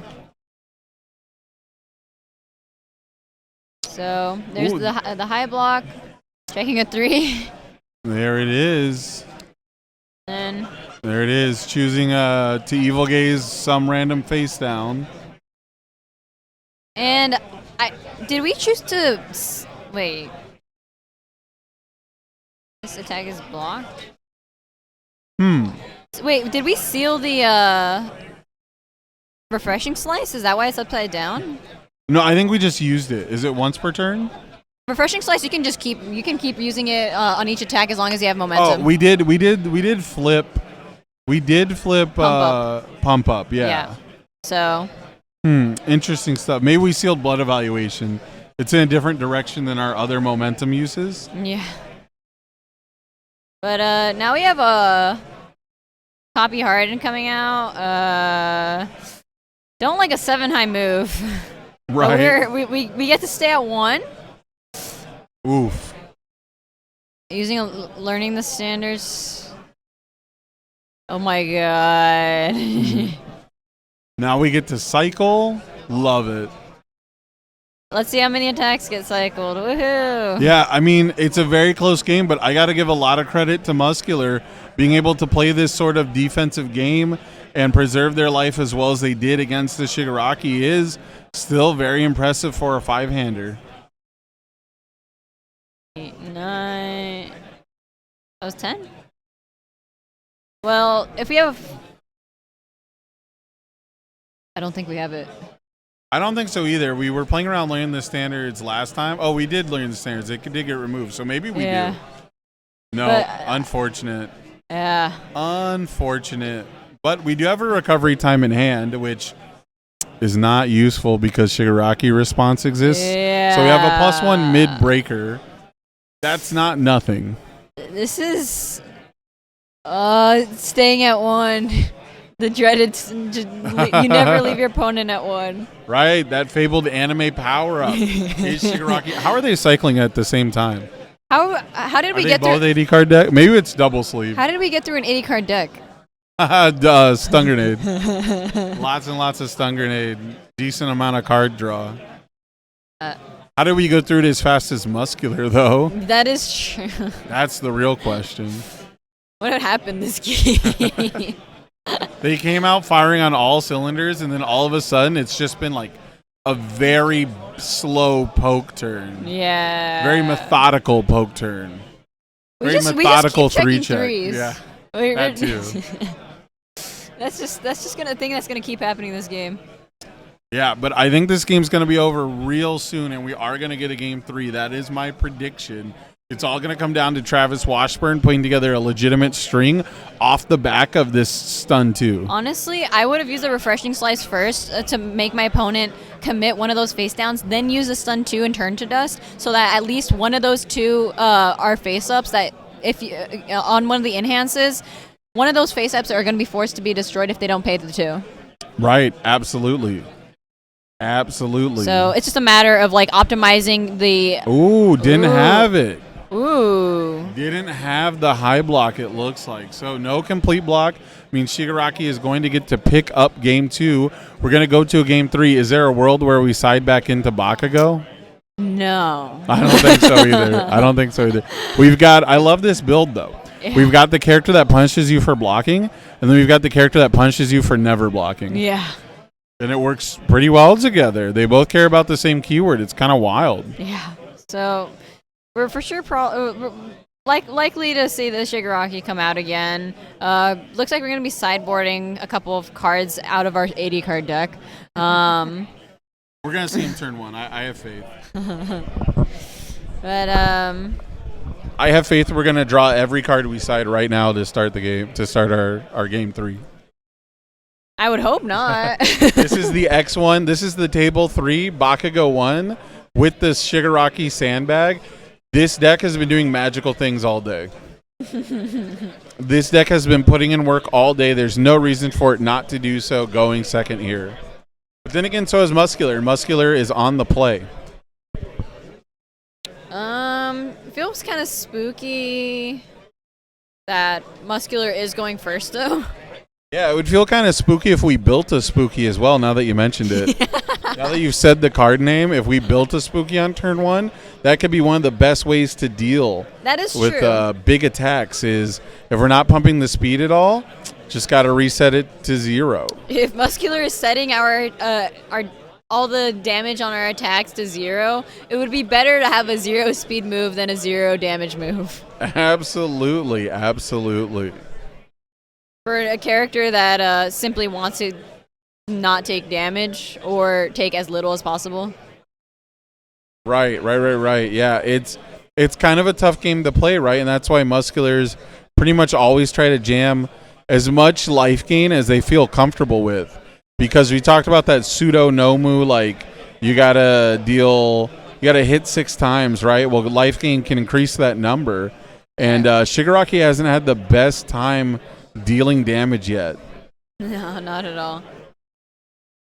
You know, I kind of envy Travis here because my deck is fat and it's nowhere near 80 cards. I see this monster of a deck and he's just like it's not a problem. Cruising on its way to top cuts though. Yeah, for sure. We're cruising on our way to day 2, so Ooh, passing the torch. Build 3, modest build 3. yeah, not fantastic, but fairly acceptable when you're going first. Yeah, as a 5-hander. Now let's see what does Shigaraki open with. Excited for Blood is a big deal.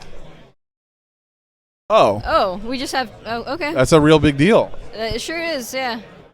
Now we don't get to do our response if we block something on the rival turn. Ooh. So they have a pseudo free. We didn't get to see the Canadian Bracer. So this is not great, but it's not over yet. Well, both yeah. Committing Shigaraki when your opponent's aggressing first. Right, that's like a huge part of your game plan, right? Is keep them off ready resources so they can't keep attacking you. But you know what card really likes to keep attacking, Nil? Future Charge. Future charge. You know what other attack in this deck likes to keep on attacking even more? What would that be? The Future Charge that draws 2 cards. Yeah. Ooh, But, okay, little cheerful card pull stuff. uppercut. I love that. I love to see it. 3 foundations. Ooh. Now, both players having access to Excited for Blood means we You could see get that into future some very charge? interesting response windows that open up. You're very sad to see that future charge in hand. Like, we saw the future charge in hand. The second one. I thought we were gonna Yeah, slam. bruh. I would have slammed it on. I would have 6. slammed it on 6. Tapping out, be damned. I got 36. I can take one Shigaraki hit, right? I can take one of your once per turn responses. Ooh. I'm drawing 2 cards. Nitro Explosion Ignition. Okay, very fast, but a little lower on the damage side. We're just trying to get attacks through, right? Absolutely. But Muscular's not having any of it. What's kind of wild is we definitely could have flipped double bonds and saved that future charge, but since we didn't use the future charge to draw 2 cards last turn, probably a completely moot point. But I mean, it would have been nice to draw another card on our next turn. That's true too. That's absolutely true. So yeah, pretty crazy that we just didn't. Yeah. Yeah, these are some interesting build patterns, right? We're definitely trying to play around bad checks as much as we can as Shigaraki. For sure. I mean, you're trying to block some of these, right? Which it's nice that we got an Arrogant Disposition out. Right. So let's see what's coming down here. Okay. Looks like we're gonna have a little build turn. And holding 3 cards. How much you want to bet that's one of each zone? One of each block zone. I mean, I wouldn't be surprised. That's for sure. But hey, look at that card we just checked. Right? Huh. I want to see the Excited for Blood War go off. That'd be cool. I want to see hey, where we this is stand. the perfect card. Yes, absolutely. You want to let me activate Excited for Blood, or you want to destroy something? This is gonna be psychological warfare. Yes, absolutely. Stun 2, stun one of them.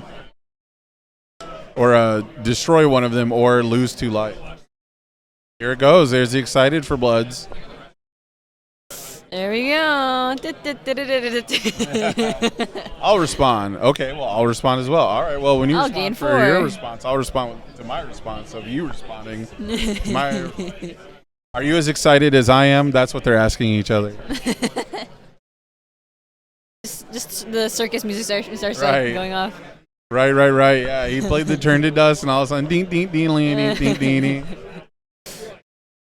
So I'm pretty excited to draw. Are you excited to draw? Now the Stun 2 is coming out. Interesting, but that we didn't use it sooner when we could have had 2 face ups. So the reason for the sequencing on Turn to Dust, right? Yeah. We want to activate the pay 2 life while everything's ready.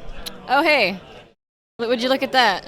Hey, yeah, now we have a committed face down to blow up for the other ability, right? Yeah. But the reason, I've actually done a 1 minute maneuver on this exact play. The reason you want to do the Turn to Dust, lose 2 health, your rival loses 2 or destroys 1 to cancel while everything in their board is ready before the stun 2, is specifically because it would force them to destroy a ready foundation instead of a committed 1 to cancel. Yep. And most of the time, we're just trying to trigger Excited for Blood. Yeah.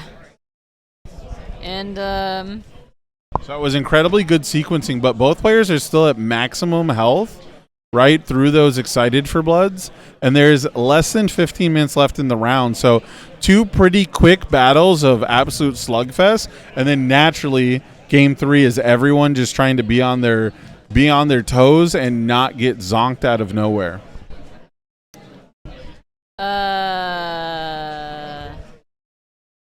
we took damage from this attack, but then we added a recovery time to our card pool. Oh, I guess I don't see we it half now. blocked it. Wait, what? No recovery time in the card pool. There was. Yeah, I think it looks like we took 11 and then gained 4 back. Yes. Or 15, I guess, from multiple. What I'm surprised about is the fact that we haven't used any bonds of friendship. Right. I'm very confused, honestly. Yeah. I'm very surprised. I don't know why you would be saving them. A lot of times people forget it does anything.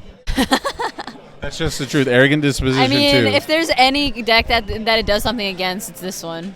Yeah, there's so many decks where you're just like, here's my +1 high 6 check. That's all it does. And then you play against a Fury deck and you just forget. The other thing I can think of is that there might be attacks that care about dealing damage, right? They care about when the attack deals. Yeah. You might want to save -6 damage for something like that. That could be a pretty big deal. That's but fair. when it comes to denying that response from Shigaraki, that's got to be as bad as just about any of the if it deals attacks, right? Yeah. Copy Harden coming out here. 4 high for 6. Not bad. Not bad, but we're gonna pay our 2. We're gonna use an Evil Gaze here. We're gonna try and shut off something on our opponent's board. Huh. What are you destroying on Muscular's board? Pump up? Excited for blood? Well, we don't have a pump up this time. I think maybe. I thought it was pump up on the far end. It's tough. They got the foundation stacked up, and I Yeah. can't see the names, right? So I can't see the art. I can't see the name. We're deciding to destroy Masked Menace. Ooh, interesting choice. Okay, not wanting to deal with any additional damage reduction. Makes sense to me. And you know what else makes sense? Back alley Haymaker in a life deck. Back alley Haymaker in any deck on those symbols. True. If I could put it completely off symbol, I would, and I'd still find a way to activate it.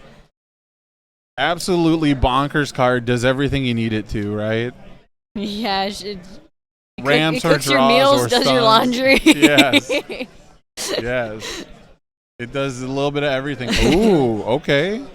Okay. So we are going to block and tap a ton of foundations here, but it makes a ton of sense. Yeah. Forcing the rival to build a little bit more, but I mean, Robert's just been cruising along. We didn't quite get there. I mean, Shigaraki is such a bad matchup for the average 5-hand size. Yeah. It's amazing he's doing this well. For sure. It's actually incredible that he's doing this well with, the character that supposedly eats 5-handers alive. I mean, it certainly helps when you are able to reduce the damage of a ton of attacks, right? Because it helps Muscular with the math.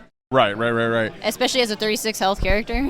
Yeah, one of the things we've seen a lot this tournament is Bewildered, but I haven't seen it get activated too often. Yes. A lot of the times we've seen Bewildered this tournament, it's been people getting either stunned out before it's active, Yeah. or taking 40 damage from a Detroit Smash. So Yeah. we might get to see it in this game. That would be pretty interesting, but only 9 minutes left to go in this feature match. We're using our bonds of friendship. Yay. The clock is literally ticking. This is it's going to be a wonder how this game ends up going. Yeah, no clear leader at the moment, right? Both stages are pretty nice. I guess Muscular has a little bit better, right, with Excited for Blood and his own foundation. Lost on board? Because I think that's what we Yes. ended up doing to try and get rid of the Excited for Blood. Right. Saying I'm the only one who gets to be excited here. But, yeah, interesting stuff. We do manage to get some chip down. Muscular's down to 19, chugging away, but you got to be wary of the time, right? Yeah. If you're not trying to string together 20 damage, you got to play. You got to play cards. You got to jam them. You got to make decisions. Unfortunately, it doesn't seem like Shigaraki had much in his hand to work with. Otherwise, yeah. I mean, yeah, otherwise it would be a pretty decent time to press. And especially since you just don't have that much time to get multiple once per turn activations going. Yeah. So We do have a nice stage, but I don't know if we have enough time to utilize it. And is this a back alley haymaker it is again? a back alley haymaker. It's another one, Back and at then it again. and we check the Recovery Girl's Kiss, meaning that could be the easiest gain 1 life we've ever done. Yeah. Gonna give this -3 speed. We're gonna kind of posturing. There we go. There's the mid block. We are not, and then. Did we just destroy a face-up recovery time? Or recovery girl's kiss? Instead of just one of our face downs? Potentially. Those could be cards we want to pick back up with something like a copy harden. That's fair. That would just be very, very funny if, like, we just didn't care. Yeah, I mean, we blew it up and then we built it back. Now we're going to use it. Yeah. Now it'll be face down. Could have used it the turn before, though. Absolutely. And we could have used it, still destroyed it, and then built it back. So hopefully we don't lose by 1 health then, huh? That would feel really bad. Right? Yeah. I mean, that's what happened last game. True. True. So double back alley, something we're a little used to. And oh my, what is this? You don't like sync setup strike as a third attack. No. It's amazing how these strings have gone for Muscular. This is like no other Muscular deck I've ever seen. Only 2 ready foundations? Yeah, we checked a 3 on the 6 here. That's kind of bad. So we had to commit 2 earlier and then destroy a ready one. Ooh. And now we had to commit 3 here. Does another attack come out? I think that he's looking at it. Gotta deal 15. Clock is ticking. I keep bringing up the clock. Yeah. You know, a lot of players don't keep track. They don't keep track of the time. They don't know that they only have 1 or 2 more turns left to go for. I mean, you said it yourself. We saw it in the match before. We saw Toga versus Fourth Kind. They shook hands because they thought the game was over, right? So you got to be aware of the time in the round. The stream, the feature match, different, little bit, usually a minute or 2 behind. Slightly different time will be called, right? And so that Toga and that Fourth Kind heard the time being called for the rest of the room, and we're like, oh, okay, good game. But, you know, they had that extra minute or so for Toga to secure that win. I don't think you were allowed to play the 4th attack there. Because now we have... If Shigaraki ever wanted to play attacks, now would be the time. Oh, I mean, Howitzer Impact Cyclone, that just gets there. Yeah. That's just 20 damage, even if you block the one before it. Because that was never lethal. That's the thing. Right. That was not close to lethal. It did not get you a better board state. We will never hit an attack. No. Never, not once. Never in our lives. We'll hit an attack before Nathan Dewalt kills a man. Yeah. And I can say that because Ochaco 2 is a girl character, and so he's really good at being the girl character. So we're just going to go ahead and block this. We do not want to get hit by 8 damage. However, right, you can't give up anything for free, but... However, 8 damage is not lethal. Right, and Muscular is committed, and what did I say, no? There we go. That's a powerful 9 plus 6 base plus 5 from Shigaraki. I'm going to call this game. And Travis manages to take the win before the timer. There it is, the scoop up right with only 3 minutes left on the clock. That one became a bit of a grind fest, I got to be honest, Bill. Yeah. But Travis managing to take it home. Bakugo won. Now, I believe X1. Right, these were both these players were 5-1 going into this 10 ultimate round. So now at 6-1, you're gonna see Bakugo 1 day 2.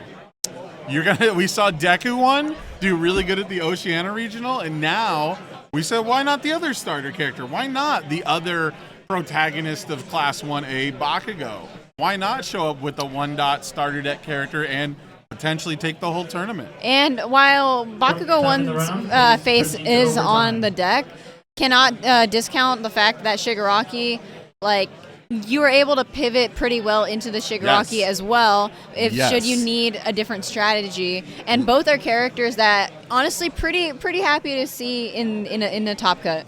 Right, and I gotta mention, absolutely love the game plan. You can tell he had a plan from the beginning. Yes. Right? He's like, here's my deck. It punishes you for blocking. What do I do when you don't block? I have the answer for it, and it paid off in spades because we didn't win a game as Bakugo, but we won 2 in a row as Shigaraki. So Yeah. absolutely wonderful plays by both players.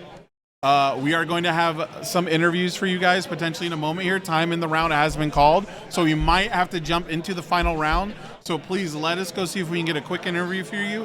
Don't go anywhere. Welcome back, my dear villains. It's been a long and brutal day, but it's finally time for round 8 of the Florida Regional License Exam. And just as we opened it up, we're going to close it off with myself, Levi Lalonde, and Mr. Sam Tate of Ace Maneuvers. And we've got an absolute doozy of a matchup today. Sam, tell the good people what they're in for while watching this last round of day 1. Well, it's a deck you may not expect, one that came out of absolutely nowhere. No one had it on the radar. It's, of course, Earth Ojiro 2. And then the deck we all expected, the deck that everyone knew was going to be doing so well at this event, Death Arms. Yeah, that's the one, right? That's absolutely it. We sure do have an Earth Death Arms on his winning in game. Ooh. Yeah, he's going to be fighting his heart out to make it all the way to top cuts, but is he going to be gate kept by the almighty tail man Ojiro 2? That, ladies and gentlemen out there, is what we're here to find out. I'm super excited to get back into this match. A lot of people have kind of prophesized, Death Arms as this kind of like meta call, right? It started at the HLC. It's the deck that David Pena brought because he thought that it was going to be him and 31 Ojiro 2. So he said during Death Arms, you're going to need 3 Student of the Arts before you ever get to Student of the Art. It seems like an okay plan. I mean, it's the one of the best examples of a control deck that we have. It's one of the best examples of a deck that says at the start of your turn, you don't get to do the thing that you really want to do. And that can carry you through so many matches alone. But then on top of that, Death Arms does have what is statistically the best symbol in the game. Yeah, Like, in fact, when he's got the top 2, right? He's got Earth and Chaos. Right, yeah. When it comes to, basically... Well, we found our 2 to commit every turn. Yes, basically send set 3, right? The best symbols, the most productive symbols, the symbols with the best win rates, have pretty much been Earth and Chaos. The only ones that come close are Air and Life, but those are basically single character symbols. Ooh, a little upset about the check. Looks like, but we didn't have anything to build. It looks like we just wanted to get the ready, set, go out of our hand. Yeah, I don't know. The game has stopped at this point, so I have to assume that we're talking to a judge. Yeah, that's what it is. Is just going to continue? Okay, yeah. So I guess we just wanted to get it out of the hand. Yeah, okay. We just wanted that extra review The way he slapped it down, I thought something went wrong. Yeah, it seemed like something was wrong there. So it looks like Death Arms has the 5 difficulty throw, Creeping Vine Eruption, and now we have another throw. The Trap Flex, baby. Is this mono throws Death Arms? It certainly could be. I mean, +2 damage on your 5 death throw just actually says burn your rival for 1. Right. Seems okay while you're stalling them out, committing their board and grinding it out. We've got the Proud Scion on lockdown. I love it. Yep, both players are going to draw a card from that Chivalrous. Now, something that's super interesting to me about a mono throws Death Arms in this kind of a format, or mostly throws, is the Ojiro decks have access to Faith Shield, but how many do you think are going to play it? 0. Right. I've never seen Ojiro play that card. Almost never. They much prefer to play Learning the Standards as their only form of defense. Yeah. And then on top of that, you also have Red Guard. That's another Omni block they have access to. So this could be a evolution of our format if this deck does really well here. So Possibly it'll be could really be. interesting to see. I mean, Kyle's got to have tons of experience testing into Ojiro 2. Yeah, I mean, if you brought Death Arms today, it's because of Ojiro 2, right? Right. That is the reason to bring that character to an event right now. Ooh, slapping down all the zeros. A very, very hot, spicy build out. Now we're going to destroy one of those, or probably our face down, actually. We're going to destroy our face down and say, hey, you're 2 students of the arts? Nah, I don't think so. I will not allow it. Yep, there they go. Luckily, we built It Can't Be Fixed way before our rival did, and this should buy him at least 1 turn. Most definitely. Now, the thing is, right, what is the caveat, Sam, of every single thing that gets prophesized as the answer to Ojiro 2? The caveat is always, well, he also might just kill you, though, anyway. Right, he might just play the game incredibly normally and do it better than anyone else. Yeah. Like, the answers to Ojiro are really good at stopping his low rolls and sometimes his mid rolls, but his high rolls, nothing in the world can stop. And I think that's what really keeps down a lot of his answers. The Eraserheads, the Midnights. We're about to find out if the Death Arms. Yep, and I mean, we're attacking. We did not be deterred from attacking. Oh, and we're going to tap completely out before this season gets built. But, I mean, this is almost certainly just a regular poke turn anyhow. I mean, we're done now, yeah. Are we even going to stun 2? Ooh, getting rid of the one with nature is a pretty good answer there, I would say. Yeah, I mean, given the position, right, your check, the state of your board, you're done after this. You are now in make sure he doesn't kill me on the next turn mode. We have to flip his most aggressive foundation. But now we're giving him 2 extra ones to kill us with. That's got to be a misplay, right? We just missed the campy fix. Because, again, there's no way we're ending the game on this turn. We're just giving the rival more foundations to produce on their turn. Unless it's some kind of weird deadlock bait where we want to pin them at 10 foundations. I don't know. I mean, if we're trying to put them to 10 to our 6, our 5, it's not feeling good, man. We really just turned on Prehensile Tail too, which can get that momentum back now. So we have an incredibly grindy Earth deck. Wow. That's not going to pass. Oh, we built a 0. We do have a face down under there. We got the face down. We built our a 0. Our season that we built. Yeah. So, I was like, we definitely had 4 foundations out at the start of this turn. Again, building while attacking. We might not have any foundations left in hand, though, which would make this Missouri Smash a little depressing, even if it deals damage. This is very, very, very true. But it's absolutely not going to deal damage because Hardened Uppercut is a +0 high block. You got no stats on it. That's a freebie.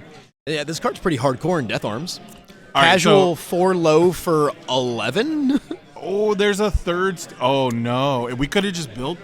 We must have drawn the student off the Missouri, right? We have to. Because we could have just built our third student and said your Death Arms can't lock us out of it? Yeah, better kill me right here, right now. That's so rough. I mean, Kyle might find that opening, right? It depends, like, what threats are in our deck, right? He's already shown us a ton of throws. Well, he has the opening. He has the opening available. It's whether or not he has the ammunition. Yeah, are the cards even in our deck, right? Okay, we've got the back alleys. Makes sense. Right. We've got to have the back alleys. Don't even need the stun, but you love to see it anyways. Yeah, the only scary thing that he's shown us so far, though, is Uppercut. At the same time, though, Uppercut's very online with all of these face downs. Not to mention, scary is a strong term in Death Arms because everything sure does have 2 damage. Right. Like, there's a world where, like, any 4 moves just curse splat. Right. And we can get one back from our momentum with that Prehensile Tail right now. Yeah, we most certainly can. We've got double tight-lipped on lockdown, too, in case that's what helps us go the distance. Given that we're already committing this tight-lipped play here, we might have the gasoline in our hands. It's feeling like the writing's on the wall, right? That's what we like to say. Little bit. Oh, now that we're flipping, we're only flipping the tight lips still though. So yeah, we might just be getting in while the getting's good. Otherwise, you'd probably want to maximize your damage pump by flipping other foundations. Yeah, like the choice to leave the Proud Sign up makes me think we put the wrong attack entire momentum. we put our Missouri in there instead of our back alley. All is well now. The world is healed.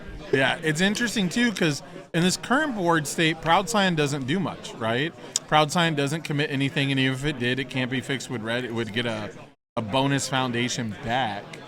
Yeah, we definitely don't have any targets for Proud Scion here.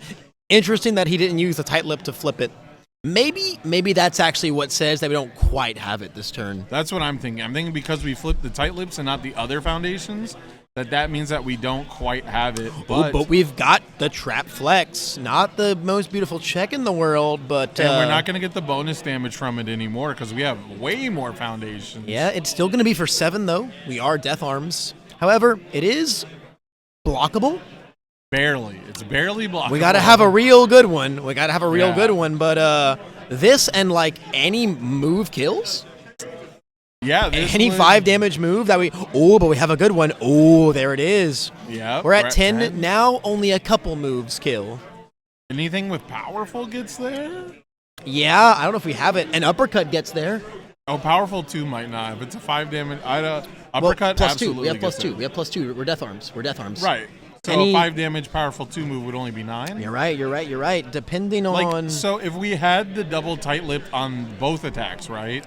We flipped literally everything. Yeah. Then absolutely, like anything gets us there. But looks like that's gonna be it right there. It's gonna be an end of the turn. He says, now you've gotta do it back to me again with 1 student of the art. I mean, he's gonna Or no student of the art. No, I'm 'cause sorry. he failed we that did check, right. fail. You've got to do it with 4 foundations and no students. It's going to be a pretty tough call, man. We should get a bonus one from the It Can't Be Fixed unless we miss the trigger. Looks like we're missing it, man. We're missing He's the already looking at the window. cards in his hand and thinking about playing them. We're not getting that bonus. Even after we watched our bonus. rival use like 2 of them. I know, right? Maybe we just truly don't know. Maybe we're used to it only being activated on stun, right? Right. It's an awkward It is weird. timing, but Yeah, one of the most interesting facts is that if you get blood curdled, you can use it can't right. be fixed. Any card, commit an asset, and it works. Yeah, your young heroes in shambles. Absolutely. Sam Tate's favorite young heroes in shambles. That is my favorite asset. That might be my favorite card from the new set. So we did Slaymaker. There it is. On a 5, checks a 5. We finally checked the 5. Yeah, we sadly just do not get that first enhanced flip student of the art. We're only half of the gift right now. We're only half of the gift, but it could still be enough. So it's still a Slaymaker, but it's not a bright side. Oh, I see. Okay. I'm learning a lot tonight, you guys. Yeah, the lore that's is the lingo. The lore is getting very deep here. I mean, you got to feel pretty comfortable right now as Kyle. We've got 6 foundations ready. We've got a male bonding if we chunk a hit. There's a world where Ojiro just goes crazy here. Oh, yeah. If Ojiro just plays like 3 more attacks, it's like for sure a game. Yeah, there can't possibly be 3s left in our deck to check, right? Like if you just go high low into the pickup back alley play, like that's absolutely enough damage. Yeah, it's going to be up to Death Arms to have a great block mod. Yeah. We do have So Manly in this stage? Is that what's We do. in Death Arms? So if we chunk a hit, we're going to go to 7 ready foundations, which is pretty good. We're going to chunk it down. Another back alley is going to come in, but it turns out there are 3s left in our deck to check. Right. No So Manly means that this is not as punishing as it could be. No. But I have to imagine if we can't block after this, you have to pop the So Manly just to be safe. Yeah. At the same time, though, mid into mid says that there's no other zones coming. I've been killed by triple back alley before. It's in certainly Ojiro. possible. 3 back alleys with +1/+1 on them each. And they all build a tight lipped. Yeah, +1/+2. So it's like yeah. it's almost like you have a training weights because the first one is +1 tight lip, then it's +2 from tight lip, then it's +3 from tight lip. Yeah. You know, Yeah. I've now granted when that's happened to me, they did have student of the art, so everything was +2/+2. We also did build a quick to act that's now online. Right. That's got to feel pretty good. At the same time, though, We now have double tight lipped and quick to act. So we're doing our best Aoyama impression. we really are. Can we kill someone with just a big string of mids? I mean, what's the next one? Karate chop on a 6, commit the quick to act. Yeah, this is where we're really We're seeing. flipping the students. Oh my god. He's got to be going for it if we're flipping. So the like this is students. where we're really seeing Ojiro 2 as a character doing very, very, very little here. Right. Right now we're seeing the other side of the equation that we've been preaching, and that is the power of the Earth symbol and this And Earth building Punch while you package attack. deck, building while you're attacking, drawing a million cards, getting tons of free stats on all of your busted zeros. We're seeing all of those He's table elements come tapping, together Levi. here. He's tapping all his +1s. Oh god. Oh If god. we had a way to He's destroy doing a math. tight lip, He's doing math. I'm scared. Ojiro players doing math is terrifying. Oh yeah. Oh yeah. Because it's easy math, so the longer they have to do it, the more they're going to hit you with. It's got me worried. He says the math's not there. It's not worth it. Building on someone with style and a snack time is pretty darn good. But, man, we could just lose to a couple throws. True. I mean, life totals are scarce. It's a dead even race, 10-10. But it looks like Death Arms is, a little bit ahead in this race. And he's got the prehensile tail still, right? Yeah, that that's means one attack guaranteed becomes 2. throw. One guaranteed throw with Yeah. our prehensile tail. All we got to do is find another one. Yeah, one attack becomes 2 here for sure. Yeah, this is really scary. This could very easily be the backswing turn for Kyle. Yeah, this could even be... Also, I do think that we just died a hardened uppercut with 3 momentum.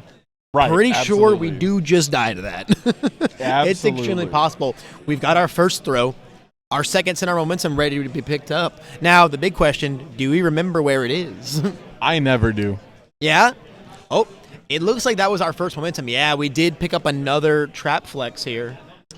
Yeah, and luckily, being at 10 foundations means we couldn't do the +3 damage and give back alley haymaker a throw. Yeah. But Yeah, Kyle is at 11. Snack time deadlock is online for Shawn. Ooh, interesting. Could be relevant. Doesn't seem like Shawn has caught it though, or else he would have probably drawn a card here just to feel it out. Especially since why wouldn't you, right? Especially since the top was a 3. Yeah, it would have been very beneficial to have instead drawn that +2 high block and maybe not checked a 3. Yeah, I mean, we missed the can't be fixed. We missed the snack time deadlock. Now it's committed. Yeah, there's our other trap flex coming game. in. Yeah. Dollars to dozens. He doesn't have a Faith Shield, and honestly, could even pass it on an 8. Oh, yeah, on an 8? Yeah, it's just not happening. It's just not happening. That is going to, Trap Flex is going to throw Shawn Kelly and his Ojiro 2 all the way into game 2, man. Would a red guard stop it? A red guard, I think he'd still fail by 1. 4, 5, 6?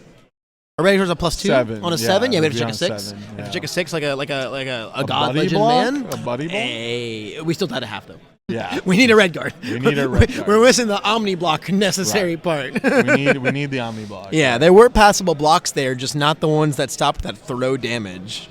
Yeah, so Death Arms working out. We had double student, kills most characters, doesn't touch Death Arms. Yeah, and then we just saw the really, really good backswing potential. Definitely some cold draws on Shawn's part. And Shawn could have definitely played a tighter game, right? Oh, certainly. Definitely could have had some bonus foundations, could have done some more card drawing, could have avoided some bad checks. Yeah, there probably was no reason to play the seizing back alley line on turn 2 if that was all we had.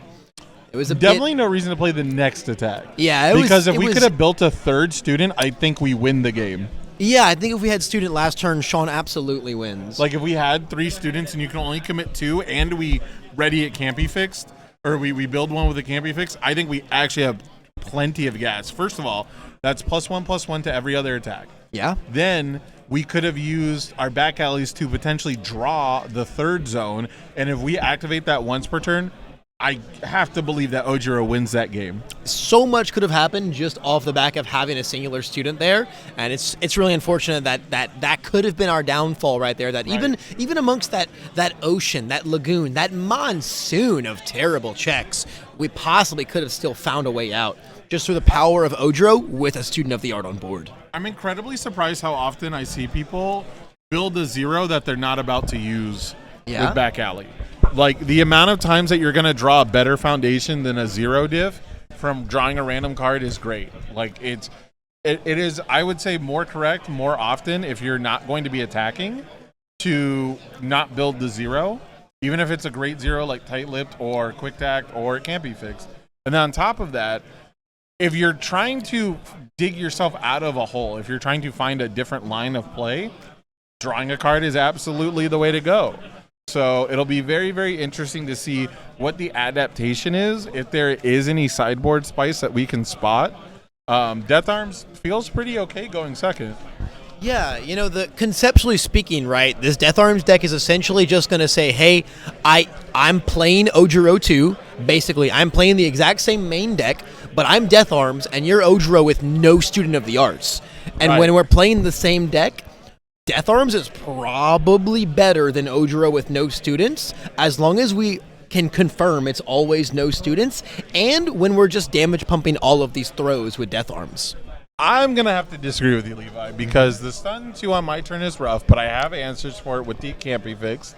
We do just have to hit it. And then if I find a second zone, which, I mean, most decks, most turns, you're going to have the 2 zones, I'm giving better stats than Death Arms, and I can do it on 4 difficulty attacks. Most definitely. I'm not saying I 100% agree with the philosophy. I just think that is the philosophy of this deck. It's just, I was going to say, but on paper, you're 100% right. But how many times have we seen a game that's supposed to go a certain way on paper go completely sideways as soon as there is that adaptation? Because right now, if we want to commit the it can't be fixed, or sorry, the One With Nature and the Student of the Art, that it can't be fixed, if he activates it this time, is going to give us a free foundation, which is huge this early in the game. Yeah, we're probably not turn 2ing him, but we're going to get an accelerated build this early because you can't risk it. You can't let him have those 2 cards on turn 2. It's just. Did we just review a Texas, though? I think we did. I'm okay with that. I love that. Yeah, I love that. he play. wants to build this turn, which is correct. You're not. And he's gonna, not going to. It can't be fixed. Yeah, I'm you're losing not my going to mind. kill him on two foundations, and he's still not. It can't be fixed. I'm actually losing my mind. I'm malding. I'm malding. I'm straight up going insane right now. Right. I'm gonna become feral, Sam. You know what the other thing? So here's the thing, right? It can't be fixed. Yeah, it just like builds you a permanent resource for later. You know what else it does? What's that? It gives you things to pick up with hardened jabs. I don't know if he's running them. He looks like he's mainboarding chops, and I've seen a lot of people replace back alley haymaker with karate chop. Yeah. Like I've seen so many different Ojiro builds. It's insane. We now have double it can't be fixed, and we could absolutely just counteract the death arms commit. But we don't seem to understand that we can use that response on things other than stun. Yeah, I certainly hope that is something that we figure out at some point, because that Death Arms response is never going to stop hitting us. And now that we've got 2 of them, it is even more important for us to be aware of that interaction.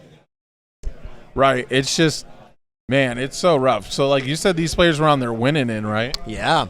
Imagine you go home and you watch this tape back, and someone points it out to you, and you're just like, man, you... And you just hear Levi Lalonde and Sam Tate roasting you alive and We're not insane. We're not roasting him. Come on I'm now. losing my mind. I am losing my mind. I told you, Sam, I'm going feral. I'm going feral over this. We haven't said anything bad about Sean Kelly, though, No, right? no, Absolutely no. Sean, wonderful person. Sean, if you're watching this on the back run, man, it's unfortunate.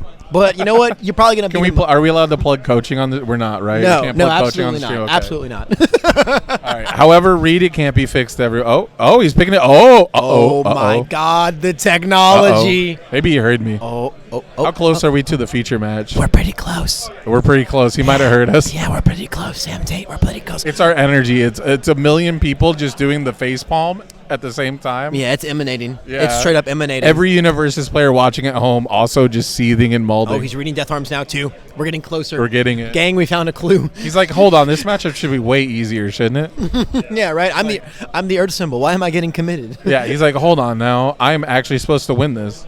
Actually amazing. So we saw Kyle just kind of put out the same usual turn, right? We're Right. going to throw out the 9 damage throw. We're going to hit him for the guaranteed 5. In this case, the whole thing just slammed. And then we're just going to build some nice defensive pieces. Double male bonding and learning the standards makes poking him really, really, really scary. All right, so we committed the 2 from Death Arms. We picked up It Can't Be Fixed. We read Death Arms. We read It Can't Be Fixed. Why is the game not continuing? I definitely don't know what the holdup is. I don't think that there's any shot that If they need a judge, I'll go over there. I'll answer. I don't think there's any shot that Kyle is trying to tell him that he can't activate it, can't be fixed. There's a slim chance he said you missed the timing, but that wouldn't be right, I wouldn't think. No, we haven't. It would certainly upset a large portion of the community. So with the way he's turning his hands, it looks like Kyle might be trying to get him on like a ready step type of thing. Right. Maybe. Oh, you know what? Okay, I think I know the confusion maybe. What's that? It can't be fixed as during the combat phase, right? Does it? Or does it say due to rivals? Can we pull up It Can't Be Fixed on screen? Yeah, yeah. Because there might be there might be a knowledge check about when the combat phase starts. Yeah. Can I phone a friend? Because we still haven't activated it. Yep. Looks like we're just proceeding onwards, just going in, getting our other student of the art online. So we get to play the game now with One with Nature. Maybe which is pretty nice. Maybe at this point we built so much we're avoiding deadlock. Ooh, it is possible. This is going to be the story of the whole match now. I'm just staring at the It Can't Be Fixed. Yeah, I'm looking at nothing else. You and every other player in the entire world. It Can't Be Fixed is definitely one of the hottest conversations right now. Right. I can only imagine what the chat's going through. So 1, 2, 3, 4, 5, 6, 7, 8, 9, 10. It looks like at this point you could make the call to maybe not go to deadlock, but like the only thing I can think of is a lot of players, especially when they're new. And so, okay, so we're getting some information. So here's the issue. He has Death Arms happens during the ready step, correct? Correct. And when you draw your hand, you have gone past the ready step, which means you have accepted the committal and then moved on. But I don't think that that's right, in my personal opinion, because if you draw your hand and then the opponent says, I'm Death Armsing you, then they miss that window for Death Arms, right? You can snap back that judge call. And if the judge says you can't skip his response window, then you have to rewind the game state and you have to let him respond with It Can't Be Fixed. Correct, and then everything has to go back at that point. But now, if he commits the 2 foundations, right, he draws his hand, then he commits the 2 foundations or whatever, right, and you move on past that, and then you don't do Why did he just? We blocked. Yeah, I was like, I thought he stunned into Yeah, it. our note was in the I'm way. just so into this. It can't be fixed combo. So I think we found out that we can finally do this, and I don't think we're gonna miss it next time. But that timing window is incredibly sus to me because if you can rewind to let Death Arms commit stuff while you're drawing your hand, then we can definitely do the it can't be fixed. But we've got Iron Chop coming in. Iron Chop is a usually free 7 damage. Yeah, I think in this case it's going to be the even more free 7 damage than it usually is. We're not really allowed to go to 0 in hand here. I mean, 19 health is not impossible for Death Arms to do by any means whatsoever. At the same time, though, his stage isn't exactly the most aggressive thing in the world, right? Right. We've got the defensive tools, which is what's really important. At the same time, we have Shawn's board here. We've got 2 Student of the Arts. Those are going to get committed down. But between our other, 7, 8 foundations, we got One with Nature, we got double snack time. There is most certainly a world where we can power through Kyle's defense, even without our students. Right. So, all right, are we going to see it this time? All right, we're on eggshells now. All right, here's the correct timing. Don't draw your hand, Shawn. There it is. Because if he commits the 2 and draws his hand, then it's too late. And now he says we're going in deep, bro. He says we figured it out. Yep. He says God we're going bless. in deep, man. We're going in deep. We're gonna flip one. Build. Oh, now one, we got to do it one at a time. One Okay. at a time. Eggshells. Eggshells You here on the know, I'm a Winnemans, stickler boys. for rules, Levi, but this is a bit much for me. I could not agree more. Sam. I'm a massive stickler, and it's like if we all played the game like this all the time, I'm so down. It's true. But like we don't. Yeah. Also, games would take like 9 hours, right? Right. So I mean, doing it one at a time, sure. I mean, maybe. What's the response? Who is he gonna? You gonna hit him with the evil versus good? Yo, the evil versus good though. Hold up now. On the Earth now. symbol? You're cooking, Sam. Sam, you're cooking. Let me be clear. We'll drop it after this, but I don't blame Kyle for saying, look, you missed it, because he's saying, I'm doing the timing right, and then Shawn's drawing his hands. He's missing the timing. It's just weird when it goes to, like, I'm physically committing the cards, and it didn't look like he was shortcutting only himself. It seemed like he was shortcutting the whole thing. That's what got me. All right, so we got Shawn opening up with the classic back alley haymaker. Opts to draw and not build, which is a little spooky. We could just be digging for our extra zones, right? It's hard. We could be looking at a place of I have all the attacks and I have all the foundations to commit, so I'm just going to draw ammunition for One with Nature snack time. Could just be better than the build at this point. I mean, and at any point, if you get hit, a Missouri Smash can bring down that Student of the Art and change the entire complexion of this turn, right, of the match. So Shawn's got to dig himself out of this hole. He's down by a lot of life, but between snack time, One with Nature, and Chivalrous, we can do a lot of digging. Oh, absolutely, man. Absolutely. Honestly, what I would love to see here from Kyle is to see him just respectfully eat this back alley haymaker and then triple respond on both male bondings and learning the standards.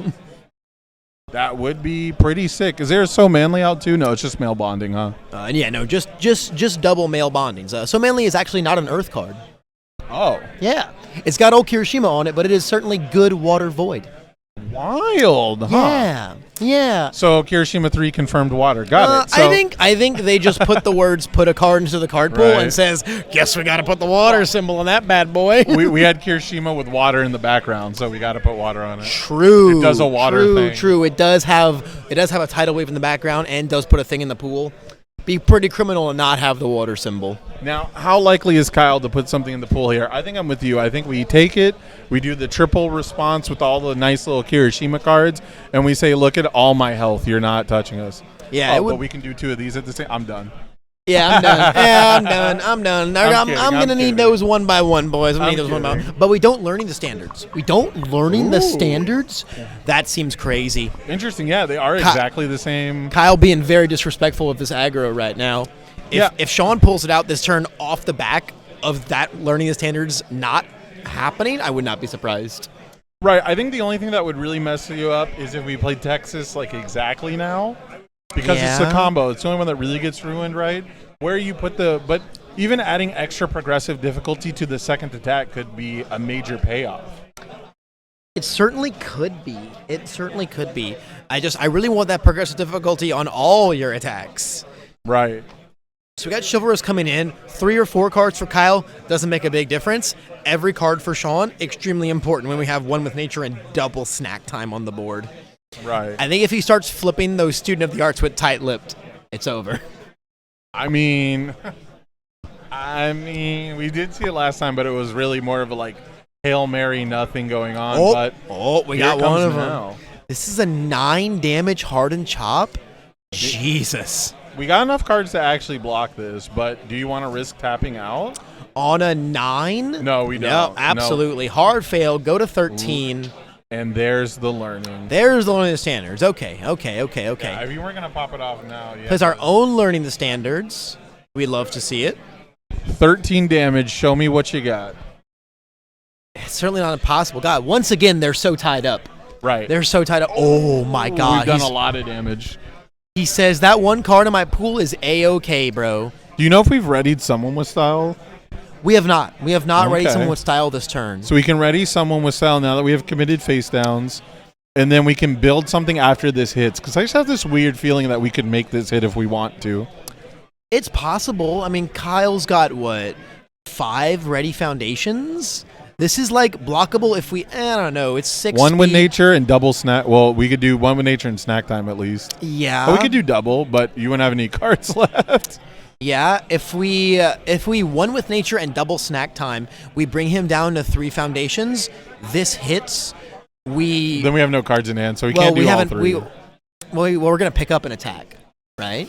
We haven't Oh, Ojiro this yet. is the third zone. This is the first time we had the third zone. This is the first time we had the third. The question is, if we pick up Back Alley Haymaker, we pick up Back Alley Haymaker. So oh my God, we won with nature. We double snack time. We stun 2. He is left with 3 foundations up. We didn't do any of that. We didn't once per turn. What? We didn't once per turn? Sam, what is happening right now? What is happening Is this right the now? Giga Brain? Is this what a Giga Brain play looks like? Is this the Giga Brain? He drew the Texas off the Missouri and just forgot everything else, right? I think so, yeah. Because honestly, I think if we discarded our 3 cards to one with nature, double snack time, he gets left with 2 foundations, and then we pick up Back Alley, we slam Back Alley, we stun 2, he's got 1 foundation, he couldn't block the Back Alley. At the very least, you get rid of the 1 progressive to play this Texas, right? Right? There was definitely not a reason not to pick up there. All right, so we're definitely going to pick something up now. So we didn't pick up because we wanted to maintain the combo?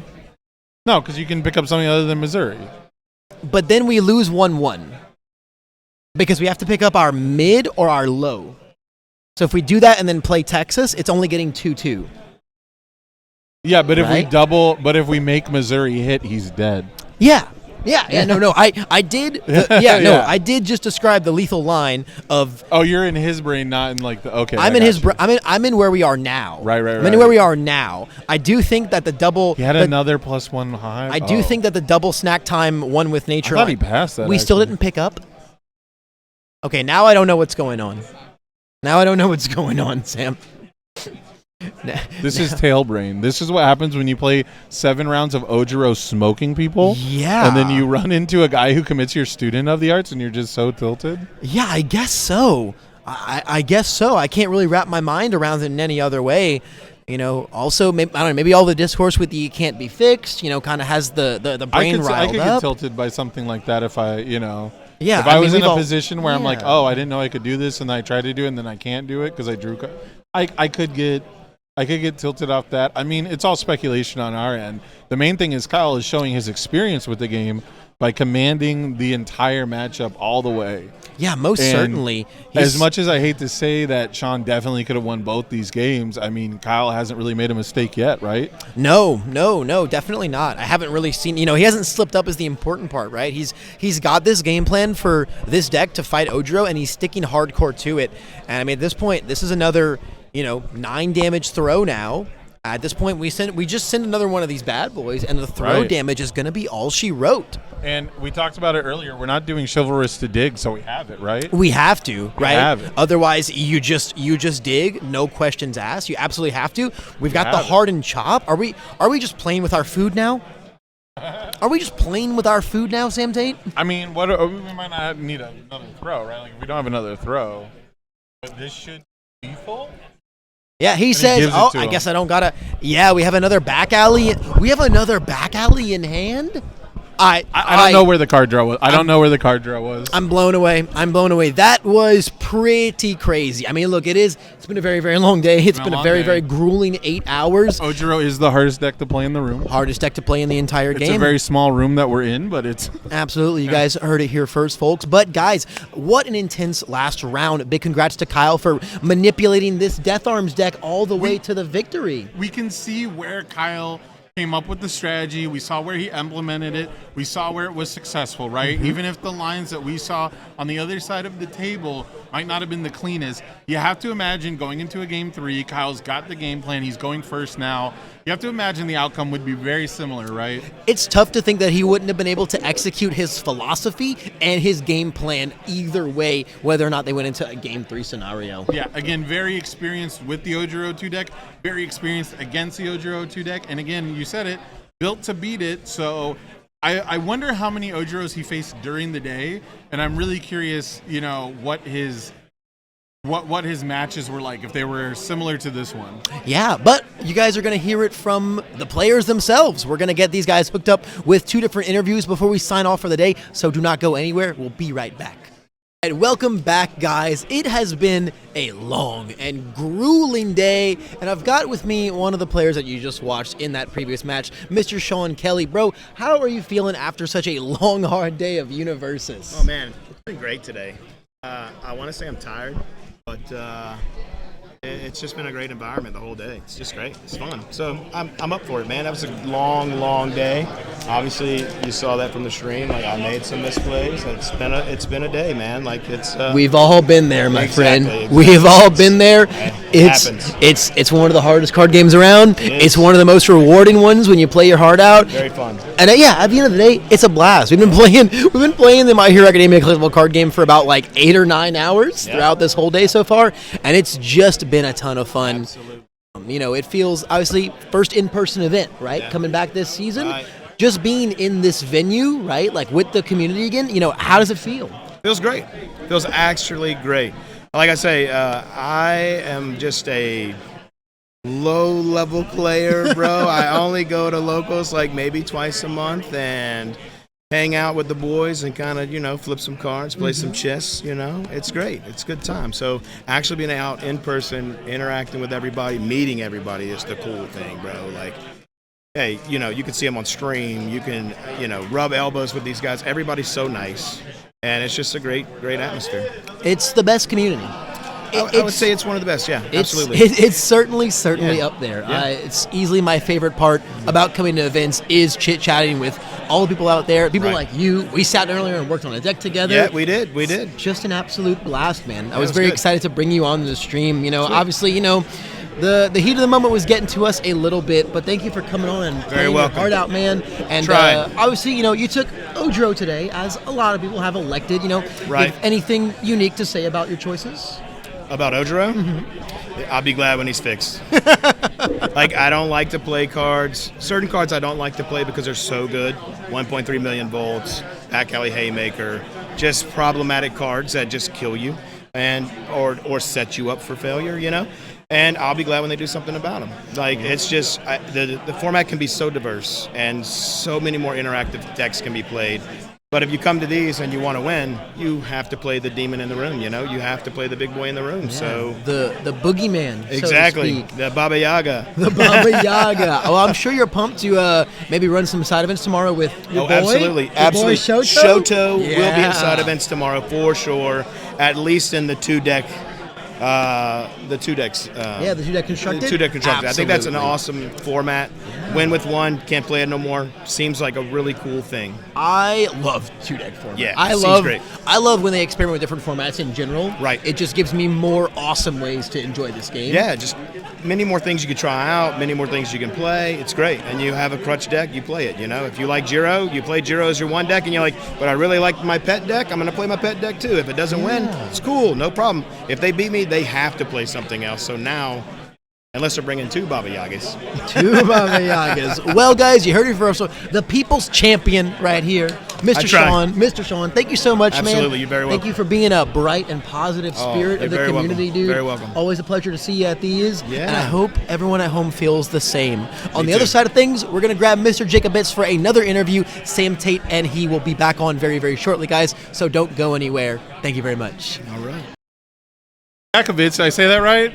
It's good. Yeah, we're good, man. We're good. I'm the worst. I'm the worst at All pronouncing good, names. brother. But you had an incredibly thrilling match. Thank you. Tell me about this Death Arms deck. Was it built to specifically beat Ojiro 2? Because that's what everyone's saying. Yeah. So this actually started when Death Arms first came out. I fell in love with the character, but he really got shut down with Kirishima 2. So I had to pocket him for the longest time.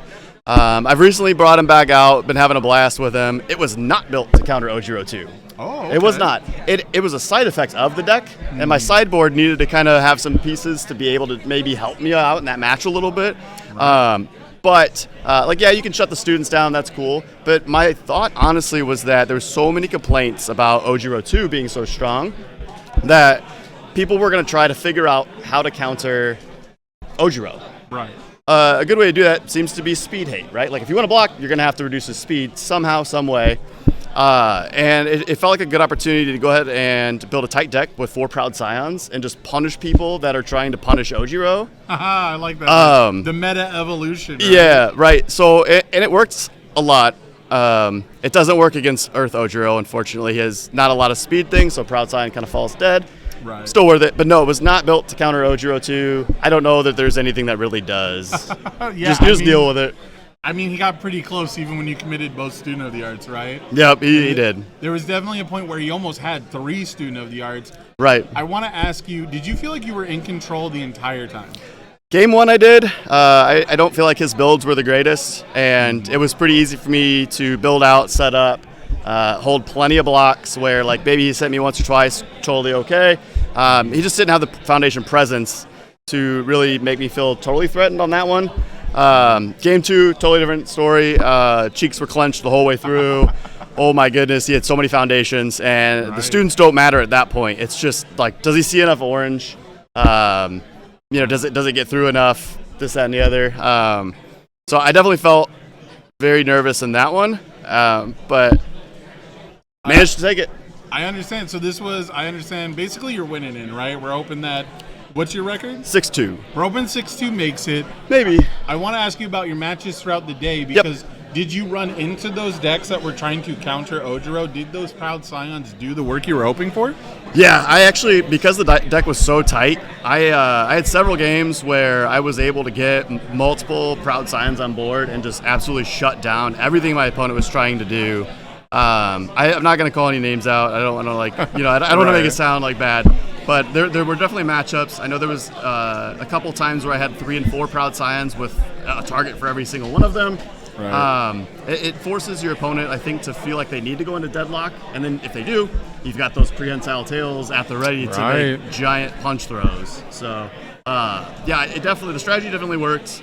My 2 losses were against high roll decks. Right. So it was against the Tokoyami and an Ojiro. So nothing you can do. Yeah, 2 decks that certainly haven't really gone anywhere. No, not at all.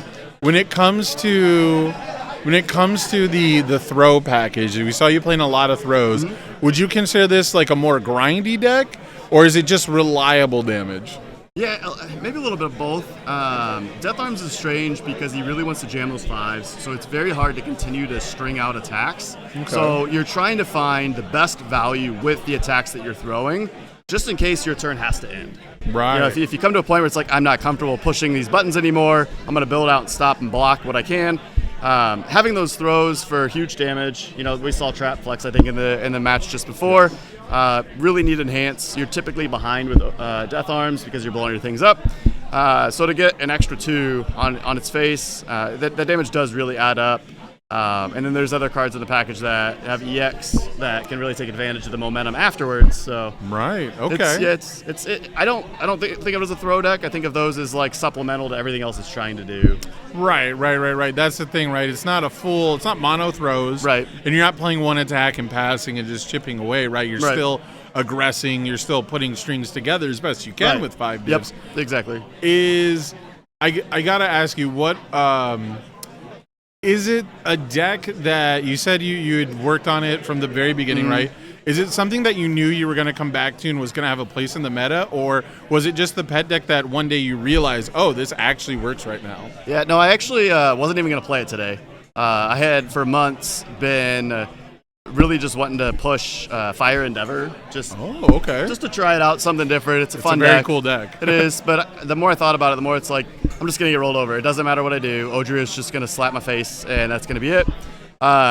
I came with 3 people from my local group, 3 brothers, and they're actually the ones who this morning were like, just play Death Arms. Just play it, roll with it. So it was actually a decision made at like 9:15 this morning. I got the deck list submitted, so right before cutoff. So it's kind of like literally a last-minute decision to actually even put it together and play it.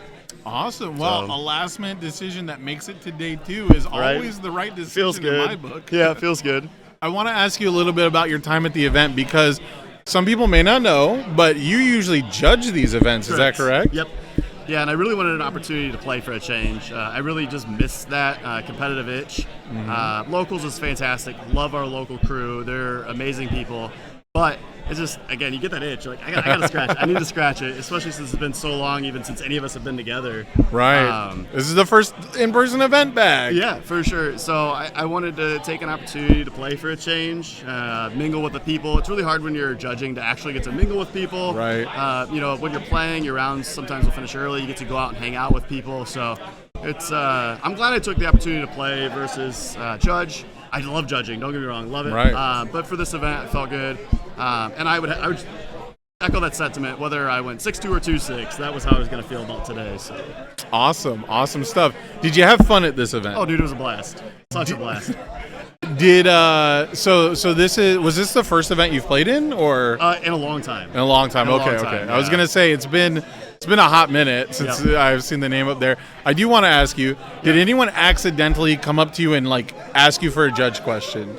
No. Is that okay? I did not have that. 'Cause I did not have that happen today. I'm not gonna lie. The first time I saw you today, I assumed you were judging, and you just hadn't changed into the judge shirt yet. I'm not gonna lie. No, I left the judge polo at home so no one would get confused. I didn't want any of that happen, and I'm strictly here as a player. That's how I wanted it to be.